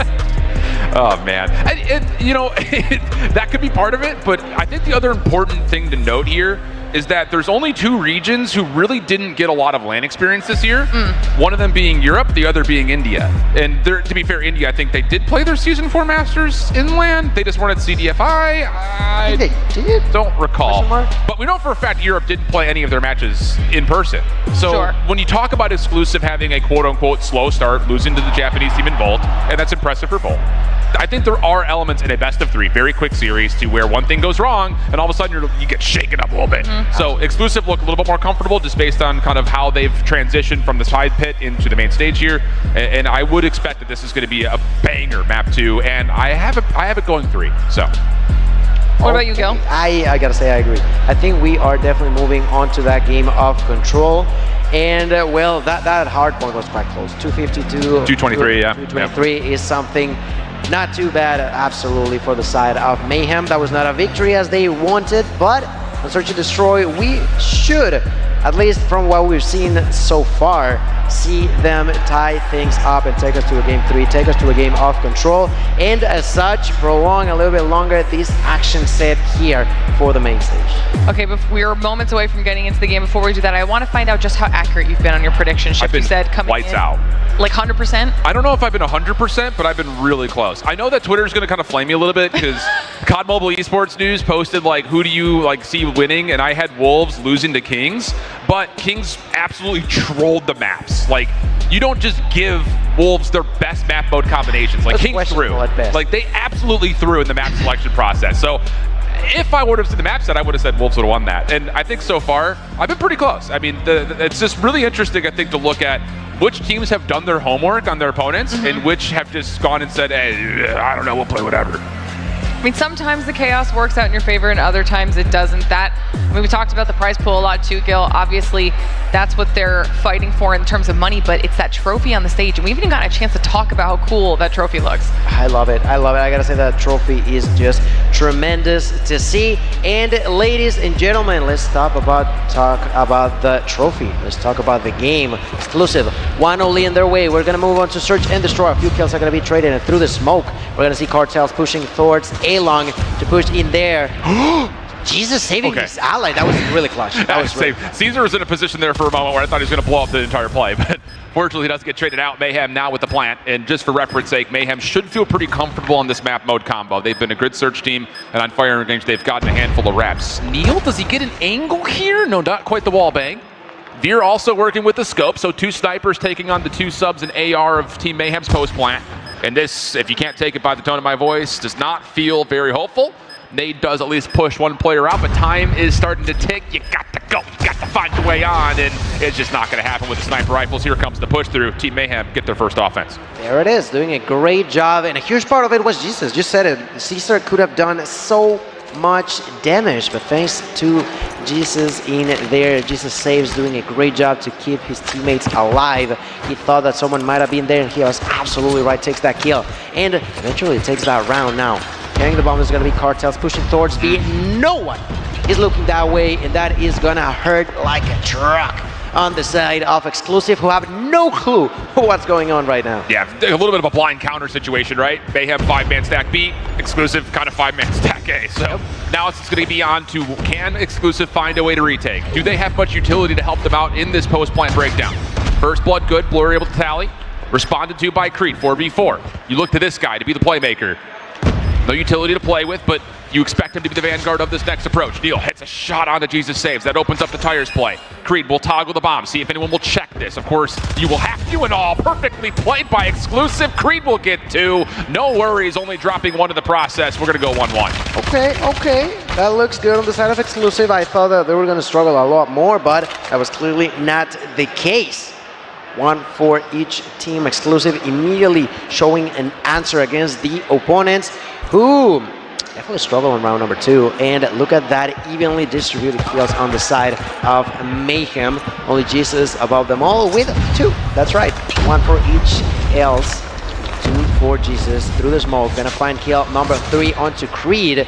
Raph gets surprised by Shark, who takes a double. Shark always being that key player on the important moments on the side of Exclusive. And if you're familiar with watching Shark during stage 4 with EU, they played a lot of firing range, and a lot of their defensive plays were all about smoking out mid, get Shark forward. Shark, man. That's got to be it. So it took him a little bit to kind of reestablish that, but here in round 3, major success off of just getting Shark forward in towards Wood.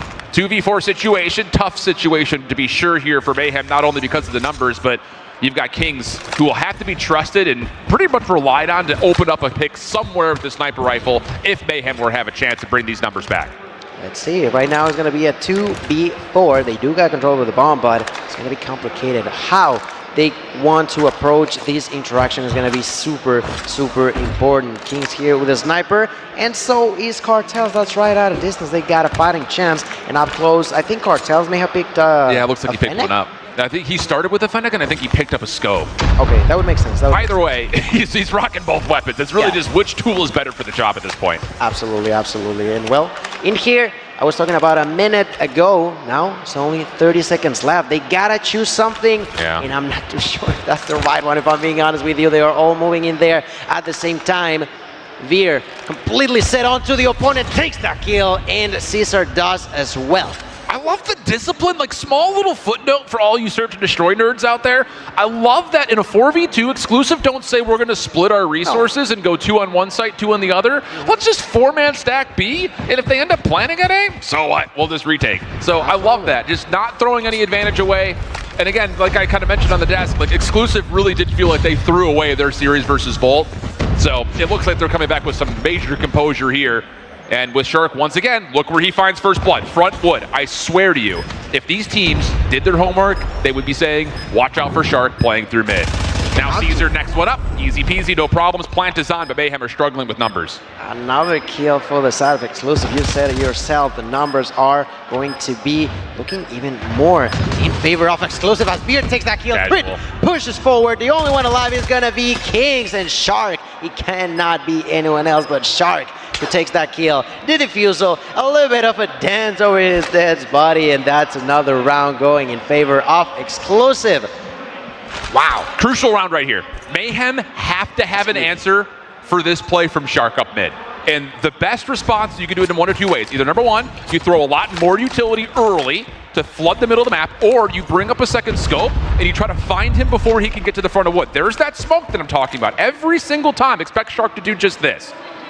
A little bit more patience this time. Shark not quite committing to get forwarded towards wood, but you know as soon as he gets some sort of contact from his teammates, he'll be quick to try to follow up and see if he can find first blood. I mean, that's exactly what you expect from a Shark, right? The second he smells a drop of blood, he will go after you. And that's what we've seen in the past few rounds from him. But luckily enough for the side of Mayhem, they are the ones that take the first blood this time onto Neil. Neil right now dropping to the ground. But it's still complicated. It's not even easy for the side of Mayhem. They are trying to find an opening, but you said it yourself. They are super, super well organized on the side of Exclusive that it's super difficult to actually find an opening. And the thing about it is, oh, and that changes things. I was about to say, Neil dropping for first blood doesn't really give Mayhem a green light to go anywhere because Neil's just floating with the sniper rifle. But now that Caesar's down, this is where all of a sudden Mayhem can try to flood with numbers, and this is the right call. Go over towards B. You know Shark is still alive. He's likely playing the A side of the map. Just stay away from him. So now Veer has to pick up a scope and find a way to connect. Sees one crossover towards Scar. Quick snipe not going to land. Little flick shot also going to come up in a straight. Smoke will embellish the entirety of the B side. Here comes the bomb now coming forward. Shark trying to keep them at bay. With a Fennec at this range, mostly tickling, and Raph will beat him to the punch. R9 will finish him off, and that will be a plant with Mayhem in a 5v2. All right, 4v2 now. Squid takes that snipe. Beer takes another onto Blur. Great job down there. 35 seconds on the clock, plenty of time. So let's see how they try to capitalize on those two kills that they just got with the Fennec pushing forward. There's the shot for Creed, not gonna be executed. Kings with an outstanding job there. Gonna put Beer on an awful situation. Jesus, close it up. Another round finally going in Mayhem's way. That's exactly what they were aiming for.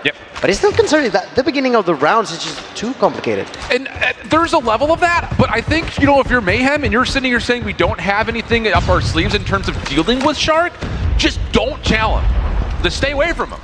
Because he's going to do this every single round, I promise. I'll put my house on it. Pink slips are out. I don't know, man. I don't know. Shark, he might be smelling something. He's thinking about it. Questioning, do I not? It's all about do I not? Yeah. Oh my god, the grenade kill is huge for Beer. Still not everything. So the thing about this is Shark doesn't have to make a play any further than where he is if he doesn't want to, because he's got, I was going to say Caesar's watching over the top of him, but snipe from Blur does connect, so now you're going to rotate Creed over to assist this A defense, and Shark now has to feel like he needs to make a play. So he's going to try to sneak into wood. He sees two different players cross, but his position is now made known. So it's all about, can he get out of this spot and keep his life a little while longer? Mayhem giving him a lot of credit. Will this back off? Trades do come through, but numbers stay with Mayhem on the offense. Gotta love it, gotta love it. 3v2 right now, two snipers on the side of Exclusive. Creed and Beer both alive, up and running. There's bomb control by the side of Cartels, who is yet to find a second kill so far this game. They are all going through A-long and through the smoke. Look at that, there's Creed, finds one, goes for the second, tries to run away. Not gonna be fast enough. Cartel takes that kill and immediately capitalizes on it by planting the bomb at a distance. Gonna be Beer with the sniper in hand, misses the first shot, goes for the second, misses again, goes for the third. Oh my god, pure chaos on the hands of Beer, who's losing his mind. Only 35 seconds remain, but I don't even think that's necessary. Beer continues to push forward, but I'm not too sure how much he can do. Tries to bait them out of the hiding spot over there on trailer. tries to commit onto defusing. I think he's gonna do it. No way. There's no shot. Oh my God, how are you going to allow your opponent to do that to your face? That is literally the definition of ninja defuse. There is no way Team Mayhem just lose track of the bomb. They did everything right. Literally everything right, except for the 5 seconds of defuse that comes through. What a meltdown. And so now, swap the sides around, and don't expect the aggression from Shark to change. It'll just be a little bit variable in terms of how he wants to play. There have been moments in the past when he was on Animus and he was playing forward on offense, he would try to get in towards trailer. This is a more labored approach here for Exclusive, trying to feel out what Mayhem want to do on defense, and I'm sure there was some post-round celebrations to be had over the Ninja, so expect this to be kind of one of those clinical breakdown rounds here where Exclusive are just going to try to feel out where Mayhem are and then use Shark as kind of the tip of the steer. Steer? Tip of the steer is a totally different thing. Cattle ranchers in Texas would be happy about that, but nowhere else. Oh my God, and I'm not too sure. Oh, the shot. Okay, I see you, Creed. I was about to mention, I feel like I'm not too quite sure, but there was one North American team that tended to struggle with getting ninja defuse. I'm not too sure if it was Mayhem, may have been some other, but really questionable in here for Mayhem to allow that to happen. Now, Raph with a shotgun, take that. First kill goes for the double. Caesar not gonna allow that to happen. The trade is there, so that's a 3v3. Caesar still trying to push forward. The bomb is gonna be in the hands of Shark, which I'm a little bit surprised if I'm being completely honest. Yeah, same. I thought for sure it'd been someone like Caesar trying to play for bomb, but it's fine either way. Bomb gets planted, trade comes on the backside, so Neil cannot watch this flank. How do you set up your post plant here if you're Exclusive and all they wanted to try to go back over towards America, but Caesar gets caught. So now it's just down to Shark for the 1v2. Fennec, no utility, slides out. Cartels, hops, Kings, caught with a pistol out. What has happened here? Shark for the 1v2, no! Cartels had to bounce off the defuse, and lucky that he did, because Shark was about to feast. But a key round there for Mayhem keeps the map close.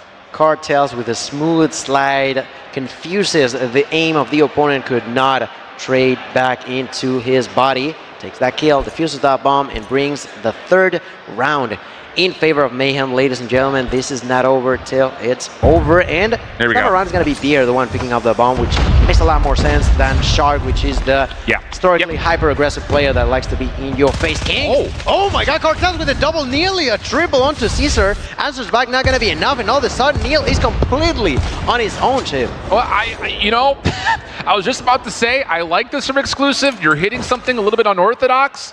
You're throwing fake nades mid, which we, again, I've already talked a lot about. Shark is going to want to live in the middle of the map. So maybe they're trying to think Mayhem's going to take their focus towards mid. Let's full hit over towards B. But an opening snipe on Devere, and then Cartels in the corner for 2. Just swatted away. Yeah, destroying any opportunity that may have been there. And as such, we're now even, ladies and gentlemen. That's right. 4 in favor of Mayhem, 4 in favor of Exclusive. Raph gonna be here defending with the shotgun onto the trailer through the smoke. Shark wants to go forward. Creed with the bomb will have the opening. Tries to plant the bomb as I speak. He'll be able to do it. That's right, no one has died, but the bomb is down. 45 seconds on the clock. So far, Creed, 8 kills, wants to go for more, tries to push forward onto the opponents, and Beer will open up the floodgates in here. This is freaking brilliant from Exclusive. You're running a 3 SMG close quarters battle up front, and then both your snipers are watching the flank. Compositionally, this is a masterpiece. Wow. And the post plant is not being threatened at all. Raph can't do anything with the shotgun from this position. Jesus is going all the way back through red lockers. Does find one, but again, he just doesn't have the long-range weapon until he finds the sniper rifle left on the ground. Time becoming an issue, 10 seconds, got to go quick. Shark and Creed playing a crossfire inside the trailer. Creed, Shark will challenge together. Nice opening shot, but time will be an issue here. Didn't make a difference. Shark was able to clean things up. I love that post plant from Exclusive. You throw all 5 members over towards the backside of trailer, toss all your utility, get your SMGs up, plant the bomb, snipers go back, everything's peachy keen, no worries. 5-4 up, go Exclusive. Such a clean round for Exclusive. There was a single second where they were shaken by Mayhem, but like you said, they were so well organized and coordinated that it was pretty easily to adapt to what was going on. Beer will find the first blood. Beer will find a double. In Exclusive with the opportunity to plant it pretty early on yet again. And this time, in comparison to the last round, they are not 5-5, it's 5-3. But the same scenario where they plant the bomb, and that is just a bad. Was that a chopper? Jesus, hello? going to the chopper. He's just looking for, the whole thing about this is, defensively, if you're going to pull this out, it's all about just getting wallbang spam. But now that that's off the table, how do you retake with this? I got no idea. Here comes the defensive smoke. We're about to find out, brother. Everyone's got to push through this, and Jesus just needs to be a bullet hose. Not going to work out. Easy post plant again. An exclusive, I love this. And I think, you know, comparing their Season 4 stats to Search and Destroy to what we're going to get this weekend out of these guys may not be fair, because Shark changes everything. It does. And Animus loved this map flat out when he was playing in Season 4 because of the ability for Shark to take over. That is occurring in front of our faces. 9 kills for Shark, and now Mayhem are going to try to change the tone up a little bit by getting aggressive on their defense. Neil doesn't quite see anything, but Mayhem also draw the line in the sand, say we didn't get any first blood, let's back off, make sure we get a defense set up. Yeah, it makes sense. It all makes sense. They were preventing the side of Exclusive from doing the exact same thing, and once they realized they were not doing it, okay, let's back down, let's go try to just form a different strategy. In here, Kings, with the opportunity, takes that kill to Shark, who was a bit confused by his presence. That is a huge kill for the side of Mayhem, who now know that the opponents are over there. Kings finds a double, gets taken down. Created with the opportunities. Jesus with a knock onto Neil. Jesus with a double onto Creed, and now Beer completely on his own is away from his allies. 1v3, and they know where the bomb is at. There's nothing that they want or should do. Yeah, just don't peek him. Right. Flat out. I mean, Veer's got a ton of time, so there is a chance that he can finesse the clock a little bit here for a possible 1v3, but like you mentioned, Mayhem having the awareness the bomb is down, you just don't peek anything. Yeah. Play good trade positions, that should be it. So, if they do that, everything should be fine, and there it is. Okay, so good stuff there for Mayhem. I like the idea too, again, just to kind of give a little bit of sauce and some credit over to the side of Mayhem. Change the tempo up, try something new. What's been going on so far hasn't looked all that good, so you play with a little bit of aggression through A. They don't find what they wanted necessarily, but hey, I still like the idea of it, and I wouldn't be surprised if they do it again. Just because it didn't get tested the last round, and yeah, they're again gonna try to get Raph forward, see if he can shut down a play early, but once more, Exclusive back off, Beer gets first blood, and now Mayhem are in big trouble. Oh man, without the smoke, that was a completely different story, and it was hurtful to see. The side of Mayhem loses one by a sniper shot of who I think was Neil, and then a nade kill also drops down another player on the side of Mayhem. And ladies and gentlemen, this could be the breaking point for Mayhem Exclusive. We're not happy about losing against Ball. You said it yourself, they were unhappy about their results, and right now, right here, right now, they're trying to close it up as they begin to plant the bomb once again by the hands of Creed. He's planting the bomb, he's taking the kills, he's just carrying like crazy along with his teammates. And Raph had to he had to contest with a shotgun in hand. He has to be enabled to move. And well, with Blur dropping over the top of barrels, it feels like this one's going to be a touch out of reach. Play from Cartels at mid-map. He does catch Neil by surprise, but again, he needs to find more for Raph to even be a threat here. So they're going to work this together. Shark in the back. He does well to get a 1-for-1, and Raph had not picked up the SMG. He's still sticking with the shotgun. Not going to work. And again, never wrong, just early. NA's is down bad, with Exclusive taking a 7-5 and sending Mayhem to an early elimination match at an 0-2 Swiss record.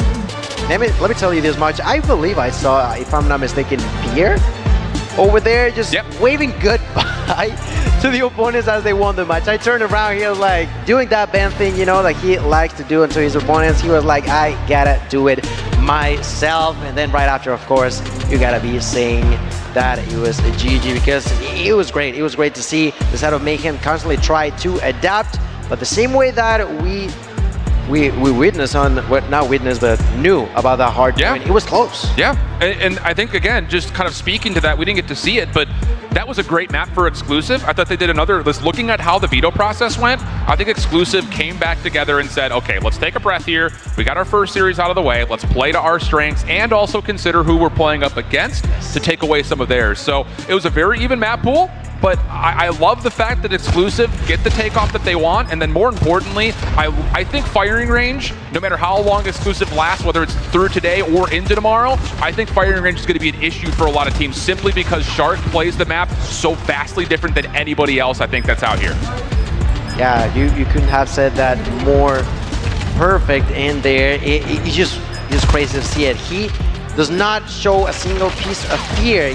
He's got a plan and he sticks to it. Does not matter what. I bet that more than one time there's been people screaming at him just to do something else. He's like, I got this. I know what I'm doing. Don't worry about it. And most of the time he tends to work. And there's the wave. I told you all, there's the wave. My man Veer was pretty happy about what happened in here. And look at those numbers. 14 kills for Creed. And it's just, again, when you look at Creed and Shark together, let's just say it what it is. That's 24 kills out of SMGs. And then when you 12 rounds. Yeah, in 12 rounds. That's a really good point. And then, of course, you have Veer and Neil that are locking down scopes, and they're going to provide you a first blood every now and again. So I think firing range will be a staple for this exclusive team. And hopefully the other teams are at least paying somewhat attention to the voice coming over the loud view, because I think that that's going to be something that teams need to keep in mind as they go through. All right, well, I'm glad we got to catch that reaction there, but if I'm not mistaken, it is F.Dot's time yet again, standing by with an interview with one of our winners. You are not mistaken. I'm standing here with Veer. Congratulations on the win, first and foremost. Taking down America, is that a big deal? Yep. Kinda, yeah, because we have a lot of proof that it was good. It was good. Well, it was definitely a team play, but I was really looking at what Creed was able to do in the server and what was going on there. Can you talk to me a little bit about his play and how that affected the game? I think Creed did a really good job. He was able to fix up the issues he had against Volt, but he really came through clutch. And Neil also, he was a very, very stable player and he hit some good shots as well. And they're definitely the reason why we won the series. And speaking about clutch, you guys kind of had control of that S&D, and then it started to get away from you, but then you picked it back up and made it happen. What was the biggest thing that allowed you to catch back that train and get the W? We kind of realized that playing slow didn't quite work out, so we just said let's run it down and force those gunfights. And we kind of expected them to counter-aggress a bit, but after that we just re-aggressed, so it was good. Sometimes you just got to run it down mid. Of course, just push down is the best thing you can do sometimes. Well, thank you so much. Congratulations on the win, and good luck in the next ones. Thank you very much. All right, thank you very much, F.Dot. Now, here's typically the point where we would toss to Shift in the pit. But we have Shift up here on the desk with us hanging out, and somehow he has managed to multitask while casting not only this match, but also has updates for what's actually happening in the pit. I don't know how you did it, but I'd like to hear that. I'm a magic man, Lauren. Honestly, I'm a magic man. How about this? Not only is that a very impressive 2-0, Volt has 2-0'd loops. What? With muscle. 250, 129, 7-4. Japan is real, Lauren. 2-0. Also, Inco beat Powerhouse in their first map, and Godlike smoked Kings in their first map. So that's casual. Volt is the story. Thoughts, Gil? I'm just probably as surprised as a lot of you guys are. That's not only the victory, but like you mentioned, the numbers that they dropped is outstanding and shakes a lot of things up, because we've seen now Loops defeat Mayhem. Yep. We've seen Mayhem drop to exclusive. We've seen Bolt defeat Loops 2-0. There's definitely opening a lot of room for all these teammates to just show themselves today. I'm at a loss of words. I feel like I'm at a loss of words. Yeah. Volt haven't lost a map. Not only today, but also when they were playing their Season 4 playoff, they 3-0'd everybody. Is there anyone else? Oh. Volt is undefeated in Snapdragon Pro Series. See, this is why we love the Snapdragon Pro Series. Okay, we thought we knew what was going to happen heading into it, and we're getting some expected results across the board sprinkled in here and there, but those underdog stories, that is what will create an epic day 2, potentially change some things heading up now into the championship as well. I mean, who will be the team to take down Volt? I don't know. LG? At this point, that's the only option, because, I mean, do we know if anyone else is 2-0 to this point? I don't think anyone else is. I feel like most of them have been Q9's 2-0. Okay. Wolves is 2-0. And LG's 2-0. All right, well, you know. Okay. There it is. Well, we don't even need a bracket, because Shift has all of the information just on Gigabrain. His cards and in his brain. But we still have so many more matches still left to go, which means on our side, it's time for another short break so we can get match number 5 set up, ready to go. Our players on stage, ready to get into it. So don't go anywhere. We'll be right back with more Call of Duty Mobile World Championship.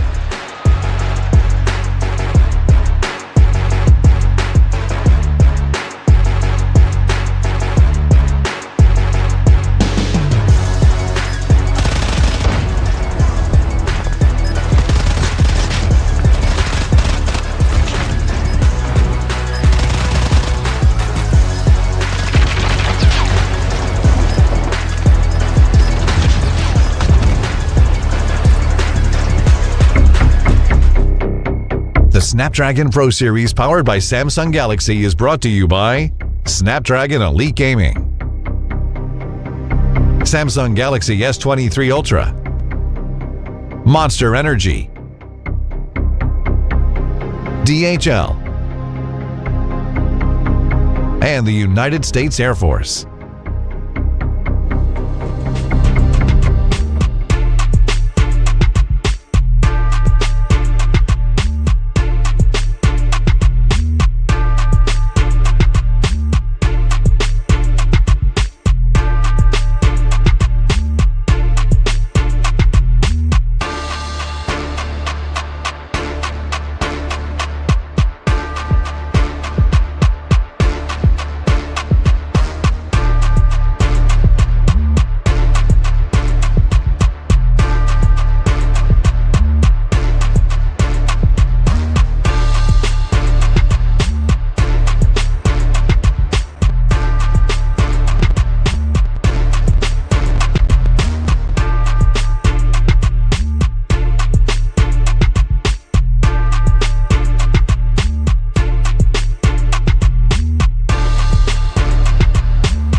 All right, everybody, welcome back to the Snapdragon Pro Series live from DreamHack Atlanta, where things have just been heating up more and more all day in our Call of Duty Mobile World Championship. We have a few teams who still remain undefeated, some surprise results out of a couple regions. We already saw a matchup between LG and Tribe. We've gotten a little bit of everything so far today, Shift. We've gotten a little bit of everything and then some, all right? We're not just going in cold first day. We're to give you everything you want and more. It's like a buffet in Call of Duty Mobile. Come on, it's World Championships. Everyone's here. Not for the first time. Actually, a lot of people back for a second time. But the thing about it is, best of threes have zero forgiveness. You make one mistake, and you're all of a sudden finding yourself possibly in an elimination match like that Mayhem team we just saw. I mean, like, you have best of threes into single elimination. There's no forgiveness this entire weekend. It's either your prep and practice leads to this moment, or you just choke on main stage. All right, well, we're talking about these matchups. We have actually two right around the corner that are both going to be some bangers, all right? Next match, players on stage, is Q9 versus Wolves. You talked about some of their stats before we went to that break. Let's start talking about Q9.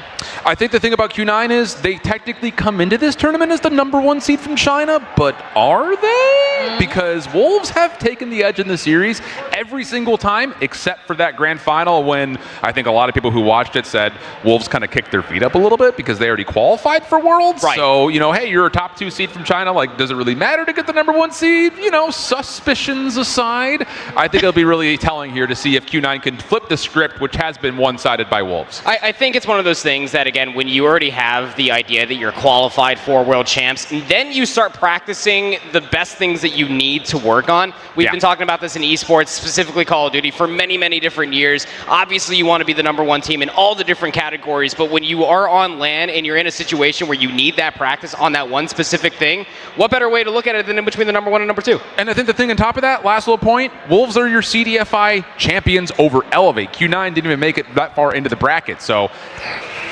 1 seed kind of. That's what I'm saying. 1 seed kind of. Oh, you know, came up here and decided to be a little bit savage. I am here for that because we've talked about them overarching as a squad, and we'll have some highlights running here in the background from their last run at Worlds. What did you take away from this competition last time around? I think #1, we were all still kind of flashbanged and blinded by what Scars did out of nowhere. I mean, the Japanese team, I think, was kind of the secret talking point throughout the entirety of NA's going to dominate everyone. But I think on top of that, everyone had so many anticipations about Q9, and it was a huge disappointment to the Eastern region to see China's preferably top 2 seed come in and not make it out of groups. Like, that was not expected at all. A lot of people had Q9 winning their group, let alone just making it to the final days. And again, it goes down to that one culmination. It's like, yes, you can be the #1 team regionally, but when you show up on an international stage through all the different travel, I think that that's where you do start to see some discrepancies as far as your play is concerned.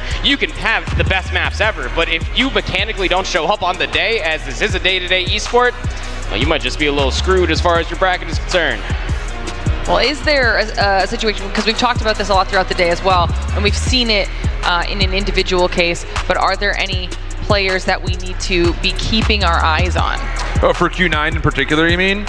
Sure. I think it's one of those things that I don't look at anyone in, like, specifically they have to be, like, carrying the team. I think all 5 need to be big, but I will say, looking through the scoreboards, Yang has not had a particularly great day today to this point, so I think kind of going off the mantra of all 5 players have to come together, I am kind of looking at the guy that has not really been there to this point, and it has largely been Yang. Again, hard to really say that because Q9 technically are still 2-0, but the thing about it is they were tested just a moment ago versus Standpoint, which they should not have been. And I think that's kind of the biggest question mark here is, will they be able to keep up in the respawn against a very solid Wolves team, let alone find ways to beat the best Chinese search team, which is, again, on the other side of the coin, Wolves. And I'm looking at Yang to be that guy to kind of step up here. All right, I love that. I love that call as we're getting an opportunity to take a live look at our teams up on stage as they are getting themselves comfortable and ready to go, but we haven't gotten a chance to deep dive them, so let's talk about Wolves here proper. Yeah, I mean, look, Wolves, we kind of got a little bit of a look at just a little bit earlier in this day. And I think that there's one thing that does immediately jump off the page. In between a lot of the different teams that we had last year at Worlds 22 to now Worlds at 23, 4 out of the 5 players are returning. You want to talk about chemistry? That is what you have to lean on if you are Wolves. And as we were already talking about the overarching statement, you've got to feel like that you are the #1 team in China due to how early you did qualify. Yeah, you might be a little one-dimensional as far as how your respawns play out, but your search and destroy and control is something that you absolutely need to lean on. All of that said, Zai and Peg earlier, they dropped a combined 104 kills on a Summit hardpoint. That was very, very close. You felt like that they should have lost. The slaying is there for Wolves. The team chemistry and cohesion to understand how to break as well as set up a lot of these hardpoints is also at an all-time high. Yeah, I think that is the best shout. It really does come down to, while we watched this Wolves team both last year and when they were at CDFI, it really had been those two particular in this day. And I think that there's one thing that does immediately jump off the page. In between a lot of the different teams that we had last year at Worlds 22 to now Worlds at 23, 4 out of the 5 players are returning. You want to talk about chemistry? That is what you have to lean on if you are Wolves. And as we were already talking about the overarching statement, you've got to feel like that you are the #1 team in China due to how early you did qualify. Yeah, you might be a little one-dimensional as far as how your respawns play out, but your search and destroy and control is something that you absolutely need to lean on. All of that said, Zai and Peg earlier, they dropped a combined 104 kills on a Summit hardpoint. That was very, very close. You felt like that they should have lost. The slaying is there for Wolves. The team chemistry and cohesion to understand how to break as well as set up a lot of these hardpoints is also at an all-time high. Yeah, I think that is the best shout. It really does come down to, while we watched this Wolves team both last year and when they were at CDFI, it really had been those two particular players that really did a lot of the legwork in Respawn particularly, okay? We know this team is going to be nasty at Surge. They have to be. China's always been a Surge squad. But now that we start to kind of get the picks in, will there still be the comfort of Wolves going to Summit, which was by and far their most played hardpoint map? They're also a heavy loaded Crossroads team on Control. Both of those two maps, I think, got a broad stroke you can categorize as just slay and you're going to win. So that is going to be interesting to see if Wolves will get blessed with an opportunity to play on those type maps again, or will Q9 try to put them a bit at range and play a map we kind of got teased a takeoff there. I don't know if that was accurate or not, but if you do play a larger map, there may be an opportunity for Q9 to slow down players like Zai and Peg. Yeah, we'll get those picks and bans up here in just a moment, just getting a little bit of a reset before those pop up.